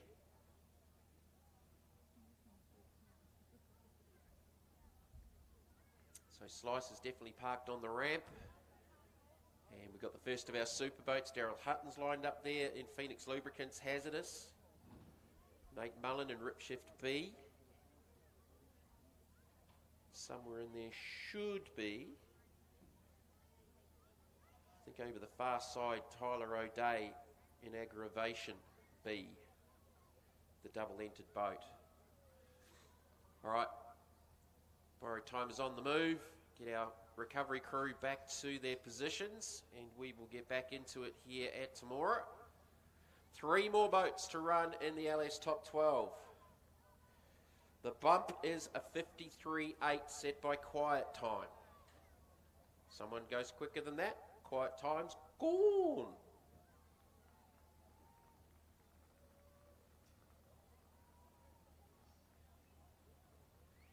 All right, so I'd also like to mention Roy Long, the anniversary of his passing. Roy Long was the man behind the inspiration of this track here at Temora. So there's a little plaque down there just beside the pit area. That's right, the plaque. Okay. So it's the anniversary, sadly, of his passing. Today? Today, wow. yeah. So as we look out from our commentary position down to where the hole is, and I was expecting it to be something like the top of a volcano. No, right, left rear corner. Left rear corner. It's actually split. Yes, it has too. So that is not a positive outcome. That's probably going to need a little bit of paddle beating. And I reckon Mike and Rory will be able to do that with their heads. To be fair, they've got heads like hammers, so I think they'll be all right, being able to sort that out. But yeah, Roy Long, many moons ago, developed this track into what we see here today. And over the years, various various members of the association and indeed the sport really bringing it to life to the track that you see before us under lights. And always racing under lights is my favourite type of jet spreading anywhere in the world. Yeah, It doesn't matter where it is, it just brings that certain element, a certain spark, a certain pop. I was only involved in a couple over in New Zealand before we sort of got away from doing the TV coverage over there. One was at Wanganui from memory. Yep. And the other one... Well, it was actually both. There was two at Wanganui, one at Wanaka as we go. Paul Hill slicer. Right, these guys have been in the 45s, their best lap of the day in Q5. Oh, and he knifed it big time. Oh, that is ragged racing. It launched out of the water, and when it's out of the water, it does not turn. No, very, very lucky to have landed that the right way. These boys throwing absolutely everything at it. They are not scared. They have turned around and said to me after the dinner break, they said, have a look at this. We are going to wind up the wick and wind up the wick they have. A second down on their best split, so it's definitely cost them some time when the boat was in the air for about 2 seconds. Look, they just need to go quicker than a 53.8 and not park it on the island. That's the first part of the equation. He's going to get to the last corner and bring it home. Oh, that is a good run from Paul Hill with a 46.8. All things considered, that could have turned out super ugly. So he's in. Quiet time. Ooh. Quiet time. Right, what is the on bump the become? trailer. So now Lance Edmonds at a 48.05. 48.05 is the time to beat. Lance Edmonds sitting on the bump spot. With Nate Mullen coming out to face the starter. And Keith has done a wonderful job. Keith and Mavis do such good jobs down here at the Temora Jet Sprint facility, including Bob and Gina. They do a lot of the work down here while nobody's around, and Bruce and Mike and so many people within the community. We thank you very much. Nate Mullen, Rip Ship, Australia's fastest manual shift, and GM Motorsport, the B driver for this LS category. Dave Wallace sitting alongside him, his previous best of 44.5. What can the young man from Melbourne produce here? This is top 12 LS. The time he needs to beat to get into that top 6 is the time that Lance Edmonds posted at a 48.055. Wait for the split. Here it is now, using all of the track down to the split. 20.30. That's their best split up there with their best so far today and into the evening here. So Nate Mullen looking to get into the top 6. Needs to go quicker than a 48.05, which you would think he should do comfortably. Well, you've gone, are we risking the commentator's curse? Nate Mullen into the final Good corner lap. and a great lap at a 43.55. So he's gone a second quicker than his previous best time. 43.558. Has he what? And that is the end of Lance Edmonds, with Paul Hill now sitting on the bubble with Tyler O'Day to have a crack. Shout out to Intersales Temora for their continued support as well. Mick Stacey, of course, helping build the track areas, but Intersales Temora always instrumental in getting involved down here. So it is Tyler O'Day in the aggravation machine. Did Paul Hill do too much? The bump now to 46.807. Oh, that is a ragged start. You get the nose of the boat up off the start. That bounce cost valuable time. Tyler O'Day has been doing a wonderful job all day. He's really smoothed it out in the early qualifying rounds. Very, very knifey, just overdriving the boat. Looks like he's settled this down thus far, Jamie. 46.80 is the time to beat. 20.697. So he's on his previous best split at the moment. Oh, that was late. wide and late. Well wide and late. I thought he was going to put that straight into the fence. Quick reaction from the young man, Tyler O'Day. Will that cost him? That slowed the momentum. They've solidly been in the 45s. And the time over the line for Tyler O'Day's a 45.583, puts himself at a P4. That's the end of Paul Hill. Jim from JB Racing, he makes it through. With a 46.04, that So 46 Jim was the Beeman. bump. Wow, that is that's a super time there for Tyler O'Day. Aggravation 45.5. 5.83. So, they're consistent, aren't they, mate? Yeah, they lost a little bit of time, but he's only a couple of tenths down on what they've done previously as their best earlier on in the day. Superboats to the dummy grid, please. Superboats now to the dummy grid, as already Daryl Hutton is on the water and hazardous. This is Q5. qualifying round number 5. So we're going backwards here, ladies and gentlemen. Backwards in time. Backwards in time to qualifying round number 5. And this is Daryl Hutton and Mick Parry. So this is, Daryl's gone as far as 39.223, best split is 17.9. Now in very different conditions. So we've come out of sunlight. We didn't do Q5 for the Superboats because that sun was causing some sunstrike issues. Let's see what Nutso can do here in the former Slade Stanley boat. Looking for the split first. Wow, this is looking good. This is looking really good. 18.283, so a couple of tenths off what their best has been, but again, slightly different conditions, and only needs to get a lap because they're already in the 6. So the worst thing they can do is beat the boat. They have made a couple of little changes with the jet unit, I believe, and the time is... Well, 39.80. That is a great time to be running at this time of night in this changing light. So great run there from Daryl Hutton and Mick Parry in this incredible vessel. So Phoenix Lubricants there. So now we've got Chris Edmonds is going to drive that, but next up will be Krause and Rachel Parsons. So Ramjet's about to go on the ramp. There's a little bit of congestion down there. We've actually moved the lighting tower into the middle of the ramp, which is just making getting out of the ramp a little bit difficult, but it makes that light spread a little bit better. So the likes of our team down there, Kiwi Pete down there checking belts and things, he can actually see what he's checking to make sure that the harnesses and the arm restraints and everything are on and in the correct position with the navigator and the drivers. So Q5, no eliminations or anything here. This is still the final qualifying session for Superboat, and we will have all of these boats going through to the top 6 a little bit later on. JB Racing, Jim Beeman, Drop Bear, Aggravation B, Ripshift B, Blackout Racing and Ripshift A making up the top 6 in the LS category moving forward. Interesting, we're talking about racing under lights. Chris Edmonds, the Kiwi, who is B driving the hazardous machine, he actually organised the first event racing under lights in New Zealand way back when in the Wanganui Speedway. Who's been texting you? Oh, no, I've got that in my brain. Oh, have you? Actually, and his brother Dave sent something through. Oh, so Scotty Krause, all lit up. Parsons. Oh, geez, I tell you what, this man, he is on a mission. They hobbled, the cobbled, the winded, the welded. There's all sorts of things been going on with this boat over the course of the last couple of days. Last night, they weren't any hope of having a run. He's Today, he's not babying it. He's not babying it. Krause, he never does at this time of night. He knows he's got the home crowd behind him.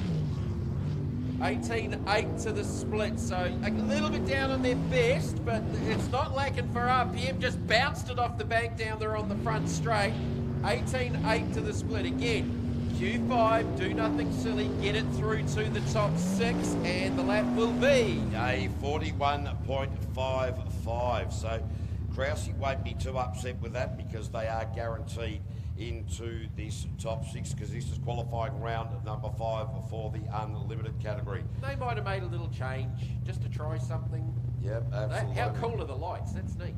Yeah, Simon and Simon now coming out. So, yeah, how's that about Chris Edmonds? I did know that it was at the Wanganui Speedway there. I think it's Bay. I can definitely remember Wanganui. I thought there was another one. They did race under lights in Bay Park, but that's a football and a speedway stadium. 18,000 people at that event. See, 18,000.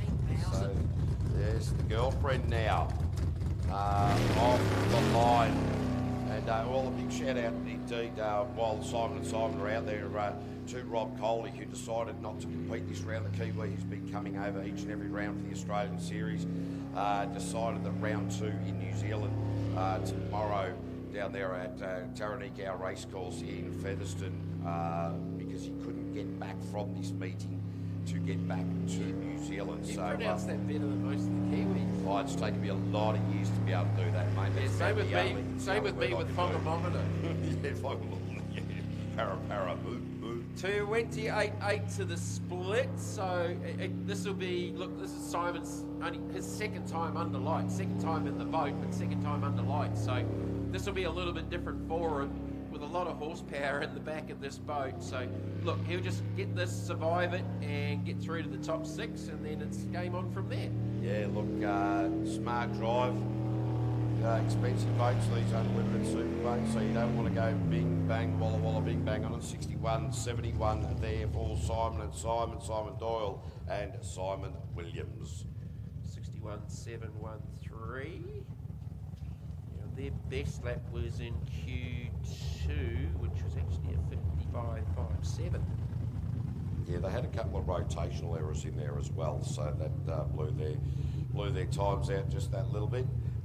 Just trying to see who will be coming off the trailer next. Will it be Fonzie Mullen as our juniors, Kobe Burke in there ready to run his top 3 in just a minute? That's going to be quick fire because Kobe's going to do his final. They'll come back in, change over to Connor Smith. He's going to do his final, come back in. Eliza's going to get in the boat and she's going to do her final.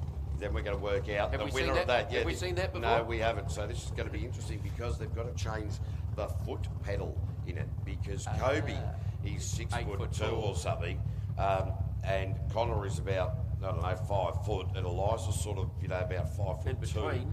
So that'll be interesting. But we are now waiting for Fonzie Mullen. I do know that they had to change a jet unit on the Ram jet machine. They weren't happy with that. So that will be taking, the mechanics are down there working on the Ramjet machine feverishly, but it is Q5, so if he can't make it out, he will move through to the top 6 anyway, so he will be under the clock, and that clock is I'm not sure if it's still 5 minutes or they've set that out to 10 minutes. I forget how that goes, to be very honest with you. So if Chris Edmonds does his last run, he's yet to come out, and Glenn Robertson blown budget. So we should still have 3 boats left to run here in the final qualifying session for Unlimited. Yeah, they're just refuelling the hazardous machine to get the B driver, Chris Edmonds, into that. Glenn Spider Roberts, too many buses in the way to see what's going on in his garage there. But yeah, it is phenomenal. We used to race in Albury under lights. We're still racing Griffith under lights, and this Temora facility, just sensational. It took a lot of work to be able to get these lights here at Temora because of the runway there. So that's why each of these light towers gets folded down come the end of the night, given that the runway's just over there. So a lot of itself. A massive amount of work, and so many people got themselves involved in that. Got themselves involved in that over the course of the years, and this is where sport just evolves, doesn't it? Different people do different things. Scruffy the tugboat, the jet skis starting to float away. If anybody wants to throw a bit of a rope onto that one, can someone retrieve the jet ski, please? Yes, the retrieval jet skis are making its own way. Not too far away, but I figure it is moving backwards. Sort of rolling in and out with the tide. Yeah, it is a little bit, isn't it? So, well, is it a full moon? I don't think there's a tide. Yeah, no, I think there is a tide. Is there? Yeah, well, absolutely. When they turn the pump off. That's right. It'll just go down the gurgler. And it will go clockwise in the southern hemisphere due to the Coriolis effect, which is the weather pattern. Is that actually true? It is actually true. Is it? So in the northern hemisphere, it goes anti-clockwise. Water goes down the drain anti-clockwise. But anyway, let's not worry about weather phenomenon. We've heard enough about that. We are going to go ramjet racing. You are a treasure trove of information. Oh, of absolute nonsense. Yes, people tell me I'm full of trivia. I have hosted the odd or 1,000 trivia nights myself. Literally 1,000 quiz nights. So I do retain some silly stuff myself. This won't be silly, this will be fast. Fonzie in the house. Oh, Fonzie, Mullen, Lee Stewart sitting right in alongside him. And wow, these guys changing an entire jet unit during the dinner break. And well, Fonzie's actually, to be honest, out on a test lap. The split's a cracker. 17-7. Oh, guys, so I saw the 0 and went, holy. So 3/10 down on probably what's been their best of the 17.3. But considering 4/10. this is a brand new jet unit in the back of it here, that this is more or less a siding lap as well. So Q5, Fonzie Mullen with a 38.890. 38.890. So he's still got a little bit of time, but we haven't gone into the finals yet. 38.890. I want to see this get down to a 37. I think there is possibly a 37 in there. All right, now Glenn Spider Roberts in the blown budget machine. We do know that Spider does his best work during the day, but that is not to say that he won't be trying his absolute damnedest out there. His previous best was 43. So what will the blown budget machine, 652 cubic inches, 1200 horsepower, at the disposal of Glenn Roberts. Rifle on, knifed and bogged it down, plenty of power to get out of it, but that is valuable time loss. That was using all of the torque and it dug just a big old hole underneath the boat when it got back up and running. No, that was almost like a drilling rig. He went that deep in that blown budget machine. Split 21.468. So Glenn Spider Roberts under lights here at Temora. James Parsons, the local man doing the navigational duties.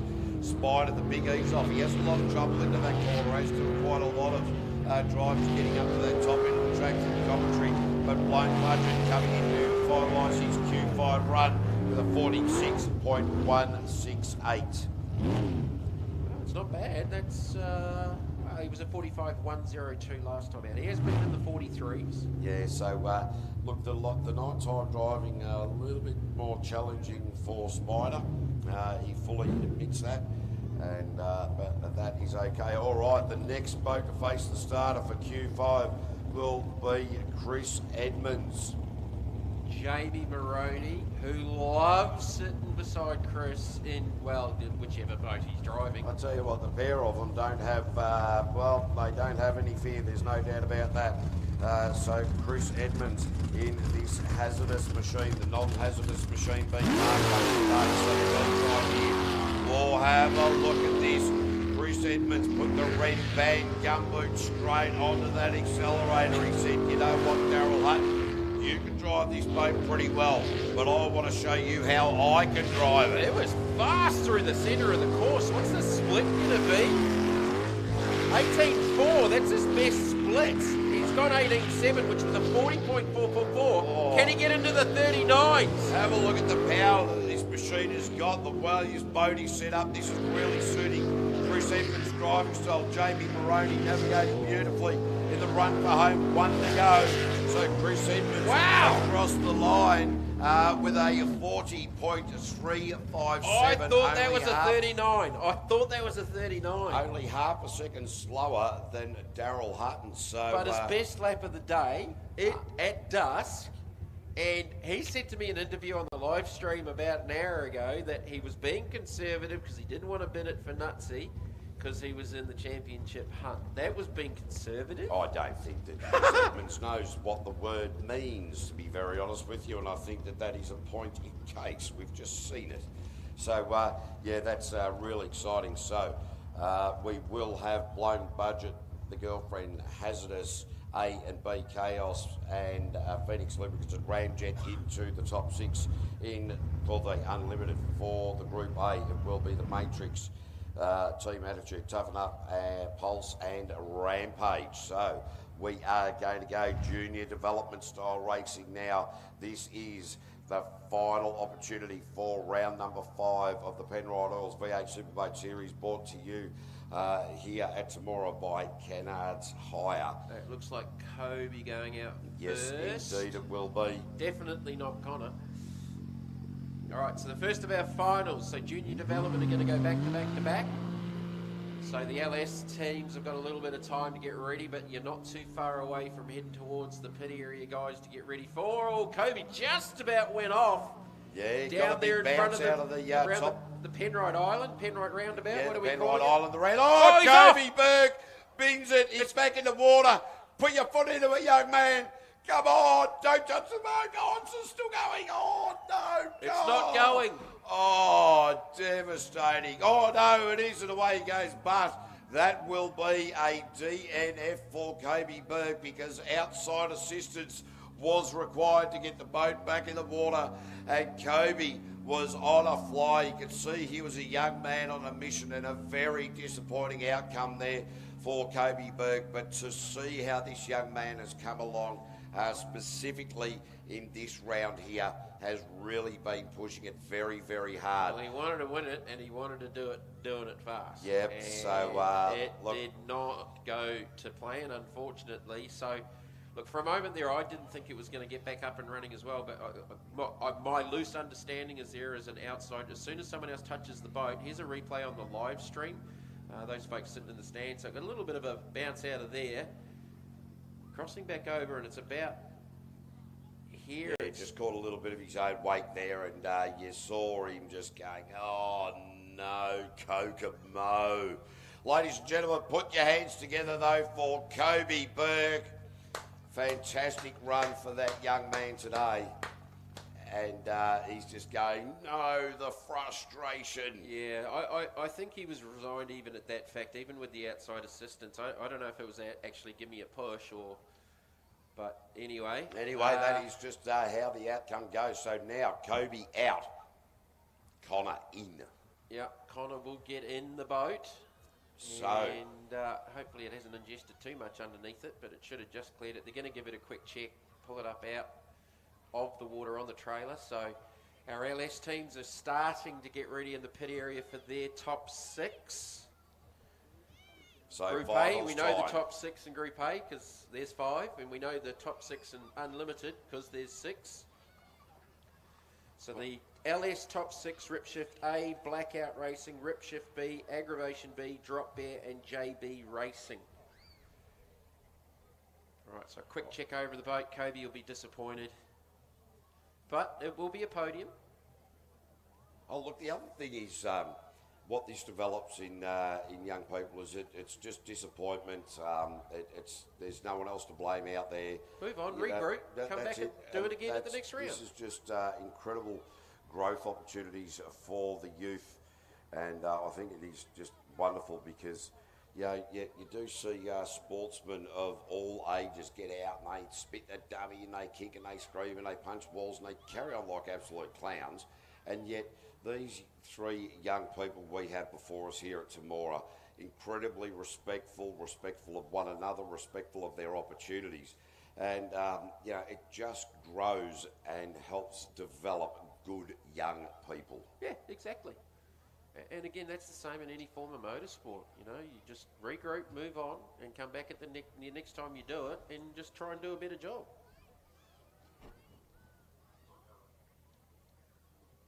Yep, LS drivers to the dummy group. We've got some of them down there already. So LS drivers that made into the top 6. So JB Racing, Drop Bear, Aggravation B, Rip Shift B, or the Rip Shift's down there, and Blackout Racing.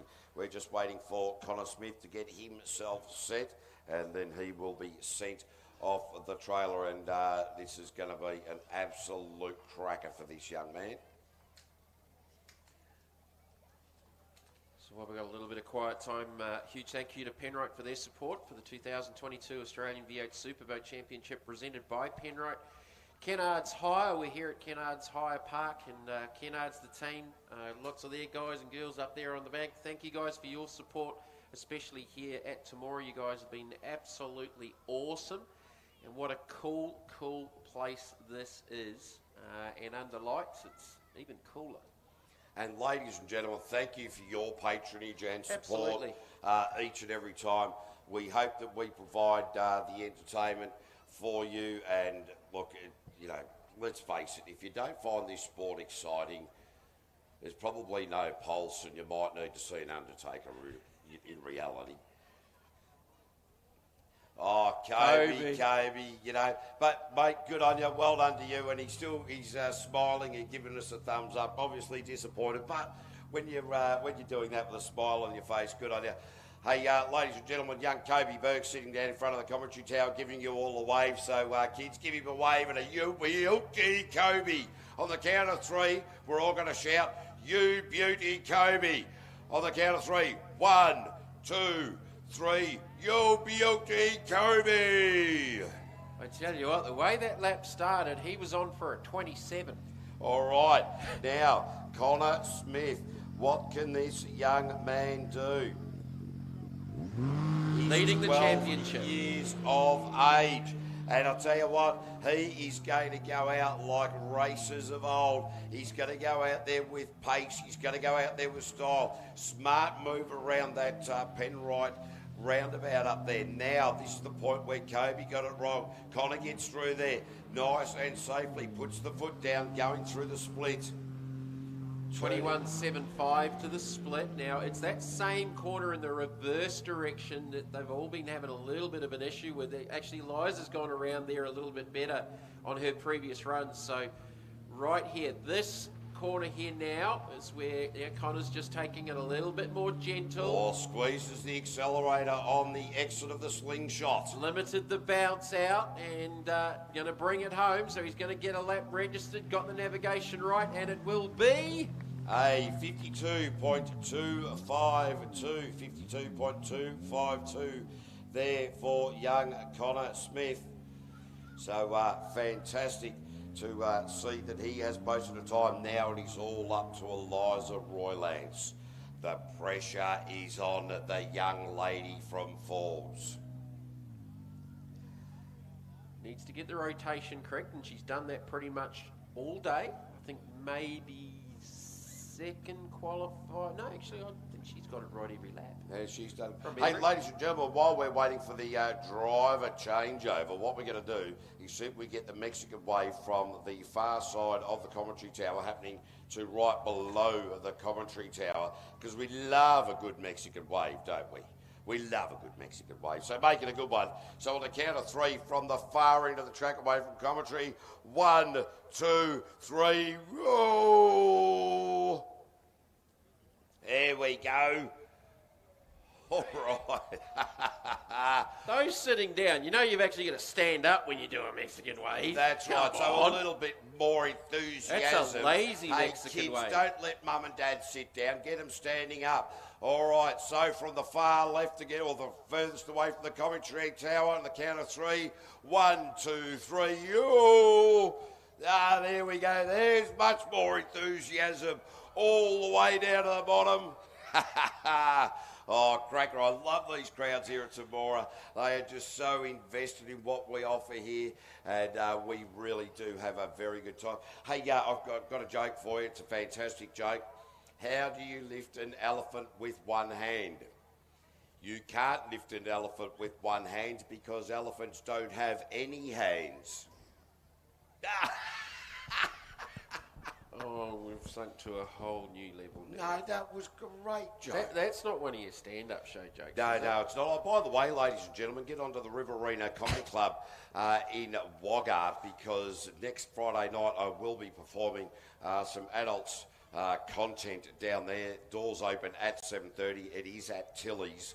So either jump onto the Tilly's website or the Riverina Comedy Club on Facebook for details. 20 if you book. It's $25 for tickets through booking, or $30 at the door. So yeah, come down, have a great night. There's Hussein's on, Wagga hero, Dane Simpson, he's on as well, and a raft of great comedians, and then there's me. And I won't There's only one KV. I won't do too many dad jokes either. My daughter tells me off for doing it. Mind you, she's got some really good dad jokes. All right, so Eliza Roylance is getting back down into the water. So Eliza has got all of her rotations correct from the start of today, from practice And remember, through to Q5. And remember, this young lady won her first outing at Keith two rounds ago. Second ever outing. She is going to need to pull something pretty special out of the hat to knock off a 52.25. She has gone as fast as a 69 flat, and her second time ever in the boat, and they've only just let her go on the open key halfway through today. So very different equation to what she was used to on the starter key. And mum and dad very nervous. All right, let's go, Eliza. So look, if she can get the lap in here, that's going to be the first part, but let's see what she can do here under lights. I don't believe, no, because she did Keith, we weren't under lights. This is her first time under lights. Yes, it is her first time racing under lights. So this is a massive transition for this young lady from Forbes, 15 years old, year 9. So up against Connor Smith, the 12-year-old from Queensland. So all of these youngsters, all of these youth still in school. No, She's Eliza wide. has gone up, but you know what? She kept her foot into it. That'll get her feet wet. There She is no got doubt wet. about that. Definitely got wet. Split is 30.481, and she's actually only half a second. Oh no, that was the second half. 21.7 was Connor's split. I got a little bit excited there. That was actually the second half of his lap, but yeah, I'm going to say Eliza's got very, very wet feet after that because it buried the bow and just blew the water. Did you see the apex she just took there? She's trying to save time. She's trying to catch up on time lost. Beautiful Now- through there. How flat was the boat through there? She did a really good job. Oh, lovely. Not overdriving it. She's gonna get second here with one corner left to go, and yes. Yes, and a 71.32. So Connor Smith takes the win, Eliza Roylance in 2, and Kobe Burke in 3, and that is our junior development class, ladies and gentlemen. Connor Smith will get the opportunity to take the checkered flag for a well-deserved victory lap, and we certainly look forward to that. And extend his championship lead. Well, indeed. So Eliza Roylance, 2 starts, a first and a second. not bad. It's sort of slightly spoiled the 100% win record, but a first and a second, Donald Bradman would take it Oh, look, I tell you what, he probably would. a long Any time ago. percentage- Yeah, any percentage that he's getting at the moment is probably better than he's had recently. But what we will do is rise to our feet for Connor when he takes the checkered flag for that victory lap. Eliza got caught up in the jet wash coming off the other boats coming towards the trailer and spat out where she was aiming for. I think she ended up trying to get it on the trailer sideways, which doesn't really work. I've tried it with a jet ski, and the owner of the jet ski got a little bit grumpy. No, I did it with my car once, trying to get sideways in the garage. I was going to say you were trying to put your car on a boat trailer. Yeah, no, it was, look, I'm not a very good driver at times, so... LS top 6 is next, and Bastian Marlin. Is it Bastian or Nate? It will be Bastion. Looks like Bastian, because I think Nate's in a lighter colour. Penrite, Australian made, family owned and operated.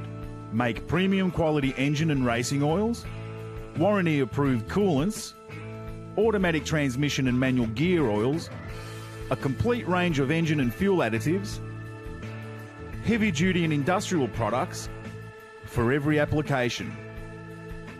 Visit penriteoil.com for more information. Penrite, Australian made for Australian conditions since 1926. Engineering. Wow, has this guy been setting this class on fire in the last 2 years? Took the championship last year, the reigning championship, a clean sweep so far this year. Finds himself into the top 6. Oh, a big little back off, moment. ran it out wide, nearly got up on the grass, did a little bit. Ooh, that was close. 18.8 was the split. 18.8 was the split. I was about to say before the split how beautiful that boat is sitting on the water, and then he had a fairly significant moment. And so into the finish line for Bastion with a 42.15. 42.15 there for Bastion Mullen. So that opens up the account. Went 41.7 in the 12, so definitely cost him a little bit of time. But again, typically, talking to the drivers, they tend to maybe just back off a touch with the different lights, because it is harder to see things out there, even with the lights on. But the light is just very, very different. Jim right. Beeman and JB Racing. 42.15. For Bastian Mullen, you would think that would have him pretty comfortably in the 3. All right, what can Jim Beeman provide for us here? JB Racing. So Eric Collins doing the navigational duties here And I'll tell you, Jim, absolutely thumping stoked to be into this top 6. It's been a long time coming. What can the man from Canberra do, the Australian Army veteran? 20.86 to the split, so again, it's sort of on the money where they've been throughout late in the afternoon with qualifying and through to the 12. The 12 is a 46.04. Looking at the rest of the times, I think you're going to have to be probably sub 44 to get into the 3, but we'll wait and see what happens here. Yeah, Jim Beeman, the time now 45.893, so 3.7 seconds slower than Bastian Mullen. Will that be into the 9 for Jim Beeman and Eric Collins? Just over 0.1 quicker than his best. That's his best lap of the weekend. Oh, that is fantastic, and the right time of the proceedings to be able to do that. So the last laps for Jim, so he's gone 46.5, 46.2, 45.9, 46.0. Then he went 46.0 in the 12 and 45.8 in the top 6. All right, so Laurie Howlett, what did he achieve here? Got Karen in alongside him. He sent her in the wrong direction when he was navigating earlier.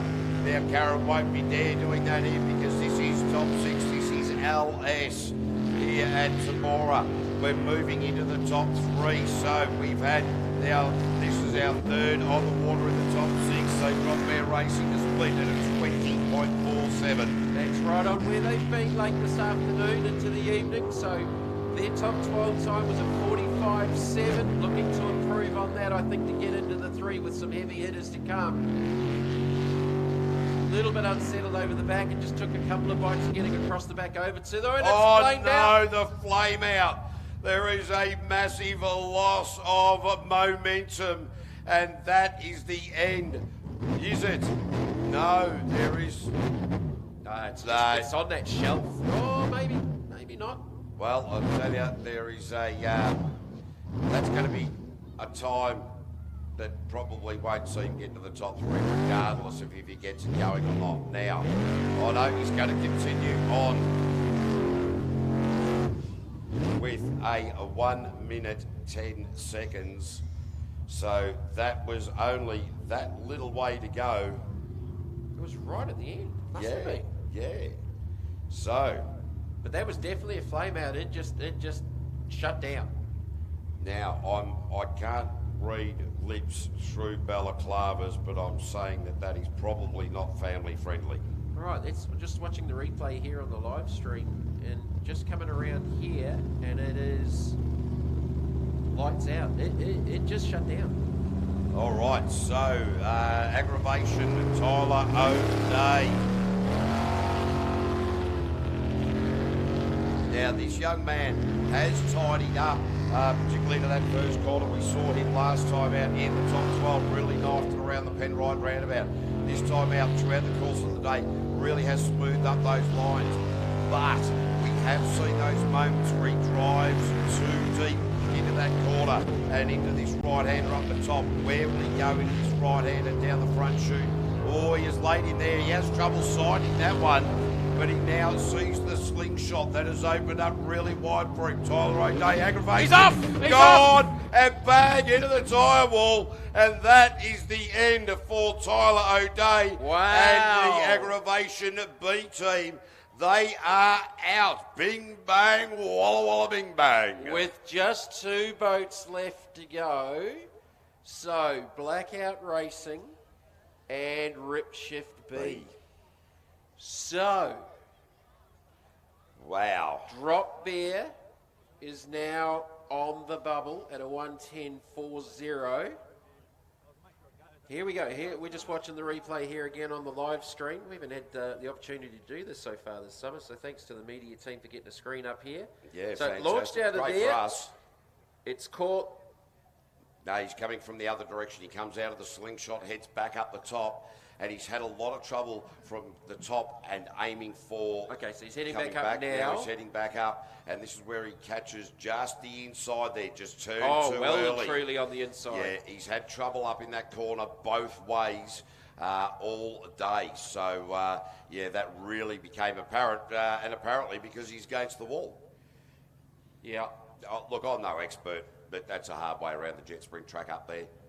Yeah, on the grass typically is not the best line. Yeah, no, that's not the racing line. No, that's definitely not the racing line. Hey, what we will do is we will get Eliza Roylance and Connor Smith and Kobe Burke just down here if we could, the three of in front of the commentary tower, so that we could give them, those three the youngsters, a massive cheer.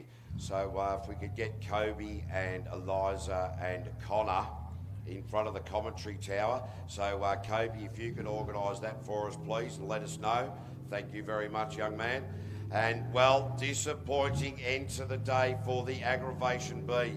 But they did a great job getting into this all-important top six. They will not progress clearly into that top three. Had an opportunity to maybe sneak into P3 in the championship because they're fourth in the points going into tonight behind Nude Nuts, and we lost Nude Nuts in the 12. Yeah, so, well. This I don't is think why I honestly think I've ever said we've lost Nude Nuts in the 12 ever before in my life. Yeah, it's a weird sort of sense of saying, isn't it? It's something that needs to be considered for future reference. All right, so we got Ripshift B and Blackout Racing with the split water on the side of the boat for the weekend with Macy Royland sitting alongside Kyle Elphinstone. They've just fired up Blackout. So it's either going to be them or Ripshift up first. I think it'll be Kyle. That retrieval. Yes, it will be, because they will put the Ripship B out the back so that the A and B team can get that opportunity to refuel and change their driver and navigator. Ripshift 1 at a 42.15, JB Racing at a 45.89, Drop Beer at a 1 minute 10.40. That 1 minute 10.40 at the moment is the bump. Oh, geez, having a bit of a laugh going on down there in the pits. But look, I'll tell you this, Kyle Elphinstone, geez, he's been driving very, very well. He's been nipping back on the times that Bastian Mullen has set, but Bastian Mullen's just taken that extra half a step in front of him. So it is that massive game of a cat and mouse and catch up. What will Kyle Elphinstone produce for us? Macy Roylance doing the navigational duties here. This is going to be a lap that has to be all in. You want to get into the top three, you need to go all in. Leapt up out of the water off the start. Now this boat typically is a beautifully handled boat. Just every time he's put a lap down, Bastian's just gone out and taken a little bit more off it. So what does Kyle Elphinstone do? He's got to get home first to get into the three, which you would think he should do comfortably. 19.58 to the split. That is a good lap, and Kyle just positions his boat beautifully. He doesn't generally like to run the apexes. He keeps the boat in the middle, and when it comes to this time of the night, that is perfect positioning from where I'm sitting. So Kyle Elphinstone, Macy Roylance in at the run for home. Kyle Elphinstone, 42.994. 0.83 is slower than Bastian there.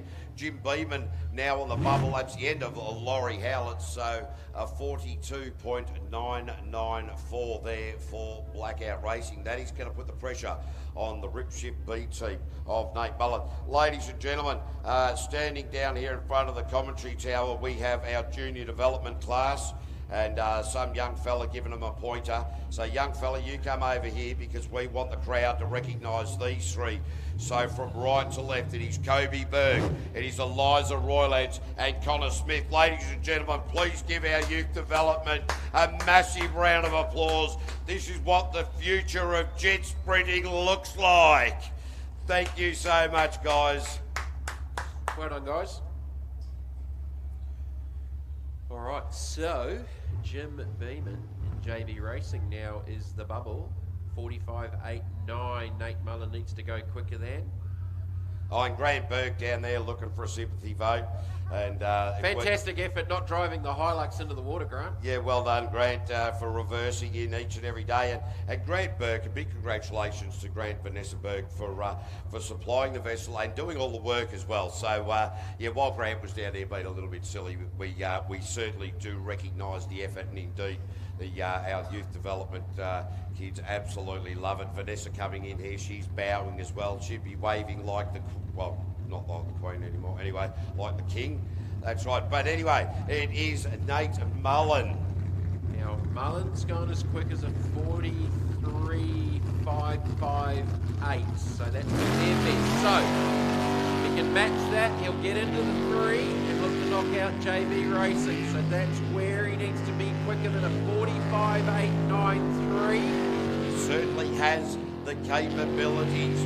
Will everything come together? Will the planets align? We are witnessing that alignment right now. 19.5 to the split, 19.5, so he's on it. He's absolutely on pace. Really, very late up the top there. Oh, knocks that boy like I haven't seen it belted at any point during the course of the day thus far. Nate Mullen really throwing everything at this lap. He wants to cement a spot in that top 3, and he will do with a 42.451. 0.2 of a second behind his brother. That is the end of Jim Beeman for the night. So the top 3 will be run with Kyle Elvingston and Nate Mullen and Bastian Mullen. Wow. Jim Beeman will be wrapped with a 4th there. Laurie Howlett will be very disappointed that we had a flame out. And Tyler O'Day in aggravation. I'll be back to race another day after spitting it out. Just went his fastest lap of the day by a full second. That is just a phenomenal drive from that young man from Melton. So, the Mullen boys, A and B in the finals. Boy, and if they could go 1 and 2. Oh, geez, Nate, only 0.29 separating his older brother and himself. Kyle Elphingston 0.8 away from the time that Bastian Mullen said. So these boys just tooth and nail. But disappointed. Well, actually, a very happy end for Jim Beeman and Eric Collins. They'll be wrapped with that. Fourth. Yep. Ask him out the window. Oh, I can't open the window because every time I do, the speaker there feeds back into my head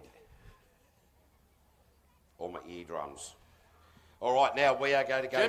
Jim's happy. Jim's happy. Yes, he's Two down thumbs there. up. He's absolutely thumbs up. Well done, Jim. Good on you, mate. Absolutely wrapped to see that.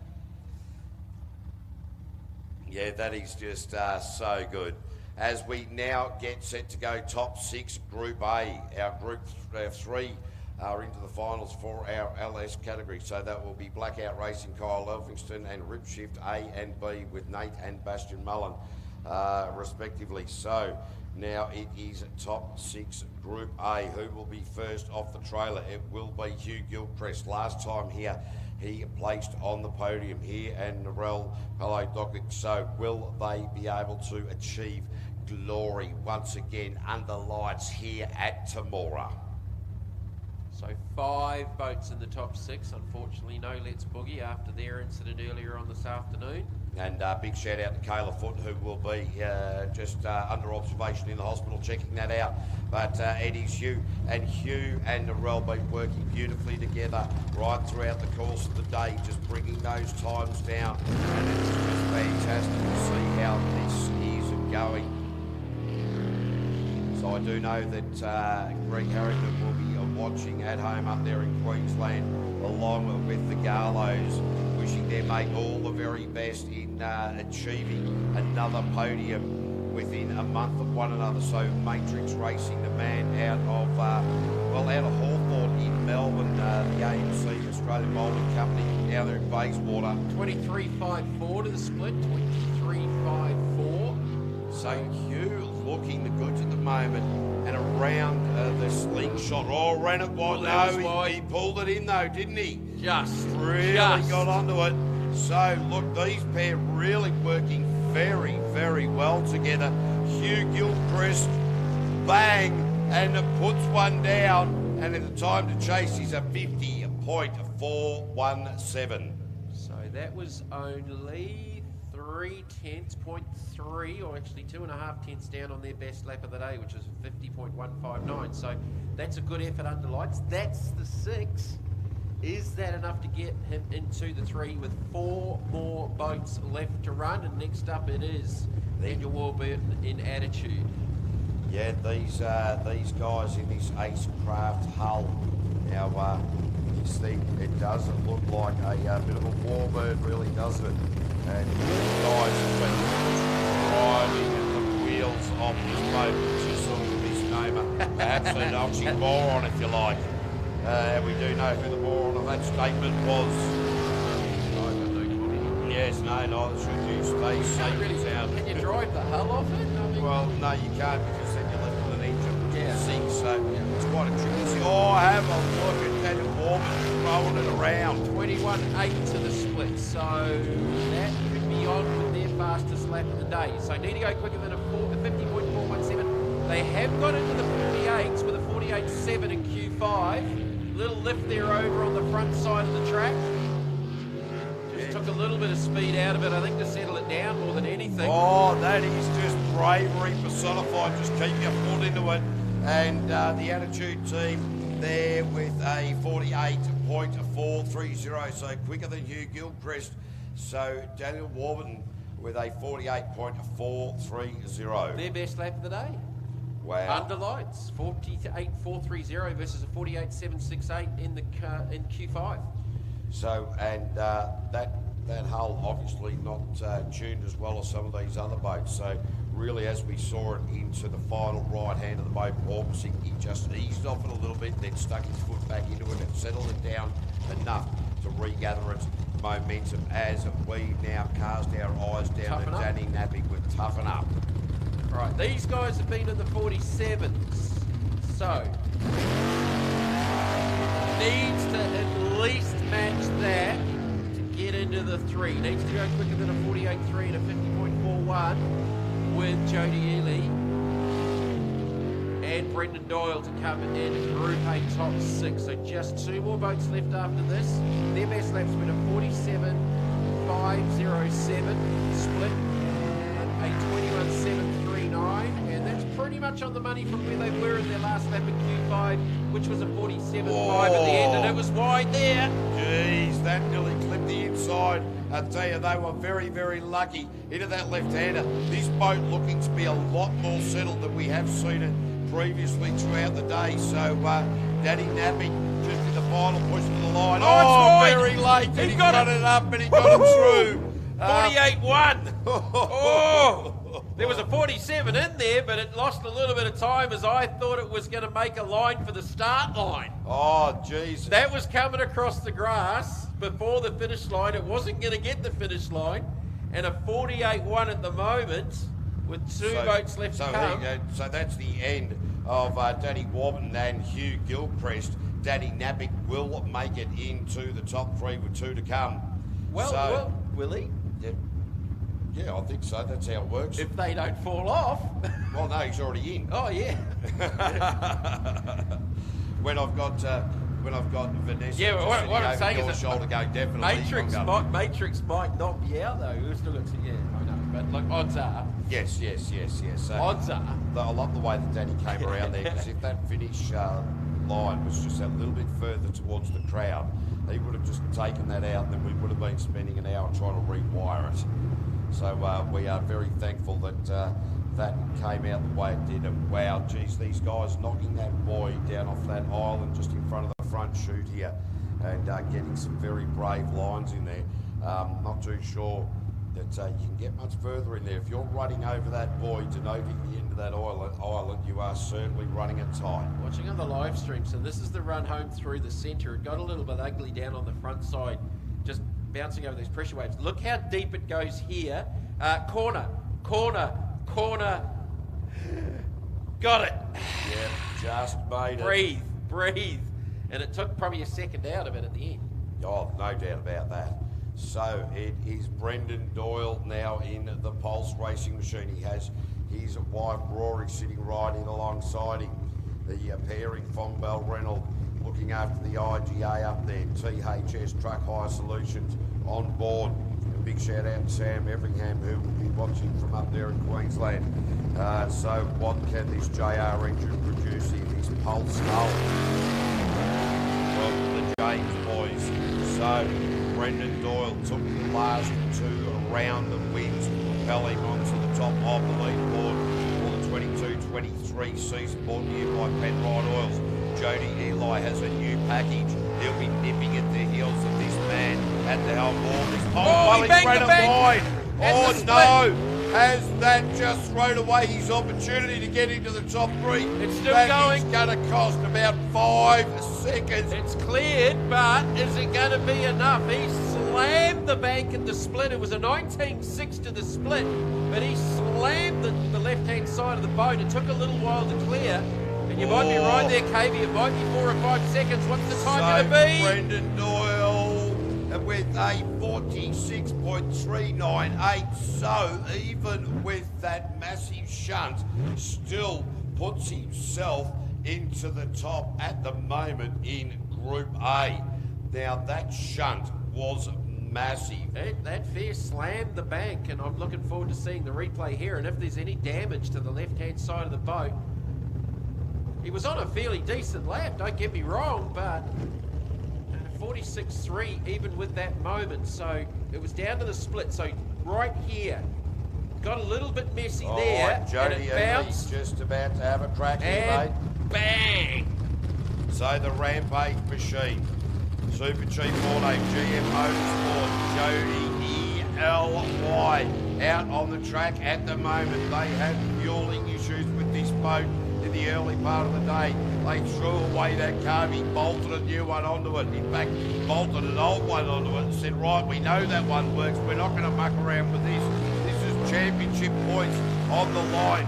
Jody ELY, the split was a cracker. 19.8 at the split. So Matrix has gone, attitudes on the bubble, 48.43 is what we need to see from Rampage to go quicker, which he should do pretty comfortably, but it ain't over till it's over. That's right, Jody ELY into the run for home and across the line and straight to the top of the table with a 43.583. Attitude is out, and your top three will be Rampage, Pulse, and Toughen Up. Put your hands together for Jolie Ely. Tops the top 6. Goes through to the final head-to-head with number 1 and 2 in the points, and a wee moment there from Pulse in the top 6. Have they done any damage to the boat? Because it slapped the bank pretty heavily, and just watching the replay of the lap from Jody Ely, and it was a pretty good lap. Just looking at what they've done earlier, 43.58 with that time. And they've been in the 42s, but again, it was just about a matter of getting through to the final with that run as we go to Superboat top 6. All right, now this is going to be exciting because we do have the A and B driven hazardous machine. Krause in front of the home crowd. He will never, ever hold back that man. Got Spider, of course, Fonzie, Mullen, and the Simon and Simon team, Simon Doyle. And the other Simon Doyle, just Ray Doyle say yes. Simon Williams there. So, well, top 6. We'll get through these, and then there's 9 to go, ladies and gentlemen. So,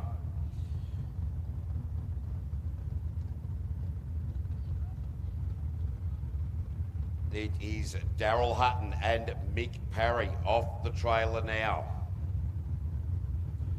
Top 6 unlimited superboats.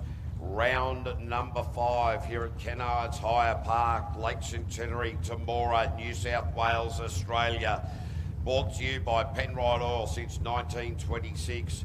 So Daryl Hutton and Mick Parry have been driving beautifully throughout the course of today and into this evening. What will this run offer? I can guarantee you it will offer speed, it will offer dexterity, it will involve pinpoint driving accuracy, and it will involve a lot of luck, a lot of experience, a lot of knowledge, and a lot of intestinal fortitude. Daryl Hutton on the split, 18.20. That's about where he wants to be. So Daryl Hutton knows that he has the boat, he has the capability, he has the speed, he has his mate Mick Parry sitting in alongside him. Now around the Penrite roundabout for the final time. The last right-hander in to set the time for the top 6. Daryl Hutton with a 39.948. 39.948, and that will set up the account beautifully for Daryl Hutton and Mick Parry. And that is the time that Chris Edmonds now will be chasing, and indeed all of the others, as we now see the Simon and Simon team of Simon Doyle and Simon Williams. We've only had... Check the microphone on, Danny. We've only had 2 boats sub 40, so, you know, that's a good banker. Chris Edmonds is going He was knocking on it. He was knocking on it. All right, so it is the girlfriend. So just their second time out ever in the sport of jet sprint racing in this beautiful boat. So they'll be looking forward to the last couple of rounds of the championship and looking to go faster and faster. So second time out under lights. And already you can see that confidence growing with this pairing and the boat. And through to the split with a 26.229. Yeah, look, as you just alluded to there, Jamie, certainly that confidence is no doubt developing. It is creating a very, very good driving style that these guys will be just bringing that time down throughout this 22-23 season. They realise that they've got a long career in front of them. If they keep the boat straight and don't send it to the ringers on the way to try to win the checkers. So Simon Doyle and Simon Williams will be happy with that, a 57.40. So a long way short of their fellow racers, but this is what it is all about, being smart, calculating and being able to show up to the next meeting. Not hard to see who this one is. It's all lit up. Yeah, all right, the Chaos Machine, the locals, ladies and gentlemen, Scott Krause and Rachel Parsons. You want to get right behind this pair. This is going to be where the battle for the 3 will be between this boat, probably Glenn Roberts to a point, and Chris Edmonds in the B drive in Hazardous. Yeah, look, and not forgetting that Ripship with Fonzie Mullen isn't a lay-down misère either, but it is Krause. He will push each and every time, and this is what we see before us. 18.6 to the split. 18.6 to the split. We saw an 18.2 from Daryl Hutton. So, yeah, Krause, he's 0.4 down. Really wide out of the exit to the slingshot, now across the top part of the track around Penrite for the final time in this lap. Now in the run for the line. Where will Krause line it up? Scotty Krause with a 41.138. 41.138. So it's going to be tight getting into that top 3. All right, so Glenn Spider Roberts has gone into the 43.9s. We've seen Chris Edmonds in the low 44s, just about sneaking into the low 40s. So I reckon that battle for that third and final spot is going to be between Chris Edmonds at a 43.57 in Q5, and needs to try and go quicker than a 41.138 just set by Scotty Krause and Rachel Parsons in Chaos. They're saying Krause saying to the boys, get it up, get it off the ramp. So a sense of urgency down there for Scotty Krause. He's just having a bit of trouble getting that Hans device off. So he's keen to have a bit of a look at what's going on. That sense of urgency, pretty hot down there at the moment. So just trying to work out whether it's a sense of urgency, knowing that he's done enough, or hoping that he's done enough to get that into that top 3. But Krause running behind that Burson's boat at the moment. No, what he's doing is what is he doing? He's running through the pits. He's jumped over trailers. He's like a bit of a Michelin man. So Krause, is he looking for fuel? I thought. Look, I got told last night they might be a little bit short on fuel. So he's gone to see if he could hijack some. He's on the siphon out there. Could be. I know they were really tight on fuel from last night because they've got orders they're waiting for with E85, and they had an issue rear its head here that caused the engine damage pretty much. When they ended up trying, they ran some different fuel in it and it wouldn't start, and amongst other issues, but Yeah, that could be interesting. And have a look now, a lot of activity going around Fonzie Mullen as well, because we know that he had an issue with the visor that he's connected to the oxygen supply fighter pilot style as well. So I could see Crew Chief Gilly down there, the partner. A lot of people now just sort of going, right, what is it about Fonzie? So yeah, Kiwi Pete was just checking the belts. He's on the right-hand side of the boat. Just doing a final fire up with the boat, trying to push the boat and the trailer out of the trailer and the boat back tow to the wagon lake out of the behind us. out to the car park. It was where I was going in the end. Yeah, look at when we get to this time of night, it's very easy to get tongue-tied, and we sit there and talk about those minimal mistakes that these drivers make, and yet in commentary we make lots of big mistakes, to be fair. I'm just a walking mistake, don't worry about Well, you and me both will just walk up there hand in hand with that one. But it is the Ramjet machine with Fonzie Mullen and Lee Stewart. Fastest boat all day. What will Fonzie Mullen produce here? Can he get into the 37 bracket? Well, we're about to find out. They changed the jet unit during the dinner break. So the last time out in the qualified round number 5, we saw them almost on a sighting lap to a large degree. But Fonzie Mullen, very well prepared man, there is no doubt about that. 17.8 to the split. That is 0.4 quicker than Daryl Hutton. So Fonzie Mullen with this LS machine just absolutely on a flyer, as we've come to expect and seen right from the start of the day. Lee Stewart doing the navigational duties. All Fonzie wide around that right-hander into the final shoot, and it is a 40.128, so he's gone backwards by a mile. Yeah, no, I think that's a conservative Fonzie. That's a conservative Fonzie. Yeah, but, I don't know that I've ever seen Fonzie conservative. That's Nutsy's what gone worries quicker. me. Yeah, so Nutsy heading into the top 3, guaranteed. Fonzie guaranteed into the top 3. Okay, Krause Chris Edmonds needs to go quicker. Actually, than Chris a Edmonds 57.4. and theoretically Spider could push Fonzie Mullen out of the top 3, theoretically. Ooh. Now, That's a big call. It is a big call, but it is a big, you just never know in jet sprinting, because you just never know in jet sprinting. So the girlfriend is gone. Yeah, the girlfriend, we can count the girlfriend out.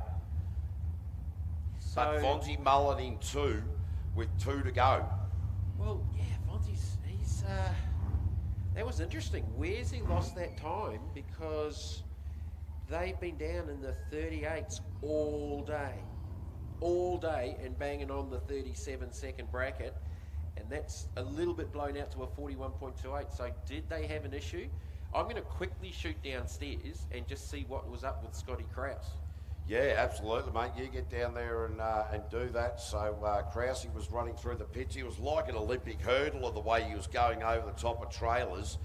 I wish we had the live stream camera on that, because that was certainly very exciting. I never realised that Scotty Krause could move that fast, but he's quite a fit man. So quite amazing. So certainly a sense of urgency from the local man. Now it is Blown Budget coming off the trailer, and it is James Parsons, the local man, doing the navigational duties. Glenn Spider Roberts is going to have to pull out an absolute ripper if he's to put any pressure on the likes of the Chaos, the Ramjet, and the A-team of the Hazardous Machine.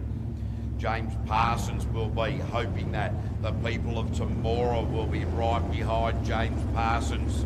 So, ladies and gentlemen, the Blown Budget will Glenn Spider Roberts 632 cubic inches with some weird water angles coming out of that jet unit. Just trying to pick that up as Glenn Spider Roberts seems to have demonstrated today. But Spider is absolutely on a flyer here at the moment. Right, he's had a little bit of a misstep there. That'll cost him valuable time. The split was at 20.430, so he's a long way down. He's 2 seconds down. Is it a mountain too high to climb? You would have thought so for Glenn Spider Roberts and James Parsons to be making into the top 3. But Spider will be doing his damnedest. James Parsons will be in there pumping him up.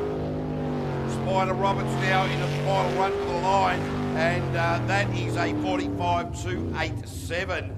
So Glenn Roberts is definitely not into the top 3.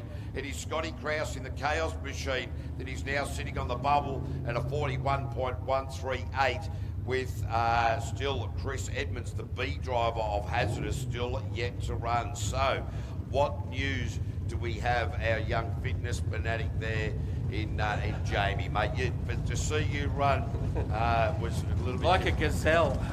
Yes, all right. I'll come back to it. Yeah, after Chris Edmonds, Jamie Moroney, what can this Hazardous machine provide? We know that the A driver provided the time of 39.948. What can the owner, the B driver of this vessel do? The Kiwi, who now makes good the Windy home. What's the the big bump? farming operation up there. I'll get you to the bump in a minute. The bump is a 41.138. Yeah, Scotty Krause. So 18.324 to the split. That's not a bad split. Chris Edmonds has said, you know what, I've come to play. I've bought the best boat, the best team, the best equipment. He's even got the best bus out the back. Chris Edmonds on a great run. And he puts himself in a P3 with a 40.337. That is the end of Scott Krause. So Chris Edmonds only 0.2 behind the A driver, Fonzie. Chris Edmonds only 0.2 behind Fonzie Mullen, and Daryl Hutton only 0.2 in front of Fonzie Mullen, moving into the top 3. So I would suggest game on, ladies and gentlemen. Have a look at the excitement of Chris Edmonds and Jamie Moroney. I don't know if anybody's told them they are in the top 3. They haven't think finished. they've got a feeling they know. So why was Scotty Krause running around like a madman? Yep. James, his young fella, is using his helmets, and who was James with next up? Right. So they weren't. They are actually all right with fuel. I just passed one of the other guys in the pits from the Chaos team. Said, "You're all right for fuel." What was Scotty doing? He said, "Well, James and Scott share the same helmet, so they were frantically trying to get him suited up and get him in the boat and change helmets over with Spider about to go out on the track." Yeah, so that's right. all that was. That's all that of was. course, but mind you, these helmets aren't just stick them on. You've got harness devices. Yes. So the seat belts come over the shoulder things, blah, blah. All right, so now we are... LS final. We ain't final. mucking around. We're into it. This is finals time, so this will be Nate Mullen. Thank you very much, Vanessa, the B driver. What will this young man produce here? Kane Wallace doing the navigational duties.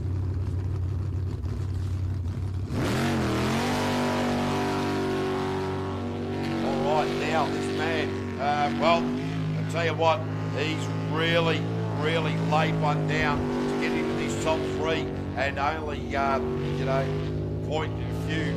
Well, I've got myself Just lost under 3/10. Just under 3/10 down on his older brother, actually. So there's the split at a 19.334.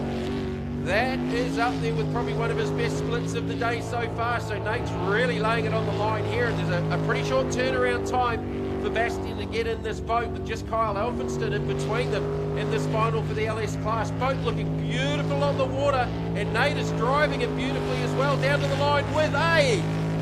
42.42, that is now the time to beat. So 42.42, Nate Mullen. His best lap of the day. Put your hands together for Nate Mullen, folks. Leaving his best to last. Now they're going to get the boat up on the trailer, get it refueled, get it turned around, get Bastian and Talia in the boat as Kyle Elphinstone comes out of the pit area and takes on the final of LS up against the Mullen boys. Yeah, so Blackout Racing now. This is going to be exciting. What can Kyle Elphinston and Macy Roylance do? Macy Roylance's first meeting as a navigator finds herself in the top 3. And wow, have a look at that young lady's eyes. They are darting everywhere. They're looking up into the commentary tower. They're looking at the start of the lights. Now they'll be concentrated on the track. Kyle Elphinston, that double step start. Not too sure if that's the way to go. Will that little double step start be just enough to win it or lose it? Time's going to tell. Well, Nate's just gone half a second quicker than what Kyle did in the top 6. Kyle went 42.994. And now needs to go quick for the 42-4 to at least sit Nate back. The split was a 19-2-3, a 10th up on Nate Mullen. Kyle Elphinstone trying to get it done here in the final with still Bastian Mullen left to go, and they'll be frantically getting that boat turned around down there in the pit area with little or no time or a turnaround, with two of them making the final. Kyle Elphinstone out around the last corner, and it is A 42.24, he goes straight to the top of the table. Now the pressure is on. only 2/10, 0.2 of a second, and in fact less than that, 0.179 of a second. Advantage Kyle Elphinstone with Bastian Mullen yet to come. And we've seen Bastian solidly in the 41-second range. Now the interesting thing, you talk about the pressure of getting an A driver out, or the B driver in this case. Surprisingly, Bastian Mullen has decided to chase.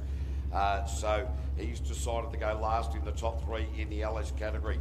These guys from Ripshift have been in this position before. While they know the time is of the essence, they won't be pushing one another too hard. They'll be saying, you know what your job is. They won't even need to be discussing it. This is a well-oiled machine. There won't be a lot of conversation going on. They'll be just going about their business. So while the time clock is on and there is a bit of pressure there, they will not be allowing it to overwhelm them. Yeah, they've been doing it too long to get them upset in that way. And particularly when you have Fonzie Mullen, you know, how many time Australian champion? I think eight. I think. Eight time, just off the top of my head, the reigning world champion. So certainly a great mentor for the Mullen team down there as well. So he'll be just saying, righto boys, you know what you're doing. This is up to you. I don't need to be holding your hands. You're both young men. You both got your various lives that you're leading. And that is how that will be going. So just waiting for Bastian and Talia Mullen to come out and have a crack. On the ramp now. So the time they need to beat is Kyle Elphinston's 42.24. Bastian went 42.158 in the 6 and had a bit of a moment there, remember? Yeah, so it's always, I love it when we get to this part of the night. It is always very exciting, ladies and gentlemen. There is this final boat for the LS. Then we've got 3 in the Group A, 3 in the Unlimited, and that will round out racing. But plenty more excitement still yet to come. Oh yeah, that script ain't written yet. So like Bastian and Nate, the Hazardous boys are going to have a quick turnaround as well, because you've got both Chris and Daryl making the final of Unlimited. Now, that thing uses a whole heap more fuel than an LS boat, so again, they're going to be pretty tight on that turnaround with obviously in the final up against Fonzie Mullen. So, does Fonzie choose to go first? Does he choose to go? Well, he's going to have to split him, I would imagine. Yeah, look, no, well, he doesn't need to. No. Because, and it's Daryl Hutton's choice. Oh, yeah. Daryl Hutton qualified quickest coming into the top 3. Did too. So he can choose to go first, second, or third. Well, that negates that. Shut up, Jamie. Yeah, so always interesting because, you can certainly separate it, but it is the other way around. Whoever qualifies fastest into the top 3 gets to choose the position in which they run. Well, we certainly won't need to warm the boat up because it's well and truly warm for Ripshift. Yeah, that's right. All right, final preparations. Looking for a start here very, very, very shortly. Waiting for it to fire up on the boat ramp. I think Pete's just doing a final check. Belts. Hans devices. Yeah, got to make sure. Okay, Chris Edmonds is going to go first. Right. Oh, Hutto's going to go first. Oh, thank you, Chris. Good effort, mate, too, by the way. Yeah, well done. Happy birthday this week. Yeah, so that was 75, was it, Chris? 76, all right, no worries at all. He's actually one of the oldest men in jet sprinting. No, that is truth. No, it isn't truth according to Chris. I thought he was. I really did. Anyway, but that's all right. It doesn't matter the age because we've got the youth development here. They're having a crack. It doesn't matter what age, what gender. Everybody is welcome to the world of jet sprinting. Keep digging, Kobe. No, I'm doing a great job of getting out of this. Fire up, aren't I, Kobe? So yes, see, Kobe agrees with me. Shake your head, Cody. All right, so Bastian's fired up. Nothing like a little bit of pressure trying to get you in the boat to make the final when Nate's just gone out and put down the time. And at the moment, there's only less than 2/10 of a second between first and second on the water right now, with Bastian Mullen yet to go. Now, we've only got 2 boats left in the championship that have a possibility of going 5 from 5 here tonight. This is one of them. Dad's the other one in Ramjet. So can Bastian Mullen make it 5 wins from 5 starts and needs to go faster than a 42.243, which he's done comfortably so far today, but now the pressure is on, no mistakes. Game on. Bastian Mullen, well, reigning Australian champion, leading in the championship with 4 straight wins. Will he be able to make it number 5? I'll tell you what, he's not going to have an easy road to the path to glory, and he's not paved with gold just yet. We are at the split. 18.65, he's just blown the other 2 away by over half a second. Wow, so in his game on with Bastian and Talia Mullen. Wow, wide out of the slingshot, but he's not worried about that. He's got his eyes on the prize, and they are wide. So Bastian Mullen into the final corner. They've smashed it. Bastian Mullen with a 41.210. Bang, straight to the top of the table. A second quicker than Kyle Elphingston, and a further 0.2 there on to Nate Mullen. So ladies and gentlemen, Bastian and Talia Mullen take the win for round number 5 LS style here. 5 starts, 5 wins. Amazing, absolutely amazing. That is a phenomenal drive. He has, look, other than that little bobble in the top 6, they have not put a foot wrong all day. No, they certainly haven't. Or a hand. All right, we are now moving into the Group A quick time. Jody Ely, ELY. Super Cheap Auto, GM Motorsport. The boat is a Rampage. Deciding to go The navigator first. is Nathan Pennington. He's the first time into the boat here this weekend. Brand new GM Motorsport engine. It had a few fuel issues at the start of the day. Jody ELY around Penrite for the first time. The jet speed hull. He's got it lined up. He's got it looking beautiful. Everybody being comfortable with his rotation. 99.9% throughout the course of the day. That includes going to split. 19.18 to the split, that is fast. This is phenomenal drive here from another man from Melton, the manufacturing manager. If it's in the 43s or high 42s, it's going to be pretty hard to beat. We saw a mistake from Brendan Doyle in the top 6, bringing it home with just 1 corner left to go. Oh, Jody opens up the account with a 42.586. 42.586 there for Jody Ely. Just went a second quicker than he did in the top 6. Wow, that is putting the pressure on Brendan and Rory Doyle, and indeed Danny Navic and Darren Tickell. That's about his third fastest lap of the day in the dark. Went 42.2 in Q5, so that's only a couple of tenths off what he did in the light. So this is toughen up. Danny Navic, Darren Tickell. Guaranteed a podium again for Yeah. at least the 3rd time this season. So they are looking the goods for the overall. Well, they do not have the raw speed to be able to meet the time that Jody has said. However, their driving has improved right throughout the day. The boat looking a lot more settled, a lot more balanced early in the day. They were getting off and the nose was really diving in. They've overcome those problems. 21.55 to the split, so I think this will be the third podium for the season for these guys. They missed out here at Temora a month ago. Didn't actually get out of the top 12 with the navigational error, and that hurt them, and they didn't get through to the 6 and subsequently did not make the 3. So Danny Navic and Darren Tickell in at the final few quarters of this lap, and the time that they have posted is a 47.194, 47.194, so well down obviously on the time of 42.5 there for Jody and Nathan, with Brendan and Rory Doyle still to come. So Brendan Doyle, he will have that moment in the top 6 where he gave this island going through the split a big shunt to the port side of that vessel. That'll be in the back of his mind, or will he have talked himself out of it? Oh, that port, that's the left-hand The left-hand side, yeah, so sorry. There's that Sailor much port parlance. left in the bottle. Yes, that's correct. And starboard's the other side that's not left. I sucked at that game at Scouts. Right. Yes, see, no. I kept running to the other side of the hall. I always lost. What, so you didn't do outdoor scouts, you just did indoor scouts? I wasn't a sailor, trust me. Yeah, right. I was definitely land-based.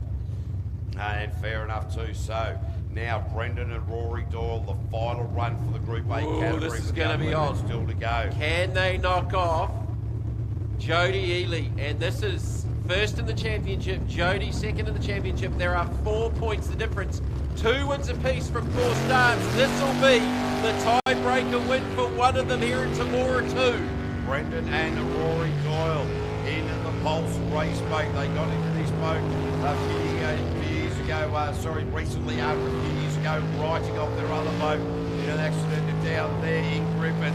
Really come onto it. Oh, geez, he kept it tight in there. Last time in the top 6, he rubbed it. 19.485, but Jody went 19.1, so 3/10 plus to make up. Oh, gee, playing catch up from this part of the evening, always very difficult.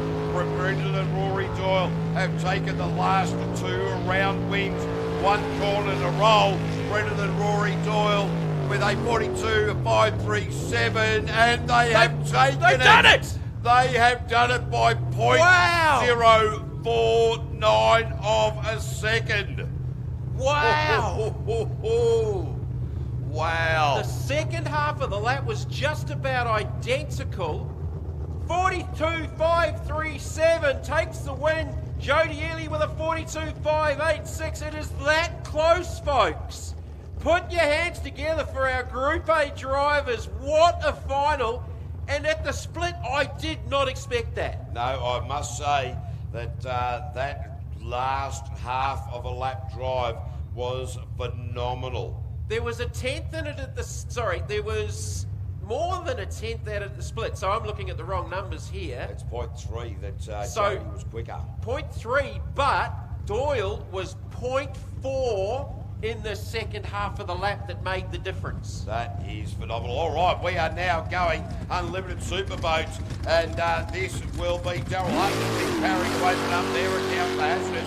Geez, there's no mucking around, mate. We're still spinning out of the time clock. And the unlimited 0.04. superboats are on the track. This is going to be a phenomenal drive. It'll Go, have to Nutso. be if Daryl Hunt wants to take the win from the well-favoured Fonzie Mullet, the hazardous machine. 17.9 at the split. He's got a lot more comfortable with this boat, Mick Parry. And wow, have a look at how Daryl Hunt is throwing this hazardous machine around this track. Confident, comfortable and fast. That matches his best split of the day so far. So he's on a lap here and taking it to Fonzie Mullen. 1 corner left to go. This will be quick and... Well, 39.5. 39.5 there for Daryl Hutton and Mick Parry. So that is taking it to Fonzie Mullen.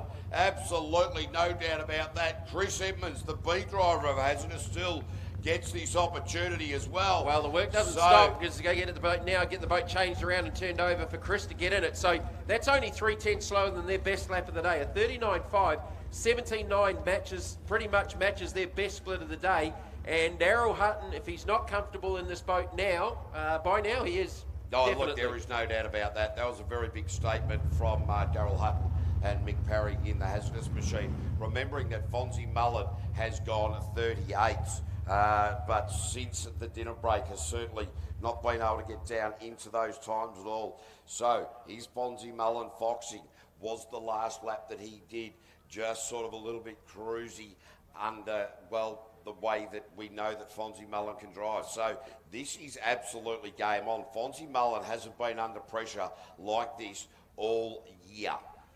Got close at Cabarita too. Yeah, Got close, no, and then no, Daryl banged the bank in the final on the last run to the line, and Rob Coley actually pinched second off him. and actually wasn't that big a gap in the end, but since then, Fonzie's just been on a tear and just destroyed everyone pretty much. Look, it's just been phenomenal how that Pulse race boat has been handling. So the Australian Moulding Door Company on the replay there of the live stream. So Fonzie Mullen got the Ramjet machine. Ramjet Cold Air Induction, GM Motorsport, Gill Engineering, Sign Perfection, Melton Bodyworks. These guys really just doing a splendiferous job. Fonzie Mullen has been in this position many times before. He won't be worried about anything else except the job at hand. Wow, okay, let's take a little step backwards. All right. And the gap between Brendan Doyle and Jody Ely. 0.049 of a second. 0.049 of a second. For us old schoolers, 0.04, 4 100ths of a second. Now that is definitely quicker than your finger clip.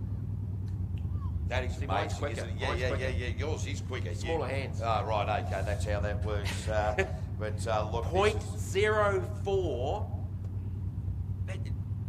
How do you get that at the end of 10 hours of racing? These guys go and hammer and toe at it, and it comes down to 0.04 of a second in the final of Group A here at Temora.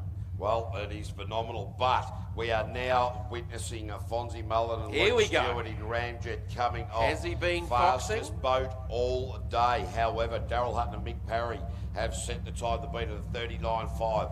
Will it be good enough to beat the man who's been fastest on the water? He has had a great run of it, Fonzie Mullen, since after the dinner break.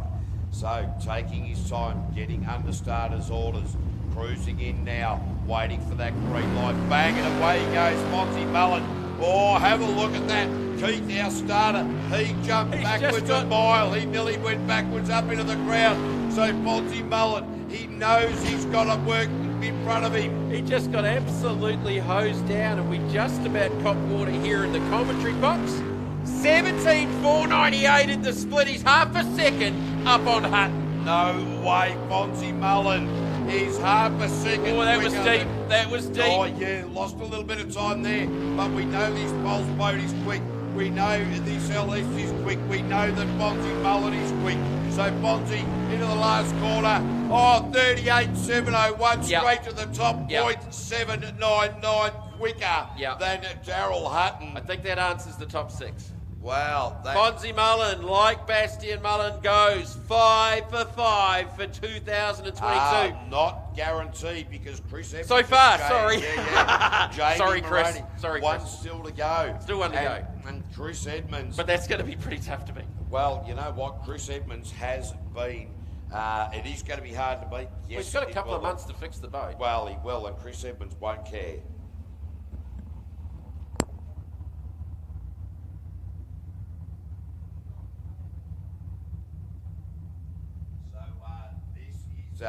Very, very exciting. I jumped the gun. indeed. I did No, jump. you did. Well, it's that time of the night where If Chris Edmonds can smash a 38.70 out of the park, he is my new hero and should run for the Prime Minister of Australia. And he's got some interesting ideas on politics, does Chris? Well, I tell you what.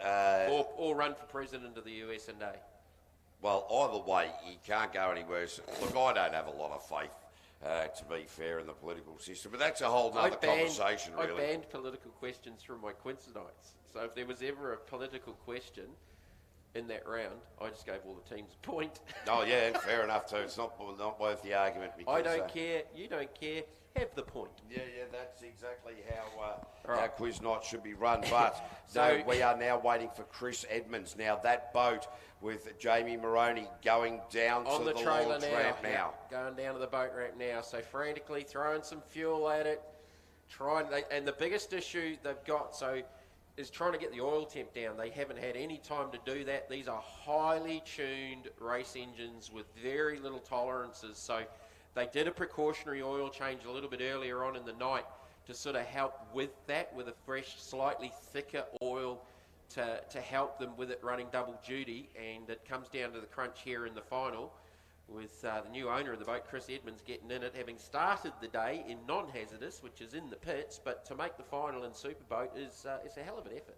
Oh, look, there is no doubt about that, and always very exciting. We look forward to Rob Coley coming back for round number 6, which will be February the 11th, only just up the road here, ladies and gentlemen. In Sam Everingham, Griffith, Tyler Finch. yeah, boys Tyler Finch and will be back as well. So certainly some big names to come back into the mix for the final 2 rounds of the Penrite Oils Australian V8 Superboat Championship. So just a reminder, February the 11th. And also March the 25th at Keith and February the 11th at Griffith. Don't forget Wagga Wagga Riverina Comedy Club next Friday night. Jump onto that. Somebody I know might be doing a small performance up there. Go to the Riverina Comedy Club and check out the links there. And that is at Tilly's. Chris fired it up and had some RPM on board because it just about pushed the tow vehicle back up the ramp, and Daryl Hutton leapt up onto the front of the boat like there was maybe a little bit of concern. So just trying to get them settled. There's a bit of arm movement going in the cockpit at the moment. They say bring the trailer back a bit further back. Float the boat off it, they say. All right, it's in the water. So they might have had an issue with the reverse bucket or something. No, maybe not. No, they're all right. Yeah, so Chris Edmonds, but there was definitely some concern when they fired it up. Yeah, Chris Edmonds, he won't be worried about that now. Making the final. He'll be happy as can be with that. Yes. Jamie's given us the thumbs up. Well, I'll tell you what, these boys, the time they need to beat is going to be a 38.7, and this bloke won't leave anything out there. He will push this boat, and that is the attitude right from the start. You can see that Chris Edmonds is absolutely flying at the moment. The split is going to tell a very big tale, Jamie. It was a hell of a start. I tell you what, little bounce down to the split. 18.198 to the split. And he's only a couple of tenths down on Daryl Hutton's split. So if he can go quicker in the second half of the lap, he might actually bump nuts out a second here. Well, this is a very interesting run. Didn't it? 14-year-old Jamie McCarthy in the commentary box with me. Here we go. Chris Edmonds into P3 with a 40.140. So, ladies and gentlemen, Fonzie Mullen, Lee Stewart, 5 from 5 in the Penrite Oil 22-23 season. In P2 was Daryl Hutton and Mick Parry, and in P3 a very impressive drive from Chris Edmonds and Jamie Moroney. We've got one boat coming out now. This is Scotty Krause.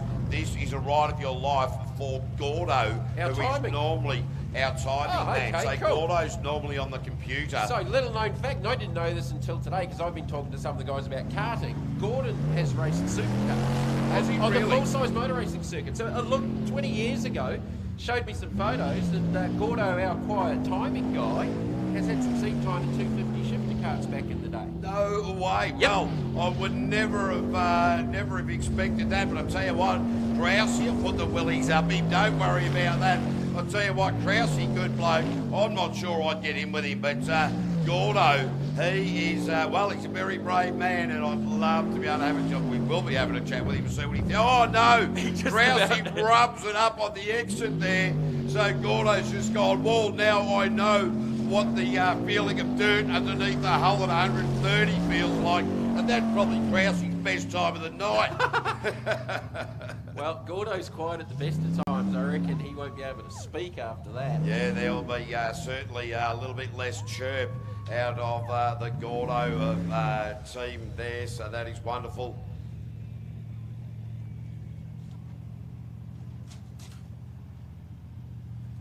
All right.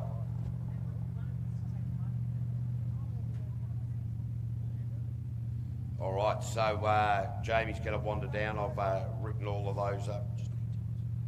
All right, so James going to go down and actually interview our main man, our main timing man, Gordo, after that lap with Krause, and see how that went. But ladies and gentlemen, that is the end of the night, except for the checkered flag. So we thank you very much for your patronage. Take it easy on the way home, but please rise to your feet as Connor Smith takes round 5 of the Penrite Oils V8 Superboat Championship in the Youth Development class. Well done, young man. Make sure, kids, you give this young bloke plenty of noise, plenty of cheer. You'll be hooked. So that is just fantastic for that young man. Geez, I tell you, just nearly bumped that into the bottom of the island there. He was too busy having a look at the checkered flag waving behind him. He goes, geez, that's a good colour. So well-deserved victory lap for that. So again, ladies and gentlemen, we thank you very much for your patronage. As we said, we'll be at Griffith on February the 11th. We will be Keith on the 25th of March. And if you feel like coming along to some great comedy, come along to the Riverina Comedy Club. So Riverina Comedy Club on Facebook. Check that out. Nazam Hussain will be headlining, Dane Simpson, a raft of very, very good comedians, and I'll be having a bit of a crack as well. So that'll be a fun night. And but love to see Connor out there just taking that checkered flag for a very well-deserved victory lap. Jamie, have you managed to get hold of Gordo? The extraction trying to get the helmet off is an act in itself. Get over here, Gordo. So, on the spot, mate, you just gone for a ride with one of the fastest superboats on the planet. How was that? It's just the G's that get pulled in those corners. Yeah, the arrow, it's quick. It's certainly quick. But You've raced shifter carts. yeah, it's He's speechless, just about. Hey, Scotty, did you try and scare him? Because you nearly parked it on the bank, and that was your fastest lap of the day. Yeah, but I took off before the green light, so but oh well. Yeah, we'll give it a good run and have a bit of a bump around and show him what it's like. Thanks, mate. And Gordon, any last words? no, just incredible. A whole new appreciation for what these guys do. And thank you for what you do, mate. Thank you. Well done down there, Jamie. Absolutely fantastic. And a big thank you to Gordo, who up here and sometimes under a lot of pressure with the people that work up here at the timing tower. It can be a pretty hard day in the office up here sometimes. And certainly like to thank our safety crew. Ladies and gentlemen, big round of applause for our safety crew. They have been absolutely sensational. Our timing officials, our race director, our chief steward, our ramp controllers, and all of the volunteers that go into making this day possible. So indeed all the crew chiefs, there's just so many people. Our ambos were put to work. Luckily not too bad. Kayla Foot certainly doing well up there just under observation. But ladies and gentlemen, your Group A winners for the third time in a row, Brendan and Rory Doyle.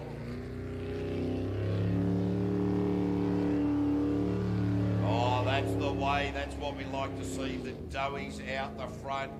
Big thanks to CTVS and all of our live stream guys, our broadcast partners, 7mate7 Plus, and indeed live stream. Don't forget the Penrite Oils, Canards Hire Park, Intersales Temora, the Temora Shire Council, and once again a massive round of applause to Brendan and Rory Doyle for 3 wins in a row in the Group A category, with just Fonzie Mullen and Lee Stewart left to have a crack around this track here at Temora.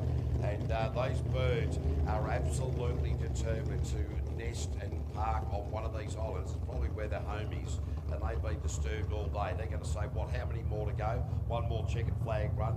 Great. Can we then come home and have a snooze for the night, if you don't mind? Oh, Gordo was just about speechless there. I was actually, when I threw the microphone in his face first up, I thought, oh, I forgot to mention to him to not swear. Yeah, no. He didn't. No, very well poised. In fact, and how's Krause admitting he cheated the start? You didn't do that, Krause.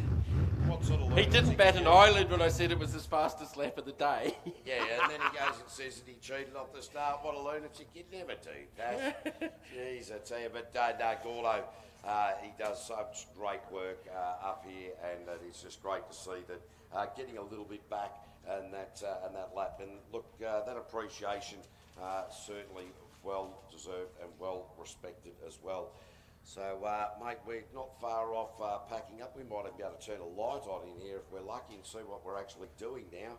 I tried to put my sunglasses. Jeez, your half of the desk is really messy, Cavey. Well, you've got the bin over your side, to be fair. Where's your bin? Oh, but really bin up the road.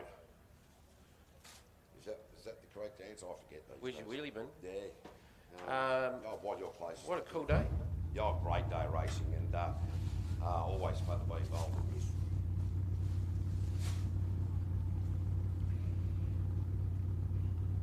you, sir. Just waiting for Bastion and Talia Mullen for the LS winners to take their checkered flag victory lap.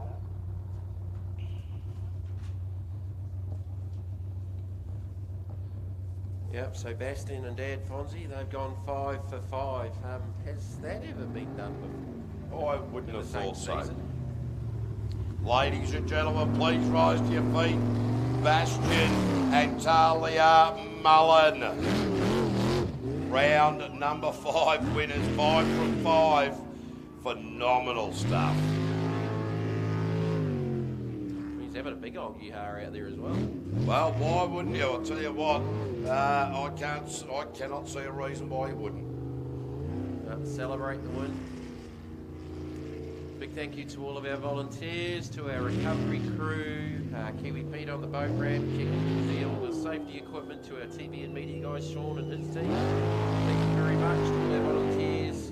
Those up on the hill, and this is the biggest celebration lap in jet sprinting history, just about. Oh, he's going to hope he's refueled for it.